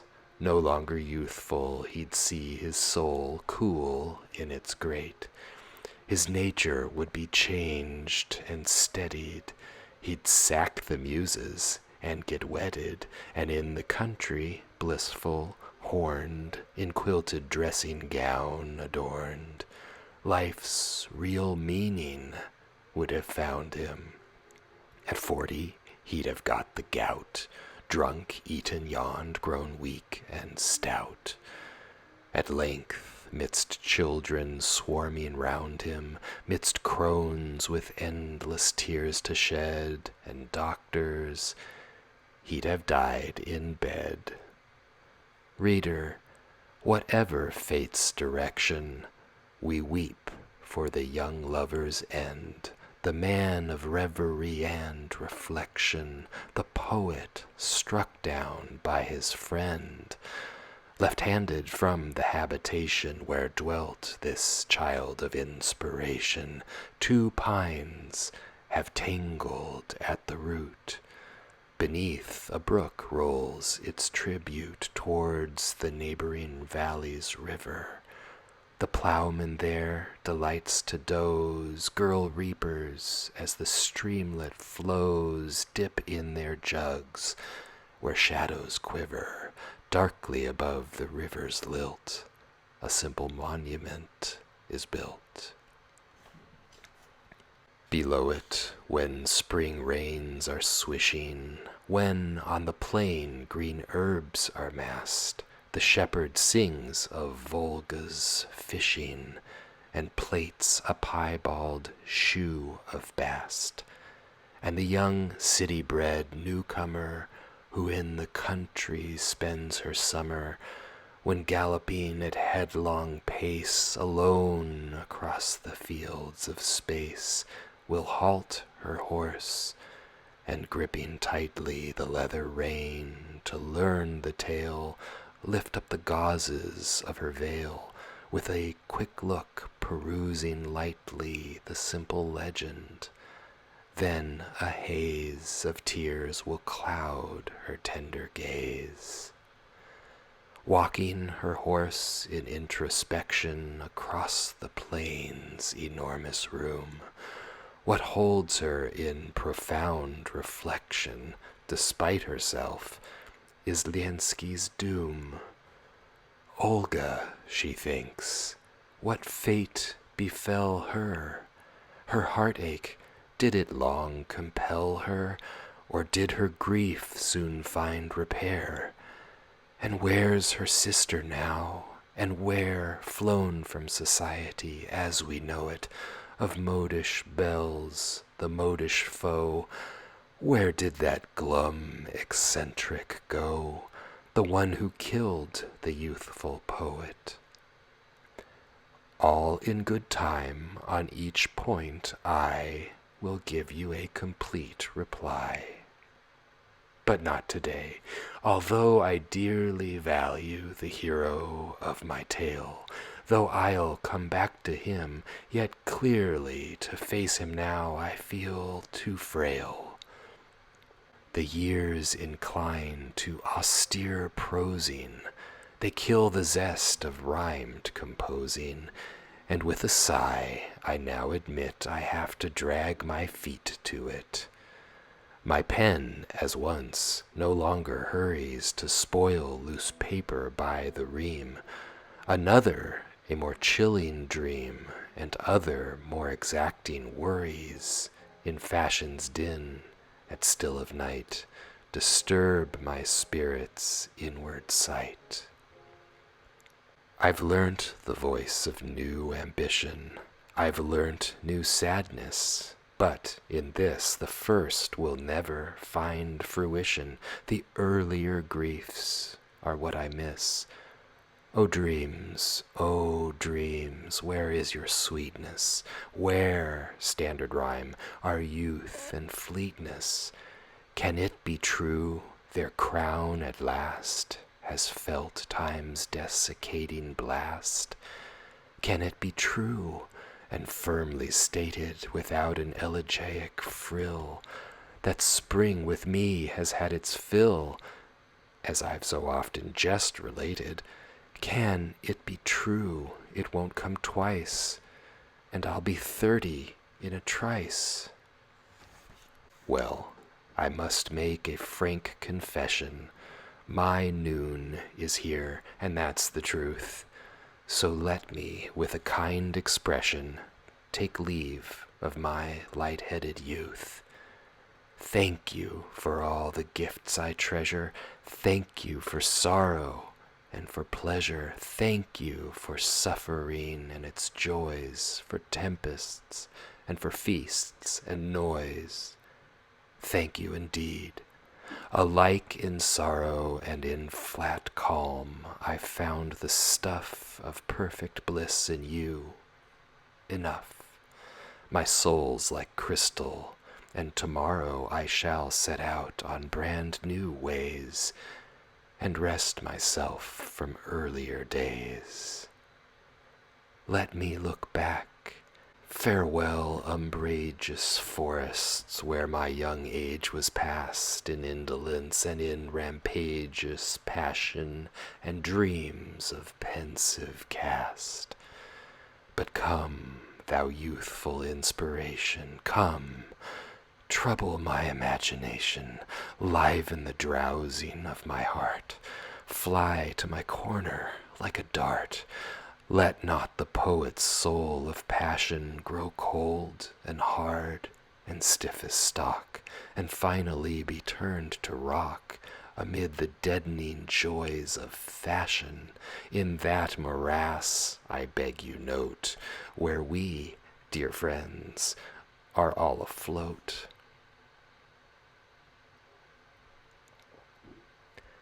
Chapter 7. Moscow, loved daughter of Russia, where can we find your equal? Dmitriev. How can one not love Mother Moscow? Baratinsky. You criticize Moscow. Why make such a fuss of seeing the world? What on earth could be better? A place where you'll find none of us. Gribidov. By now the rays of spring are chasing the snow from all surrounding hills. It melts away, it rushes, racing down to the plain in turbid rills. Smiling through sleep, nature is meeting the infant year with cheerful greeting. The sky is brilliant in its blue, and, still transparent to the view, the downy woods are greener tinted. From waxen cells the bees again levy their tribute on the plain. The veils dry out, grow brightly printed, cows low. In the still nights of spring, the nightingales begun to sing. O spring, O time for love, how sadly your advent swamps me in its flood. And in my soul, O spring, how madly your presence aches. And in my blood, how heavy and how near to sobbing the bliss that fills me when your throbbing, caressing breath has fanned my face in rural calm's most secret place. Or from all notion of enjoyment am I estranged? Does all that cheers, that lives, and glitters and endears, now crush with sorrow's dull deployment a soul that perished long ago, and finds the world a darkling show? Or, unconsoled by the returning of leaves that autumn killed for good, are we recalled to grief still burning by the new whisper in the wood? Or else does nature, fresh and staring, set off our troubled mind, comparing its newness with our faded days, with years no more to meet our gaze? Perhaps, when thoughts are all a-quiver in midst of a poetic dream, some other older spring will gleam, and put our hearts into a shiver with visions of enchanted night, of distant places, of moonlight. It's time, kind-hearted idle creatures, dawns of Epicurean rule, calm men with beatific features, graduates of the Levshin school, Priam-like agricultural sages, sensitive ladies of all ages. The spring invites you to the land, now warmth and blossom are on hand, to walks of charm and inspiration and magic nights. In headlong course come to the fields, my friends, to horse with mounts from home or postal station. In loaded carriages migrate, leave far behind that city gate.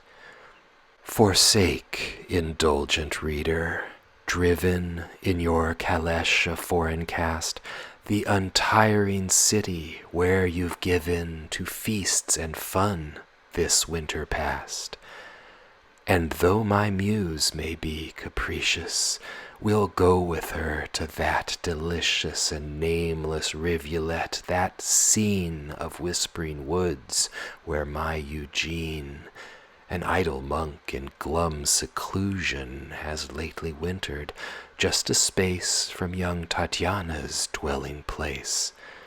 Dear Tanya, lover of illusion, though there he's no more to be found, he's left his sad trace on the ground.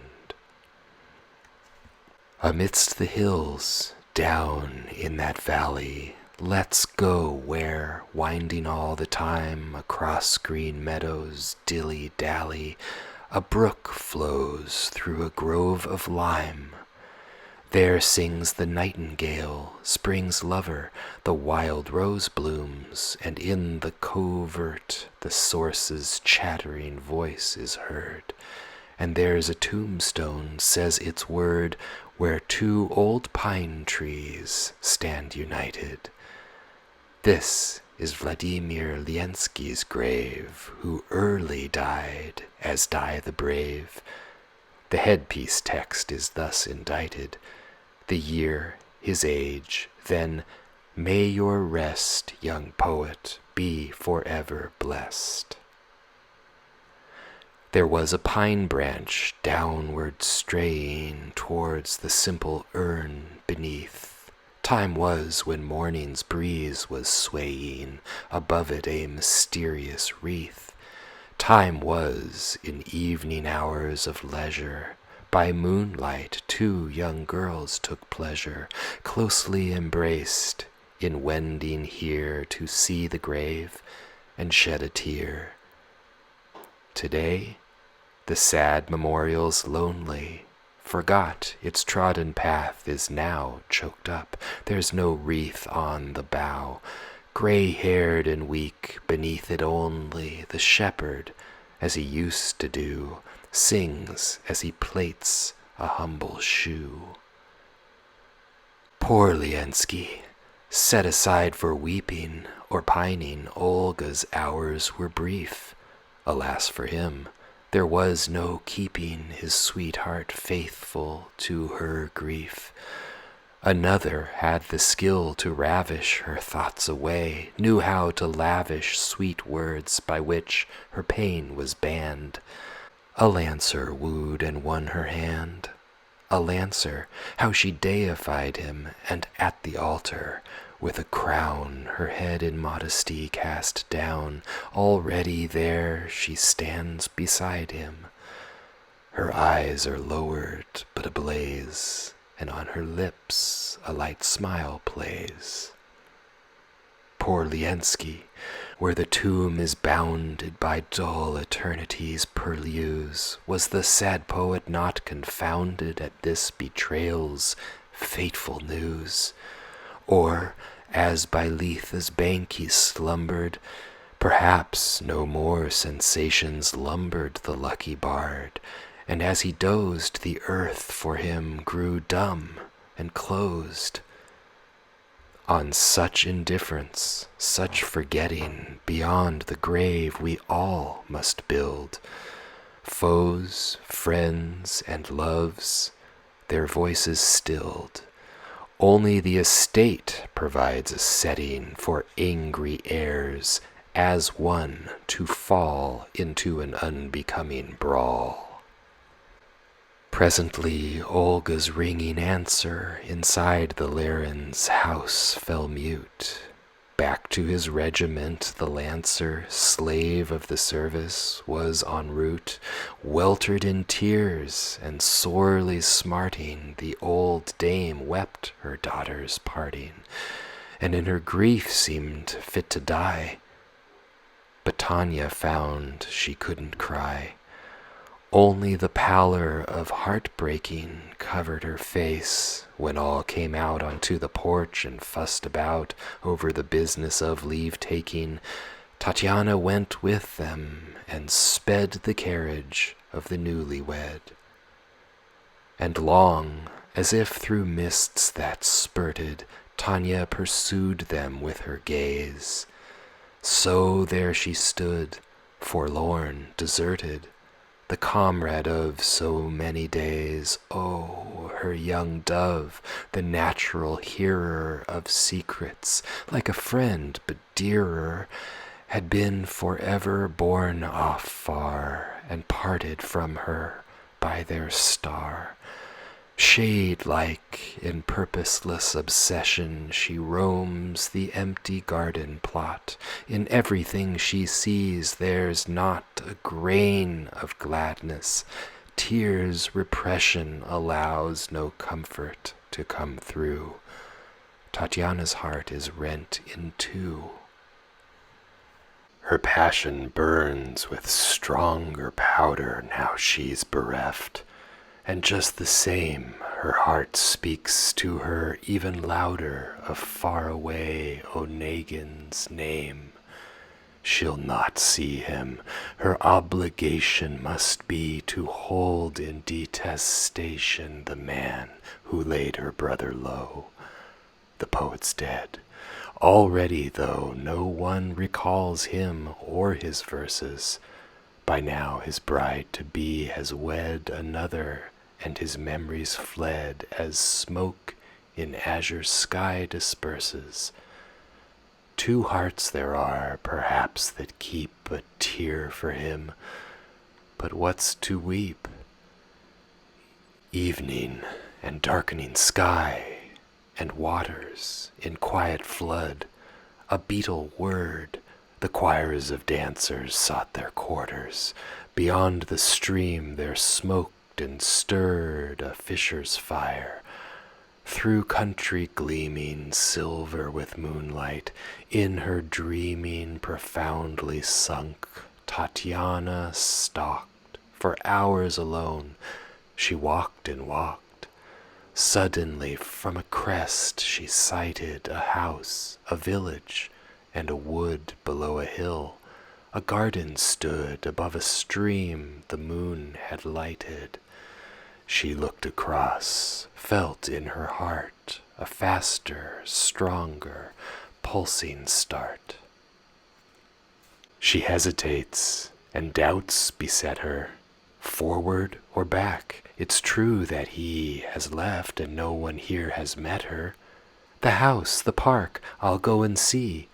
So down came Tanya, hardly daring to draw a breath, around her staring with puzzled and confused regard. She entered the deserted yard. Dogs, howling, rushed in her direction. Her frightened cry brought running out the household boys in noisy rout, giving the lady their protection. By dint of cuff and kick and smack they managed to disperse the pack. Could I just see the house, I wonder? Tatiana asked. The children all rushed to Anisia's room to plunder the keys that opened up the hall. At once Anisia came to greet her. The doorway opened wide to meet her. She went inside the empty shell in which our hero used to dwell. She looks, forgotten past all chalking, on billiard table rests a cue, and on the crumpled sofa too a riding whip. Tanya keeps walking. And here's the hearth, explains the crone, where master used to sit alone. Here in the winter he'd have dinner with neighbor Liensky, the deceased. Please follow me, and here's the inner study where he would sleep and feast on cups of coffee, and then later he'd listen to the administrator. In morning time he'd read a book, and just here in the window nook is where old master took up station and put his glasses on to see his Sunday game of cards with me. I pray God grant his soul salvation and rest his dear bones in the tomb down in our damp earth mother's womb. Tatiana, in a deep emotion, gazes at all the scene around. She drinks it like a priceless potion. It stirs her drooping soul to bound in fashion that's half glad, half anguished. That table where the lamp has languished beside the window sill, that bed on which a carpet has been spread, piled books, and through the pane the sable moonscape, the half-light over all, Lord Byron's portrait on the wall, the iron figure on the table, the hat, the scowling brow, the chest where folded arms are tightly pressed. Long time inside this modish cloister, as if spellbound, Tatiana stands. It's late, a breeze begins to roister, the valley's dark, the forest lands round the dim river's sleep, the curtain of hills has hid the moon, for certain the time to go has long since passed for the young pilgrim. So at last Tatiana, hiding her condition, and not without a sigh, perforce sets out upon her homeward course. Before she goes, she seeks permission to come back to the hall alone and read the books there on her own. Outside the gate, Tatiana parted with old Anicia. The next day, at earliest morning, out she started, to the empty homestead made her way. Then, in the study's quiet setting, at last alone, and quite forgetting the world and all its works, she wept, and sat there as the minutes crept. The books then underwent inspection. At first she had no heart to range, but then she found their choice was strange. To reading from this odd collection, Tatiana turned with thirsting soul, and watched a different world unroll. Though long since Eugene's disapproval included reading in their place and still exempted from removal, a few books had escaped disgrace. Don Juan's and the Giaour's creator, 2 or 3 novels where our later epochs portrayed survived the ban, works where contemporary man is represented rather truly, that soul without a moral tie, all egotistical and dry, to dreaming given up unduly, and that embittered mind which boils in empty deeds and futile toils. There many pages kept the impression where a sharp nail has made a dent. On these, with something like obsession, the girl's attentive eyes are bent. Tatiana sees with trepidation what kind of thought, what observation had drawn Eugene's especial heed, and where he'd silently agreed. Her eyes along the margin flitting pursue his pencil. Everywhere Onegin's soul encountered there declares itself in ways unwitting. Terse words or crosses in the book, or else a query's wondering hook. And so, at last, feature by feature, Tanya begins to understand more thoroughly, thank God, the creature for whom her passion has been planned by fate's decree, this freakish stranger who walks with sorrow and with danger, whether from heaven or from hell. This angel, this proud devil, tell, what is he? Just an apparition, a shadow, null and meaningless, a Muscovite in herald's dress, a modish second-hand edition, a glossary of smart argot, a parody, an empty show? Can she have found the enigma's setting, in this the riddle's missing clue?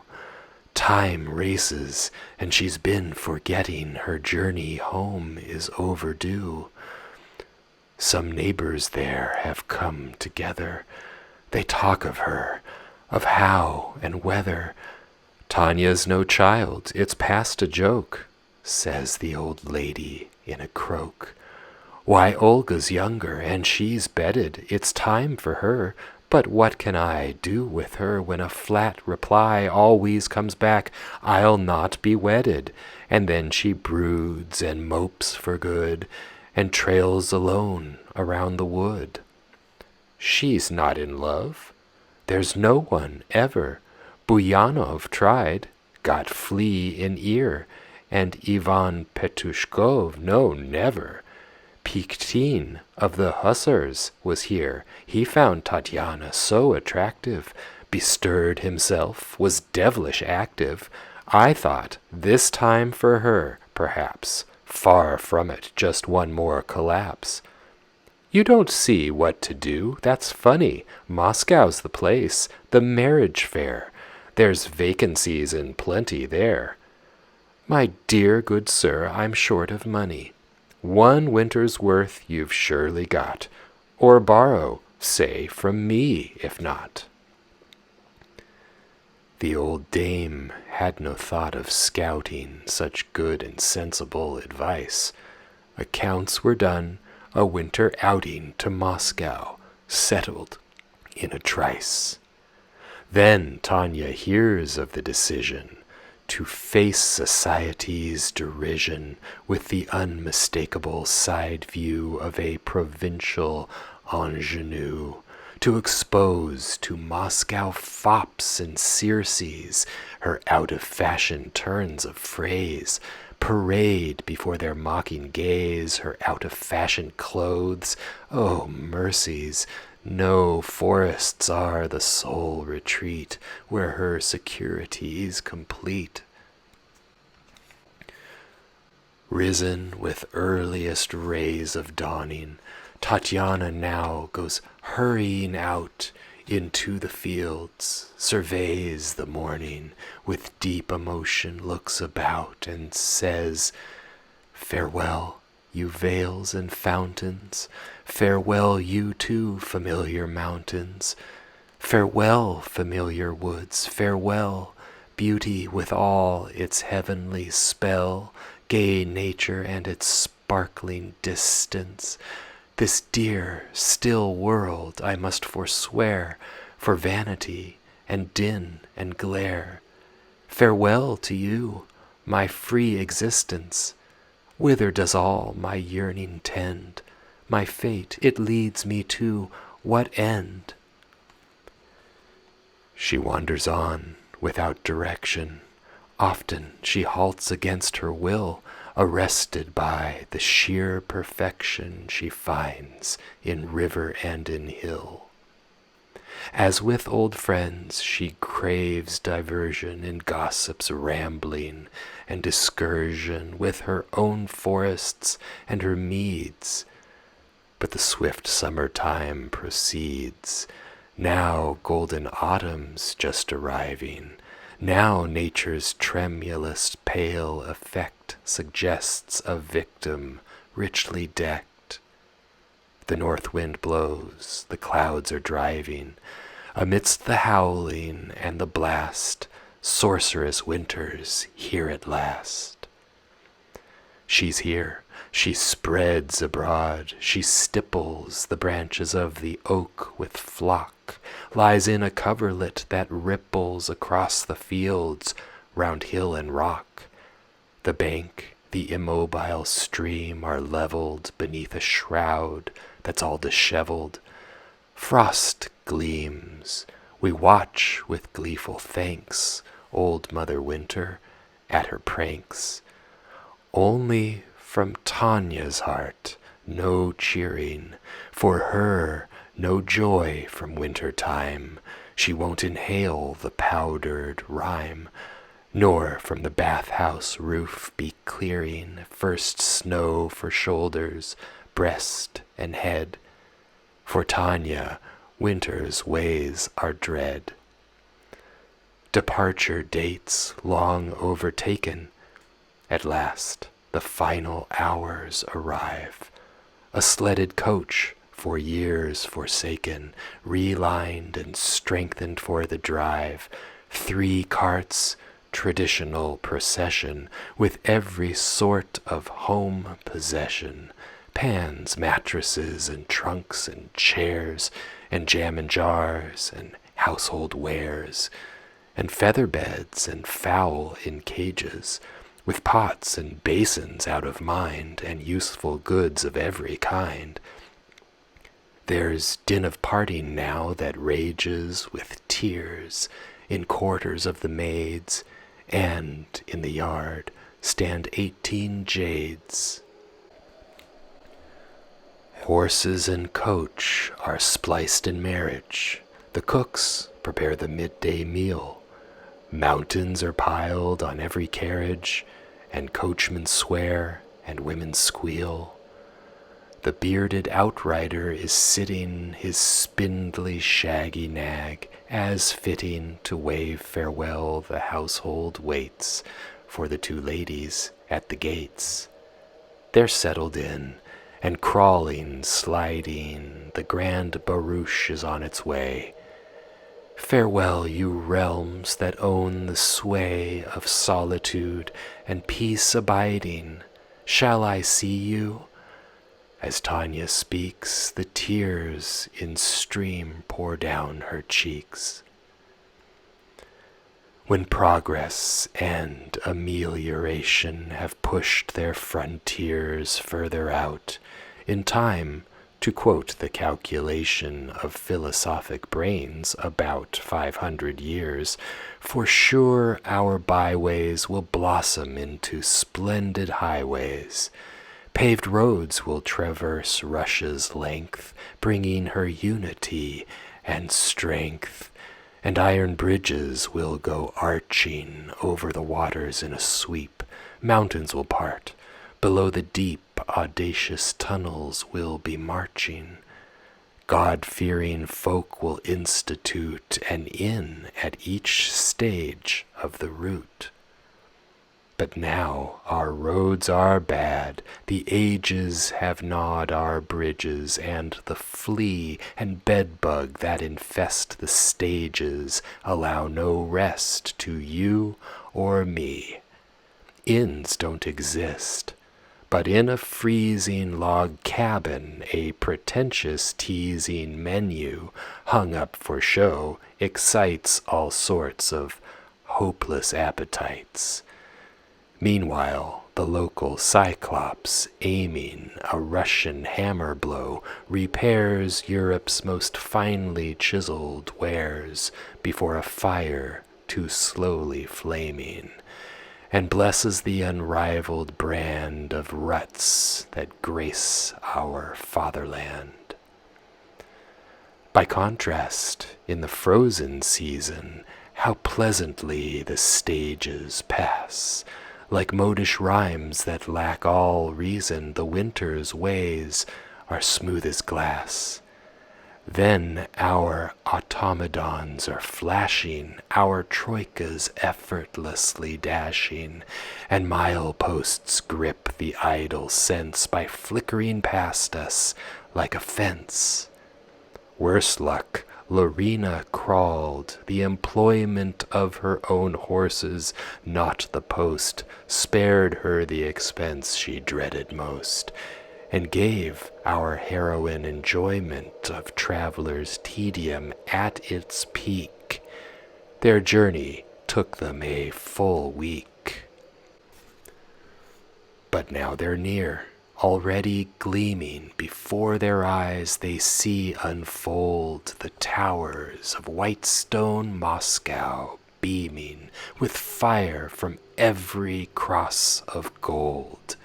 Friends, how my own heart leaped with pleasure when suddenly I saw this treasure of domes and belfries in a cup with parks and mansions open up, How often would I fall to musing of Moscow in the mournful days of absence on my wandering ways. Moscow! How many strains are fusing in that one sound for Russian hearts? What store of riches it imparts! Here stands, with shady park surrounded, Petrovsky Castle, and the fame in which so lately it abounded rings proudly in that sombre name. Napoleon here, intoxicated with recent fortune, vainly waited till Moscow, meekly on its knees, gave up the ancient Kremlin keys. But no, my Moscow never stumbled, nor crawled in suppliant attire. No feast, no welcome gifts, with fire the impatient conqueror was humbled. From here, deep sunk in pensive woe, he gazed out on the threatening glow. Farewell, Petrovsky Castle, glimmer of fallen glory. Well, don't wait, drive on, and now we see, a shimmer, the pillars of the turnpike gate. Along Tverskaya Street already, the potholes make the coach unsteady.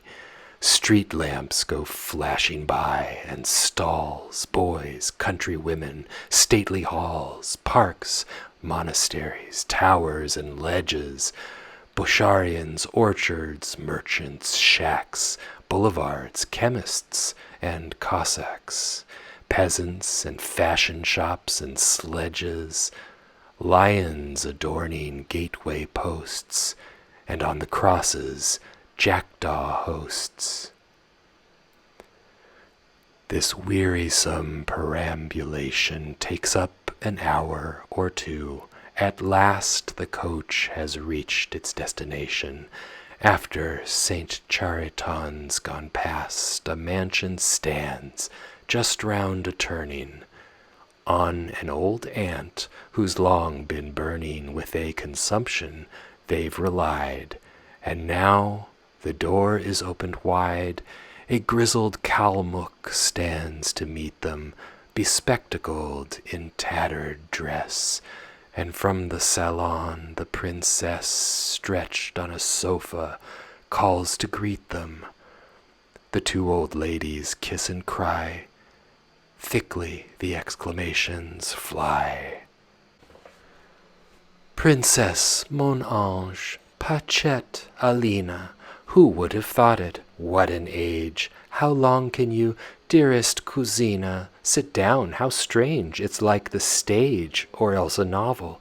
And my daughter Tatiana's here, you know I've brought her. Ah, Tanya, come to me. It seems I'm wandering in a world of dreams. Grandison, cousin, do you remember? What, Grandison? Oh, Grandison, I do. Well, where he's gone? Here, near St. Simeon, in December, on Christmas Eve, he wished me joy. Lately he married off his boy. As for the other one, tomorrow we'll talk, and then we'll show Tanya to all her kin. My sorrow is that my feet lack strength to go outside the house. But you'll be aching after your drive. It's quite back-breaking. Let's go together, take a rest. Oh, I've no strength. I'm tired, my chest. These days I'm finding even gladness, not only pain, too much to meet. I'm good for nothing now, my sweet. You age, and life's just grief and sadness. With that, in tears and quite worn out, she burst into a coughing bout. The invalid's glad salutation, her kindness, moved Tatiana, yet the strangeness of her habitation after her own room makes her fret. No sleep beneath that silken curtain, in that new couch, no sleep for certain. The early pealing of the bells lifts her from bed, as it foretells the occupations of the morning. She sits down by the window-sill. The darkness thins away, but still no vision of her fields is dawning. An unknown yard she sees from thence, a stall, a kitchen, and a fence. The kinsfolk, in concerted action, ask Tanya out to dine, and they present her languor and distraction to fresh grandparents every day. For cousins from afar, on meeting, there never fails a kindly greeting, and exclamations, and good cheer. "How Tanya's grown! I pulled your ear just yesterday. And since your christening, how long is it? And since I fed you in my arms on gingerbread?" And all grandmothers who are listening in unison repeat the cry, "My goodness, how the years do fly!" Their look, though, shows no change upon it. They all still keep their old impress. Still made of tulle, the self-same bonnet adorns Aunt Helen, the princess. Still powdered is Lukerya Lvovna, a liar still Lyubov Petrovna. Ivan Petrovitch still is dumb, Semyon Petrovitch mean and glum. And then old cousin Pelageya still has Monsieur Finmouche for friend. Same palm, same husband to the end. He's at the club, a real stayer.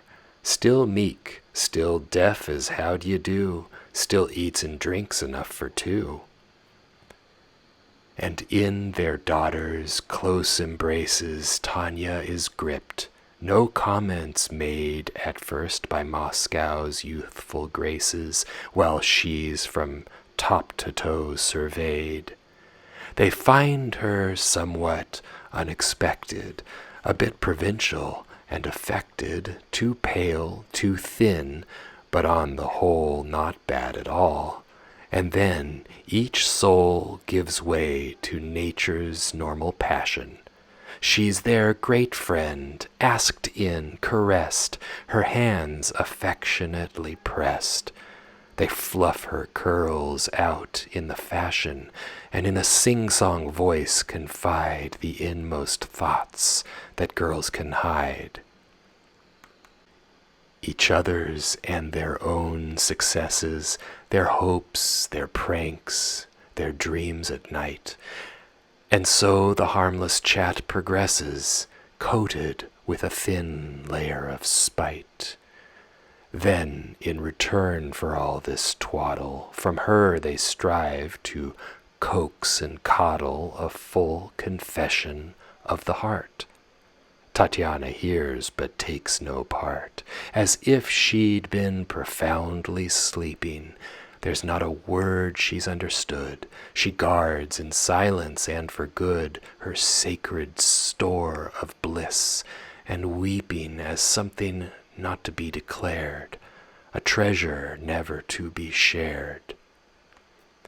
To talk, to general conversation, Tatiana seeks to attune her ear, but the salon's preoccupation is with dull trash that can't cohere. Everything's dim and unenthusing, even the scandal's not amusing.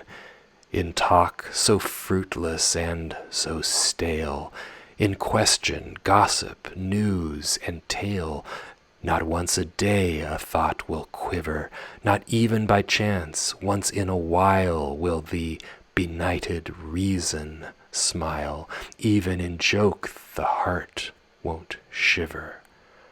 This world's so vacuous that it's got no spark of fun in all its rot. In swarms around Tatiana ranging, the modish record office clerks stare hard at her before exchanging some disagreeable remarks. One melancholy fop declaring that she's ideal begins preparing an elegy to her address, propped in the door among the press. Once Vyazemsky, who chanced to find her at some dull aunt's, sat down and knew how to engage in talk that drew her soul's attention. Just behind her, an old man saw her as she came, straightened his wig, and asked her name. But where, mid tragic storms that rend her, Melpomene wails long and loud, and brandishes her tinsel splendor before a cold, indifferent crowd, and where Thalia, gently napping, ignores approval's friendly clapping, and where Terpsichore alone moves the young watcher, as was known to happen long ago, dear readers, in our first ages, from no place did any glasses seek her face, lorgnettes of jealous fashion leaders, or quizzing glasses of know-alls in boxes or the rows of stalls. They take her to the assembly, the crush, the heat, as music blares, the blaze of candles and the trembly flicker of swiftly twirling pears, the beauties in their flimsy dresses, the swarm, the glittering mob that presses, the ring of marriageable girls, bludgeon the sense, it faints and whirls. Here insolent prize dandies wither all others with a waistcoat's set and an insouciant lorgnette. Hussars on leave are racing hither to boom, to flash across the sky, to captivate and then to fly. The night has many stars that glitter. Moscow has beauties and to spare, but brighter than the heavenly litter, the moon in its azure of air. And yet that goddess whom I'd never importune with my lyre, whenever, like a majestic moon, she drives among the maidens and the wives, how proudly, how divinely gleaming she treads our earth, and how her breast is in voluptuous languor dressed, how sensuously her eyes are dreaming. Enough, I tell you, that will do. You've paid insanity its due. Noise, laughter, bowing, helter-skelter, gallop, mazurka, waltz. Meanwhile, between two ants in pillared shelter, unnoticed in unseen style, Tanya looks on. Her own indictment condemns the monde and its excitement. She finds it stifling here.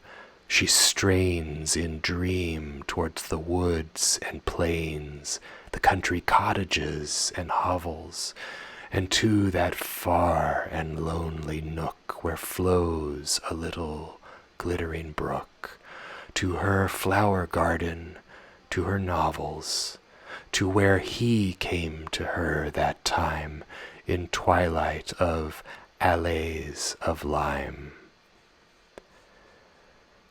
But while she roams in thought, not caring for dance and din and worldly ways, a general of majestic bearing has fixed on her a steady gaze.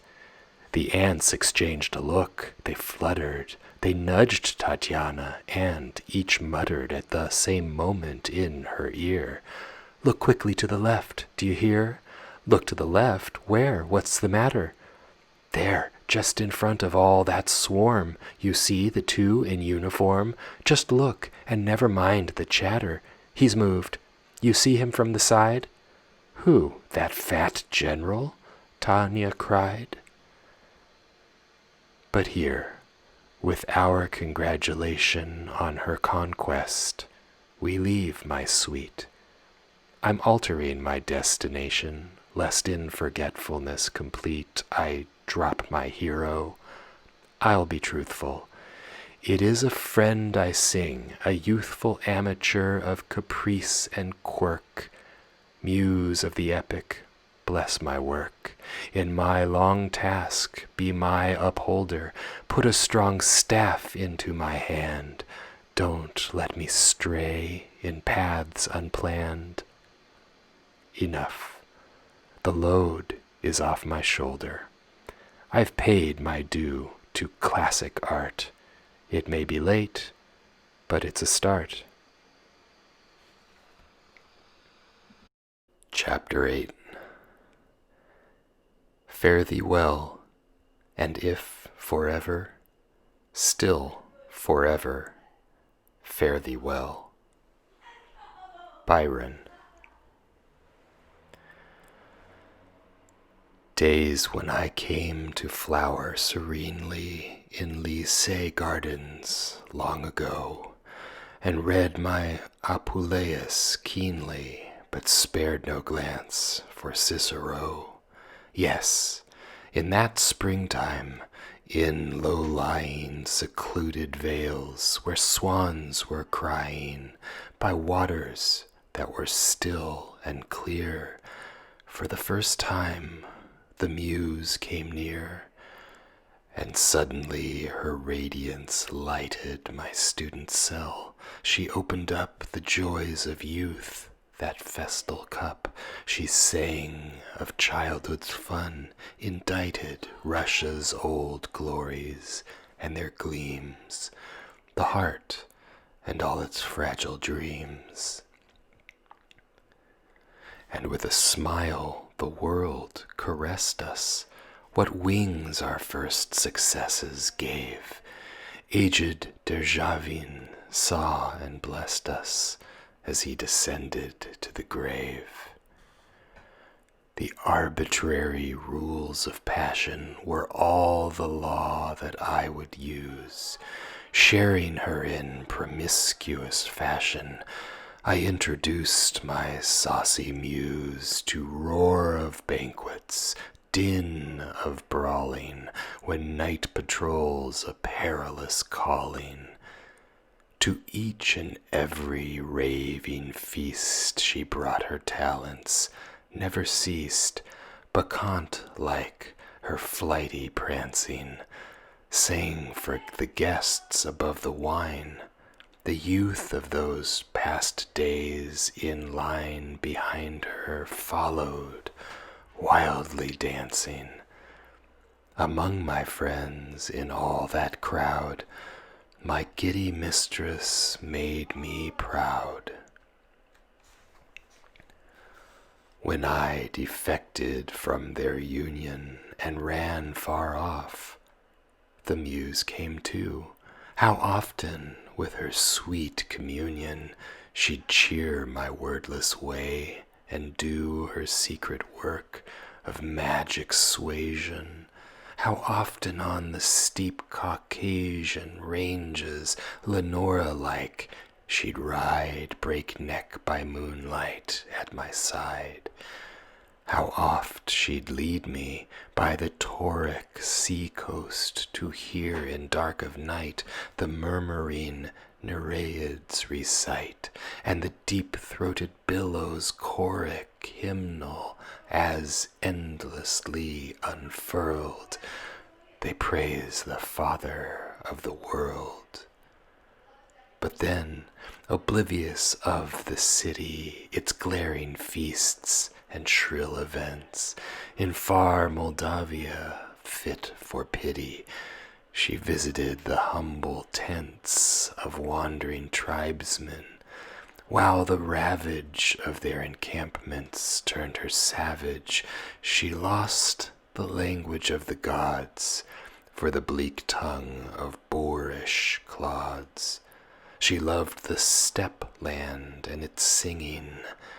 Then quickly something changed all this, and now, as a provincial miss, she's turned up in my garden, bringing sad meditations in her look, and in her hand a small French book. Now, for the first time, she's escorted into the social whirlabout.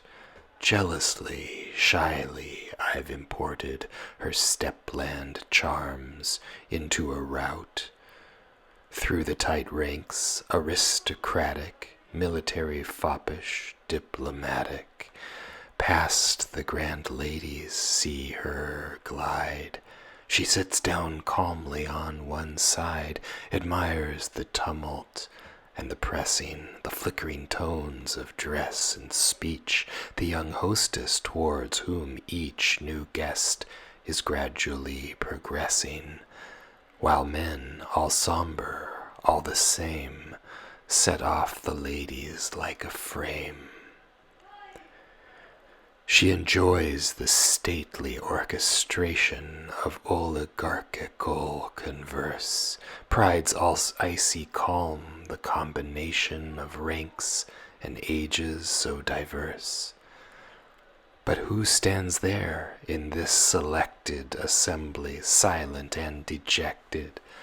All who behold him find him strange.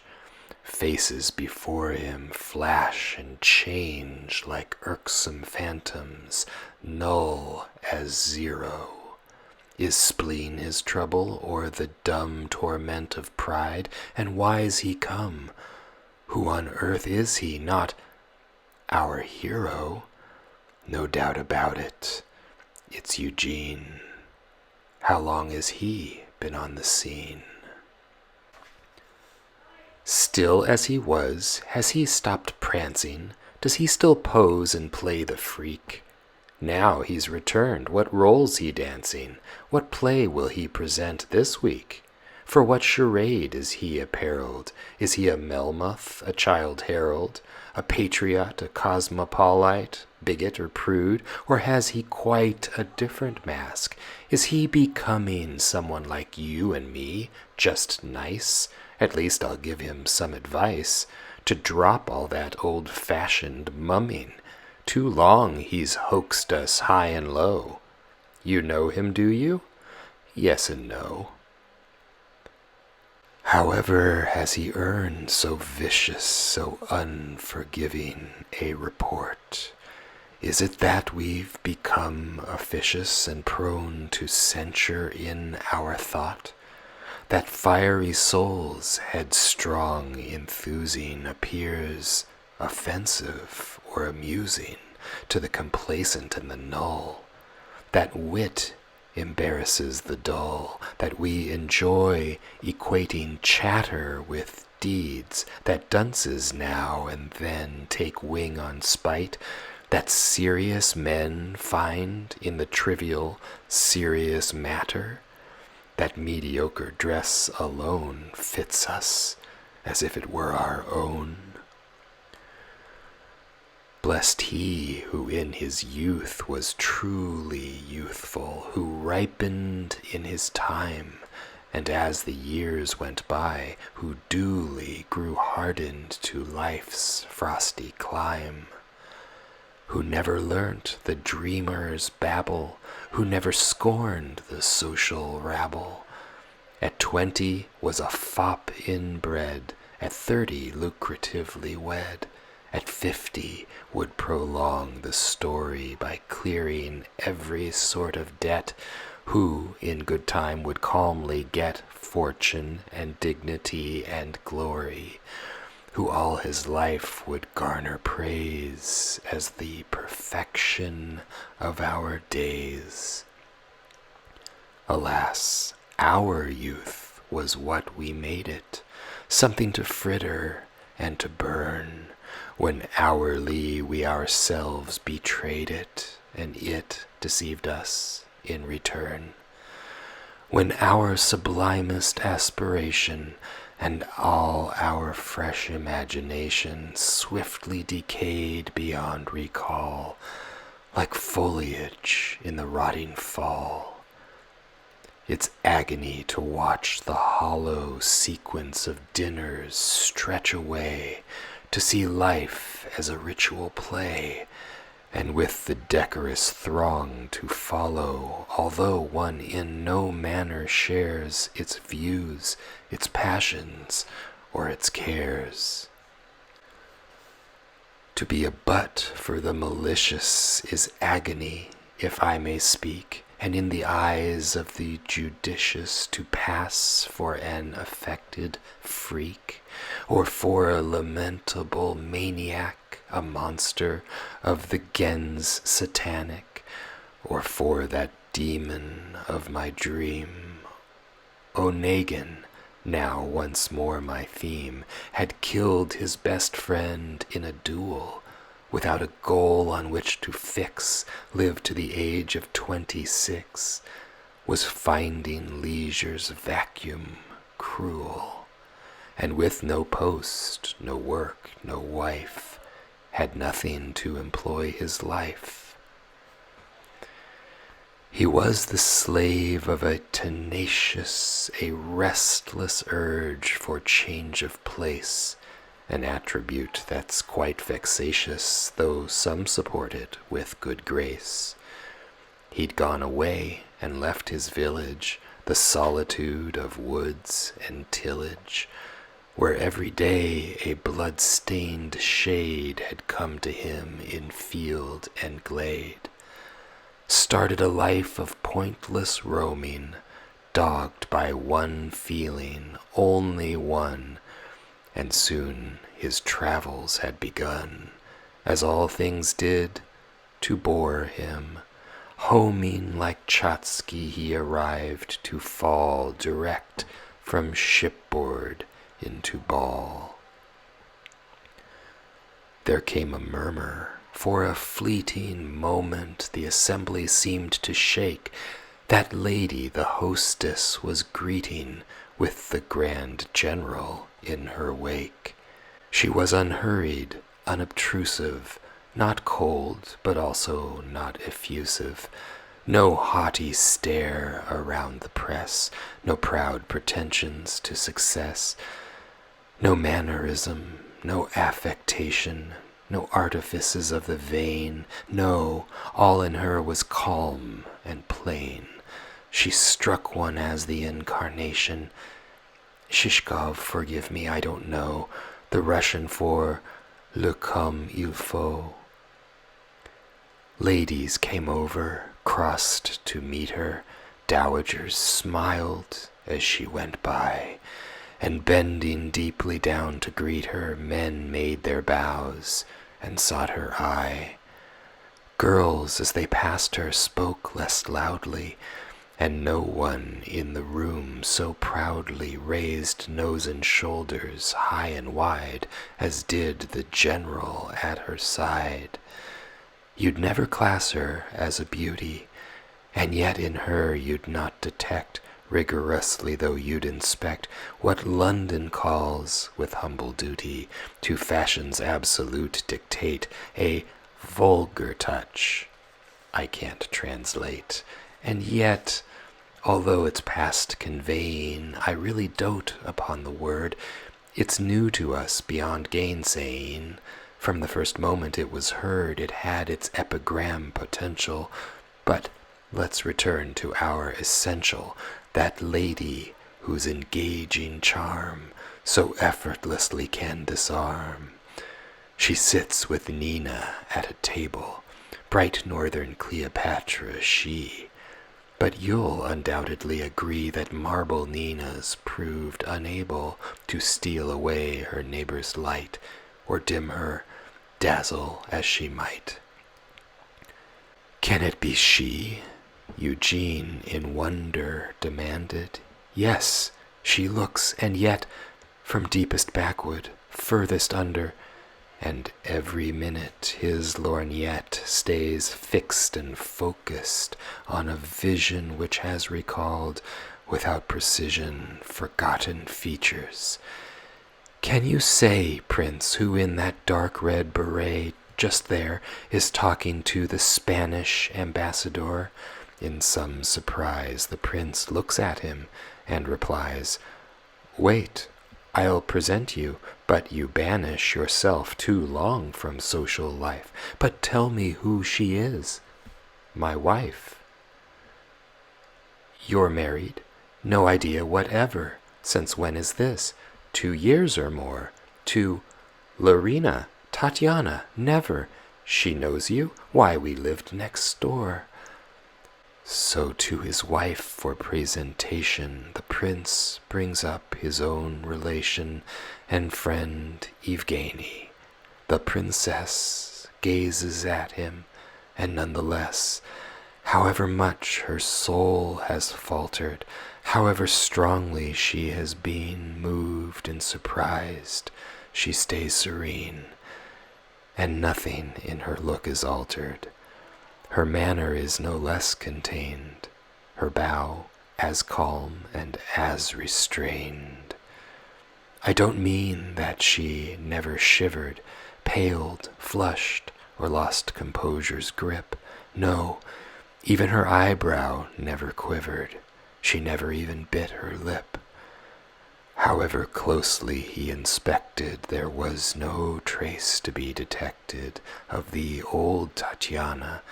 Eugene tried to talk to her, but language died. How long he'd been here was her query, and where had he arrived from? Not from their own country. Then she shot across to her consort a weary regard, and slipped away for good, with Eugene frozen where he stood. Was she the Tanya he'd exhorted in solitude, as at the start of this our novel we reported, in the far backwoods' deepest heart, to whom in a fine flow of preaching he had conveyed some moral teaching, from whom he'd kept a letter where her heart had spoken, free as air, untouched by trace of inhibition?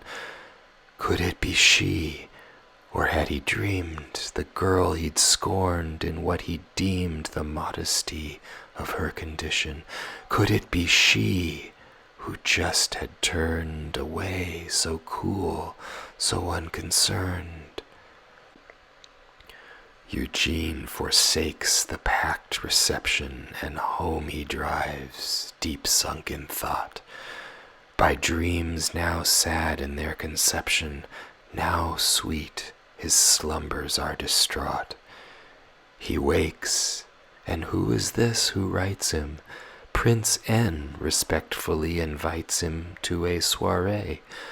My God, to her, I'll go, and in a stir, a swift, polite reply is written. What ails him? He's in some strange daze. What moves along the hidden ways in one so slothful, so hard-bitten? Vexation, vainness, heavens above, it can't be youth's distemper. Love? Once more he counts the hour bells tolling. Once more he can't await the night. Now 10 has struck, his wheels are rolling. He drives there like a bird in flight. He's up the steps with heart a-quiver, led to the princess, all a-shiver, finds her alone, and there they sit, some minutes long. The words won't fit on Eugene's lips.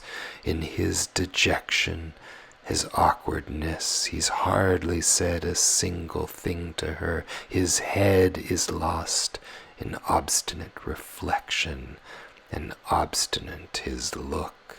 But she sits imperturbable and free. Her husband enters, thus concluding their unattractive tete-a-tete. He and Onegin start alluding to pranks and jokes of earlier date. They laugh. The guests begin arriving. Already now the talk was thriving on modish malice, coarse of grain but salt. Near the princess of vain, of unaffectedly fantastic invention sparkled, then gave way to reasoned talk. No dull hearsay, no deathless truths, nothing scholastic, and no one's ear could take offense at such vivacious, free good sense. High rank, of course, and fashion's glasses, St. Petersburg's fine flower was there, the inevitable silly asses the faces met with everywhere, ladies of riper years, delicious in rose-trimmed bonnets, but malicious, a girl or two, without a smile to crack between them. For a while one listened to a chief of mission on state affairs. There was a wit, a gray-haired, perfumed, exquisite, a joker in the old tradition, acute and subtle, in a word, all that today we find absurd.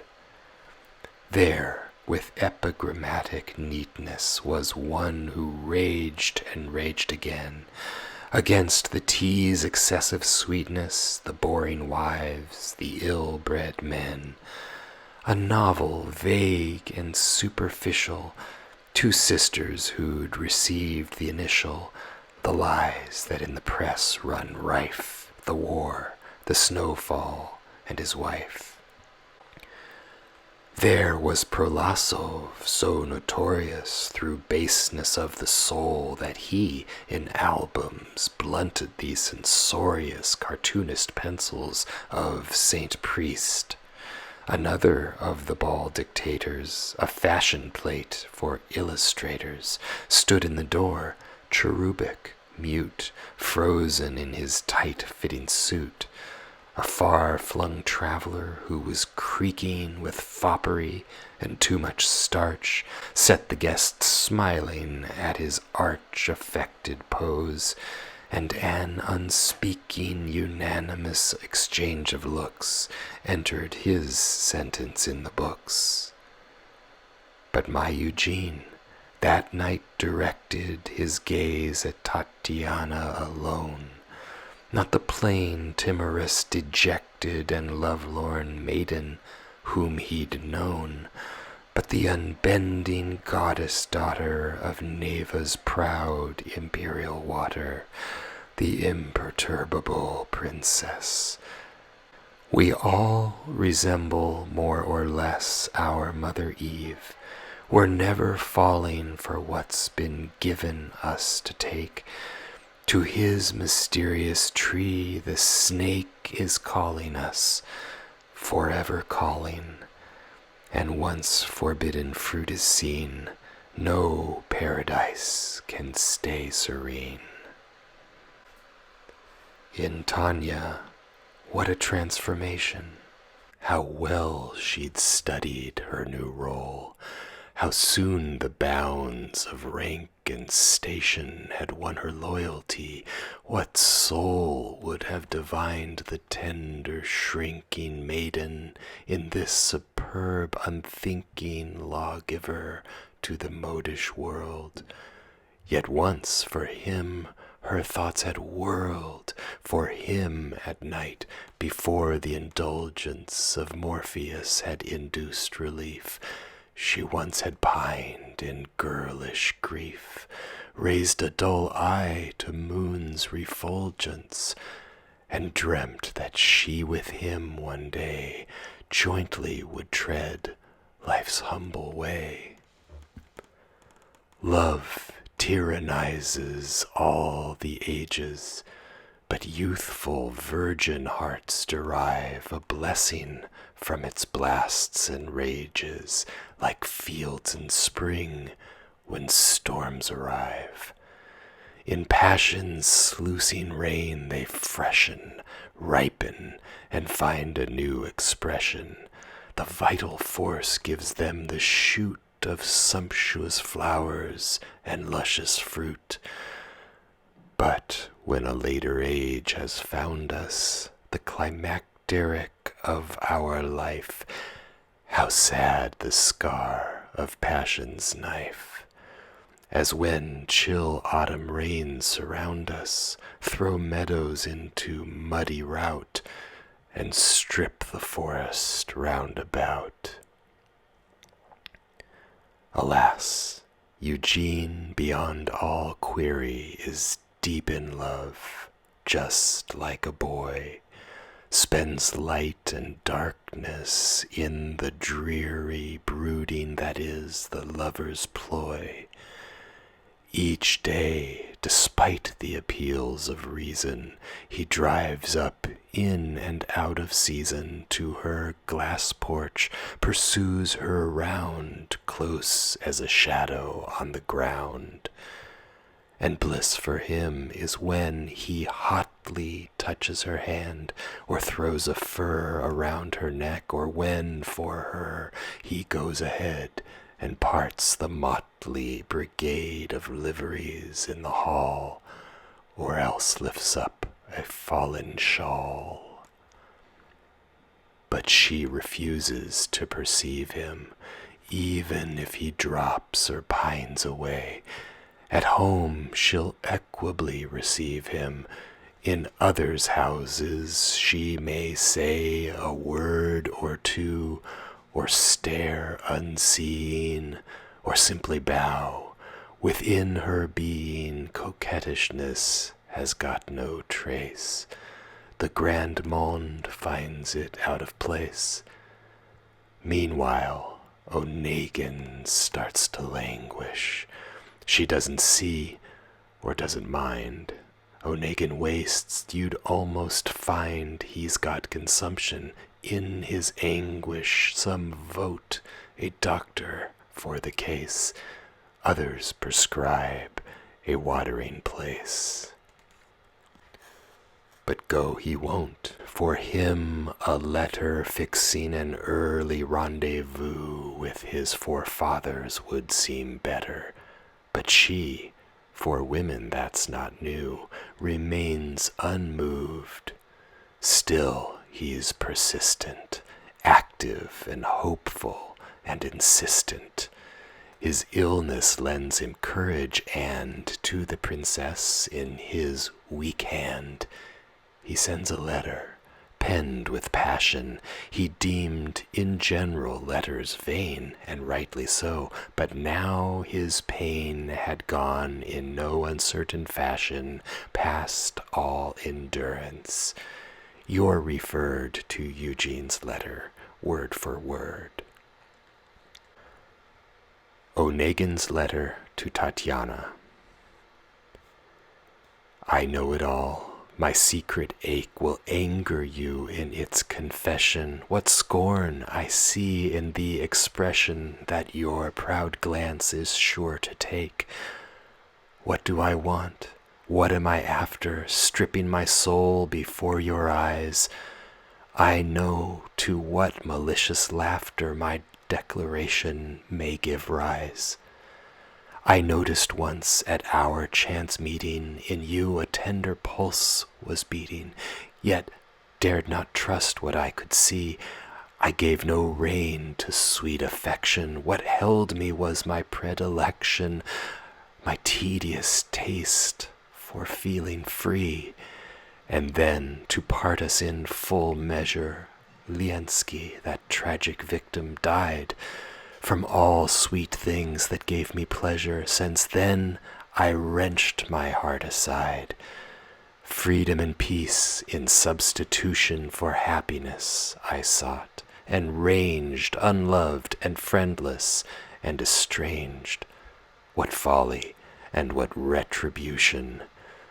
No, every minute of my days to see you, faithfully to follow, watch for your smile, and catch your gaze with eyes of love, with greed to swallow your words, and in my soul to explore your matchlessness, to seek to capture its image, then to swoon before your feet, to pale and waste.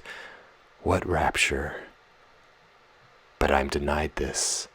All for you I drag my footsteps hither, yonder, I count each hour the whole day through, and yet in vain ennui I squander the days that doom has measured out. And how they weigh, I know about my span, that fortune's jurisdiction has fixed, but for my heart to beat, I must wake up with the conviction that somehow that same day will meet. I dread your stern regard surmising in my petition an approach, a calculation past despising. I hear the wrath of your reproach. How fearful, in and out of season, to pine away from passion's thirst, to burn, and then by force of reason, to stem the bloodstream's wild outburst. How fearful, too, is my obsession to clasp your knees, and at your feet to sob out prayer, complaint, confession, and every plea that lips can treat. Meanwhile, with a dissembler's duty to cool my glances and my tongue, to talk as if with heart unwrung, and look serenely on your beauty. But so it is. I'm in no state to battle further with my passion. I'm yours in a predestined fashion, and I surrender to my fate. No answer comes. Another letter he sends, a second, then a third. No answer comes. He goes, for better or worse, to a soiree. Unheard she appears before him, grim and frozen. No look, no word for him. She's chosen to encase herself inside a layer of Twelfth Night's chillest, iciest air, to batten down their indignation in all those stubborn lips' desire. Onegin looks with eyes of fire. Where are distress, commiseration? No tear stains, nothing. Wrath alone is graven on that face of stone. Perhaps some secret apprehension lest signs of casual weakness drew her husband's or the world's attention. Ah, all that my Onegin knew. No hope, no hope. He leaves the revel, wishes his madness to the devil, drives home, and plunging deeper in, once more renounces world and din. And he remembers in the quiet of his own room how cruel spleen had in the past, across the scene of social buzz and modish riot, tracked him and put him in duress, and locked him in a dark recess. Once more he turned to books, unchoosing, devouring Gibbon and Rousseau, Manzoni and Chamfort, perusing Madame de Staël, Bichat, Tissot, Herder, and even at times a Russian. Nothing was barred beyond discussion. He read, of course, the skeptic Bayle and all the works of Fontenelle, almanacs, journals of reflection, where admonitions are pronounced, where nowadays I'm soundly trounced, but where such hymns in my direction were chanted, I remember when, e sempre bene, gentlemen. What happened? Though his eyes were reading, his thoughts were on a distant goal. Desires and dreams and griefs were breeding and swarming in his inmost soul. Between the lines of text as printed, his mind's eye focused on the hinted purport of other lines. Intense was his absorption in their sense. Legends and mystical traditions drawn from a dim, warm-hearted past, dreams of inconsequential cast, rumors and threats and premonitions, long lively tales from Wonderland, or letters in a young girl's hand. Then gradually upon sensation and thought, a sleepy numbness steals. Before his eyes, imagination brings out its faro pack and deals. He sees, in slush, stretched out and keeping motionless as one soundly sleeping in bed, a young man, stiff and chilled. He hears a voice. Well, what? He's killed. And foes he sees, long since forgotten, a rogue, a slanderer, a poltroon, young traitresses by the platoon, comrades despised and comrades rotten, a country house, and one who still sits there beside the window's sill. He got so used to this immersion, he almost lost his mind, expired, or joined us poets. His conversion would have been all that we required. It's true, the magnet-like attraction of Russian verse, its force in action, my inept pupil at that hour so nearly had them in his power.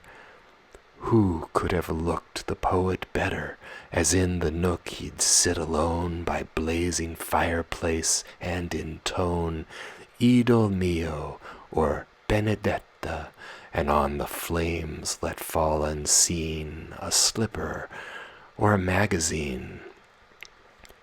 The days flew past. By now the season in warmer airs was half dispersed. He's neither died, nor lost his reason, nor turned a poet. In the burst of spring he lives. He's energetic.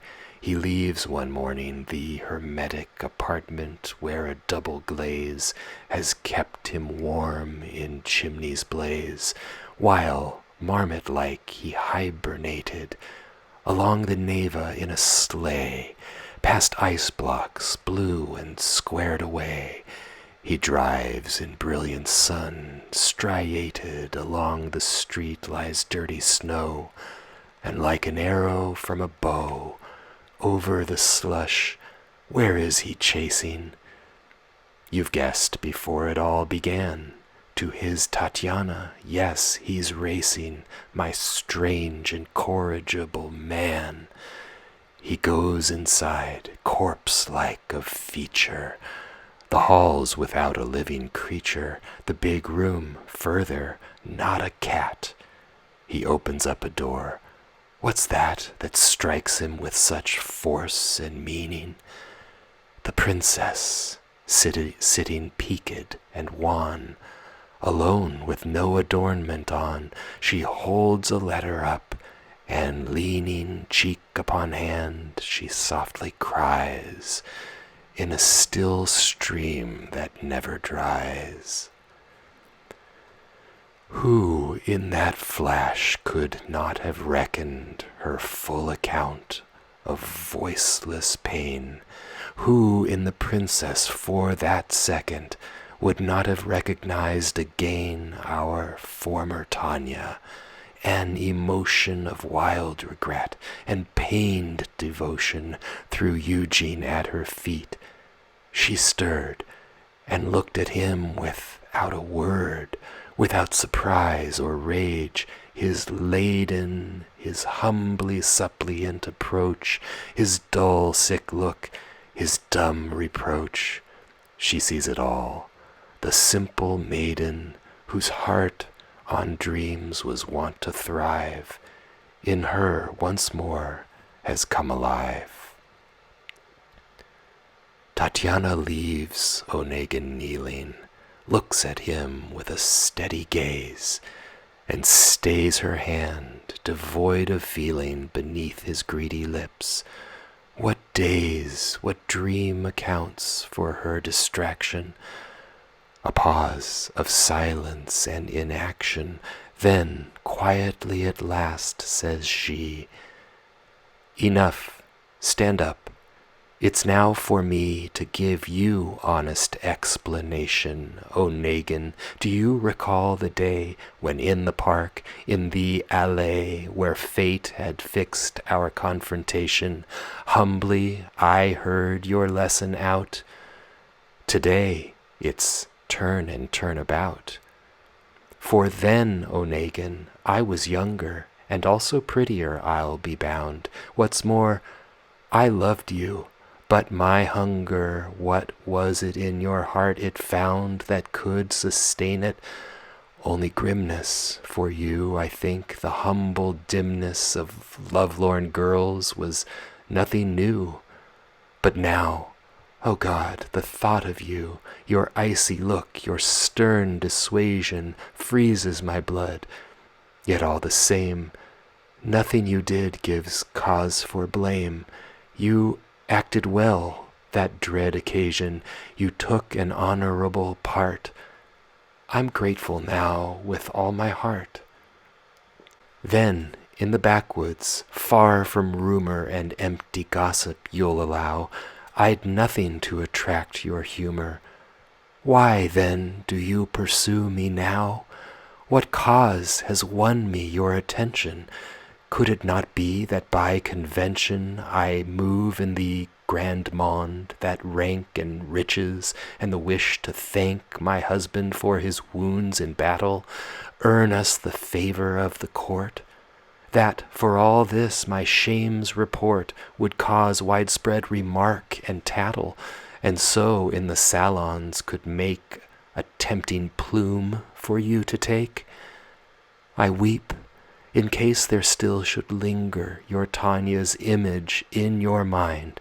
Then know that your reproving finger, your cold discourse, were less unkind, if I had power to choose your fashion, than this humiliating passion, and than these letters and these tears.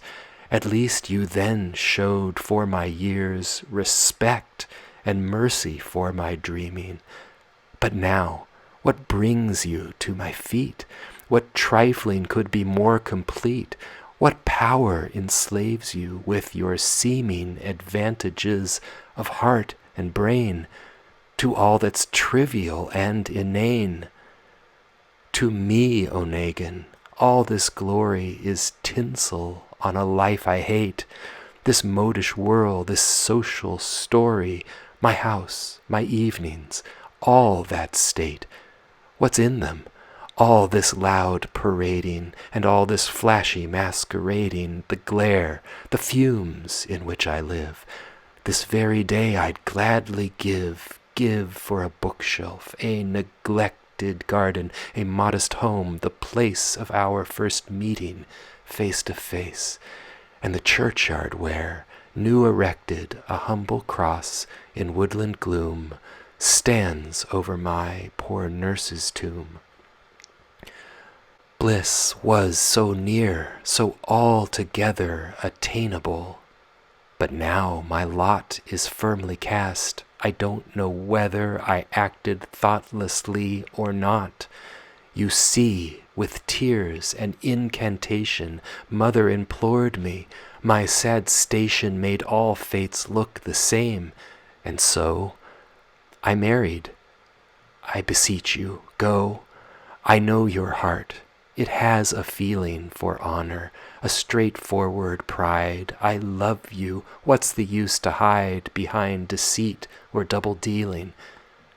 But I've become another's wife, and I'll be true to him for life. She went, and Eugene, all emotion, stood thunderstruck. In what wild round of tempests, in what raging ocean his heart was plunged? A sudden sound, the clink of rowels, met his hearing. Tatiana's husband now appearing. But from the hero of my tale just at this crisis of his gale, reader, we must be separating. For long, forevermore, we've chased him far enough through wild and waste. Hurrah! Let's start congratulating ourselves on our landfall. It's true, our vessel's long been overdue. Reader, I wish that as we parted, whoever you may be, a friend, a foe, our mood should be warm-hearted. Goodbye, for now we make an end. Whatever in this rough confection you sought, tumultuous recollection, a rest from toil and all its aches, or just grammatical mistakes, a vivid brush, a witty rattle, God grant that from this little book for heart's delight or fun you took, for dreams or journalistic battle, God grant you took at least a grain. On this we'll part. Goodbye again. And my companion, so mysterious, goodbye to you, my true ideal, my task so vivid and so serious, and yet so light. All that is real and enviable for a poet. In your pursuit I've come to know it. Oblivion of life's stormy ways, sweet talk with friends, how many days since, through the mist that dreams arise on, young Tanya first appeared to me, Onegin too, and I could see to my free novel's far horizon, still dim through crystal's magic glass, before my gaze began to pass. Of those who heard my opening pages in friendly gatherings where I read, as Sadi sang in earlier ages, some are far distant, some are dead. They've missed Eugene's completed etching, but she who modeled for the sketching of Tanya's image, ah, how great the toll of those borne off by fate. Blessed he who's left the hurly-burly of life's repast betimes, nor sought to drain its goblet down, nor thought of finishing its book, but early has wished it an abrupt goodbye. As with my Eugene, so have I.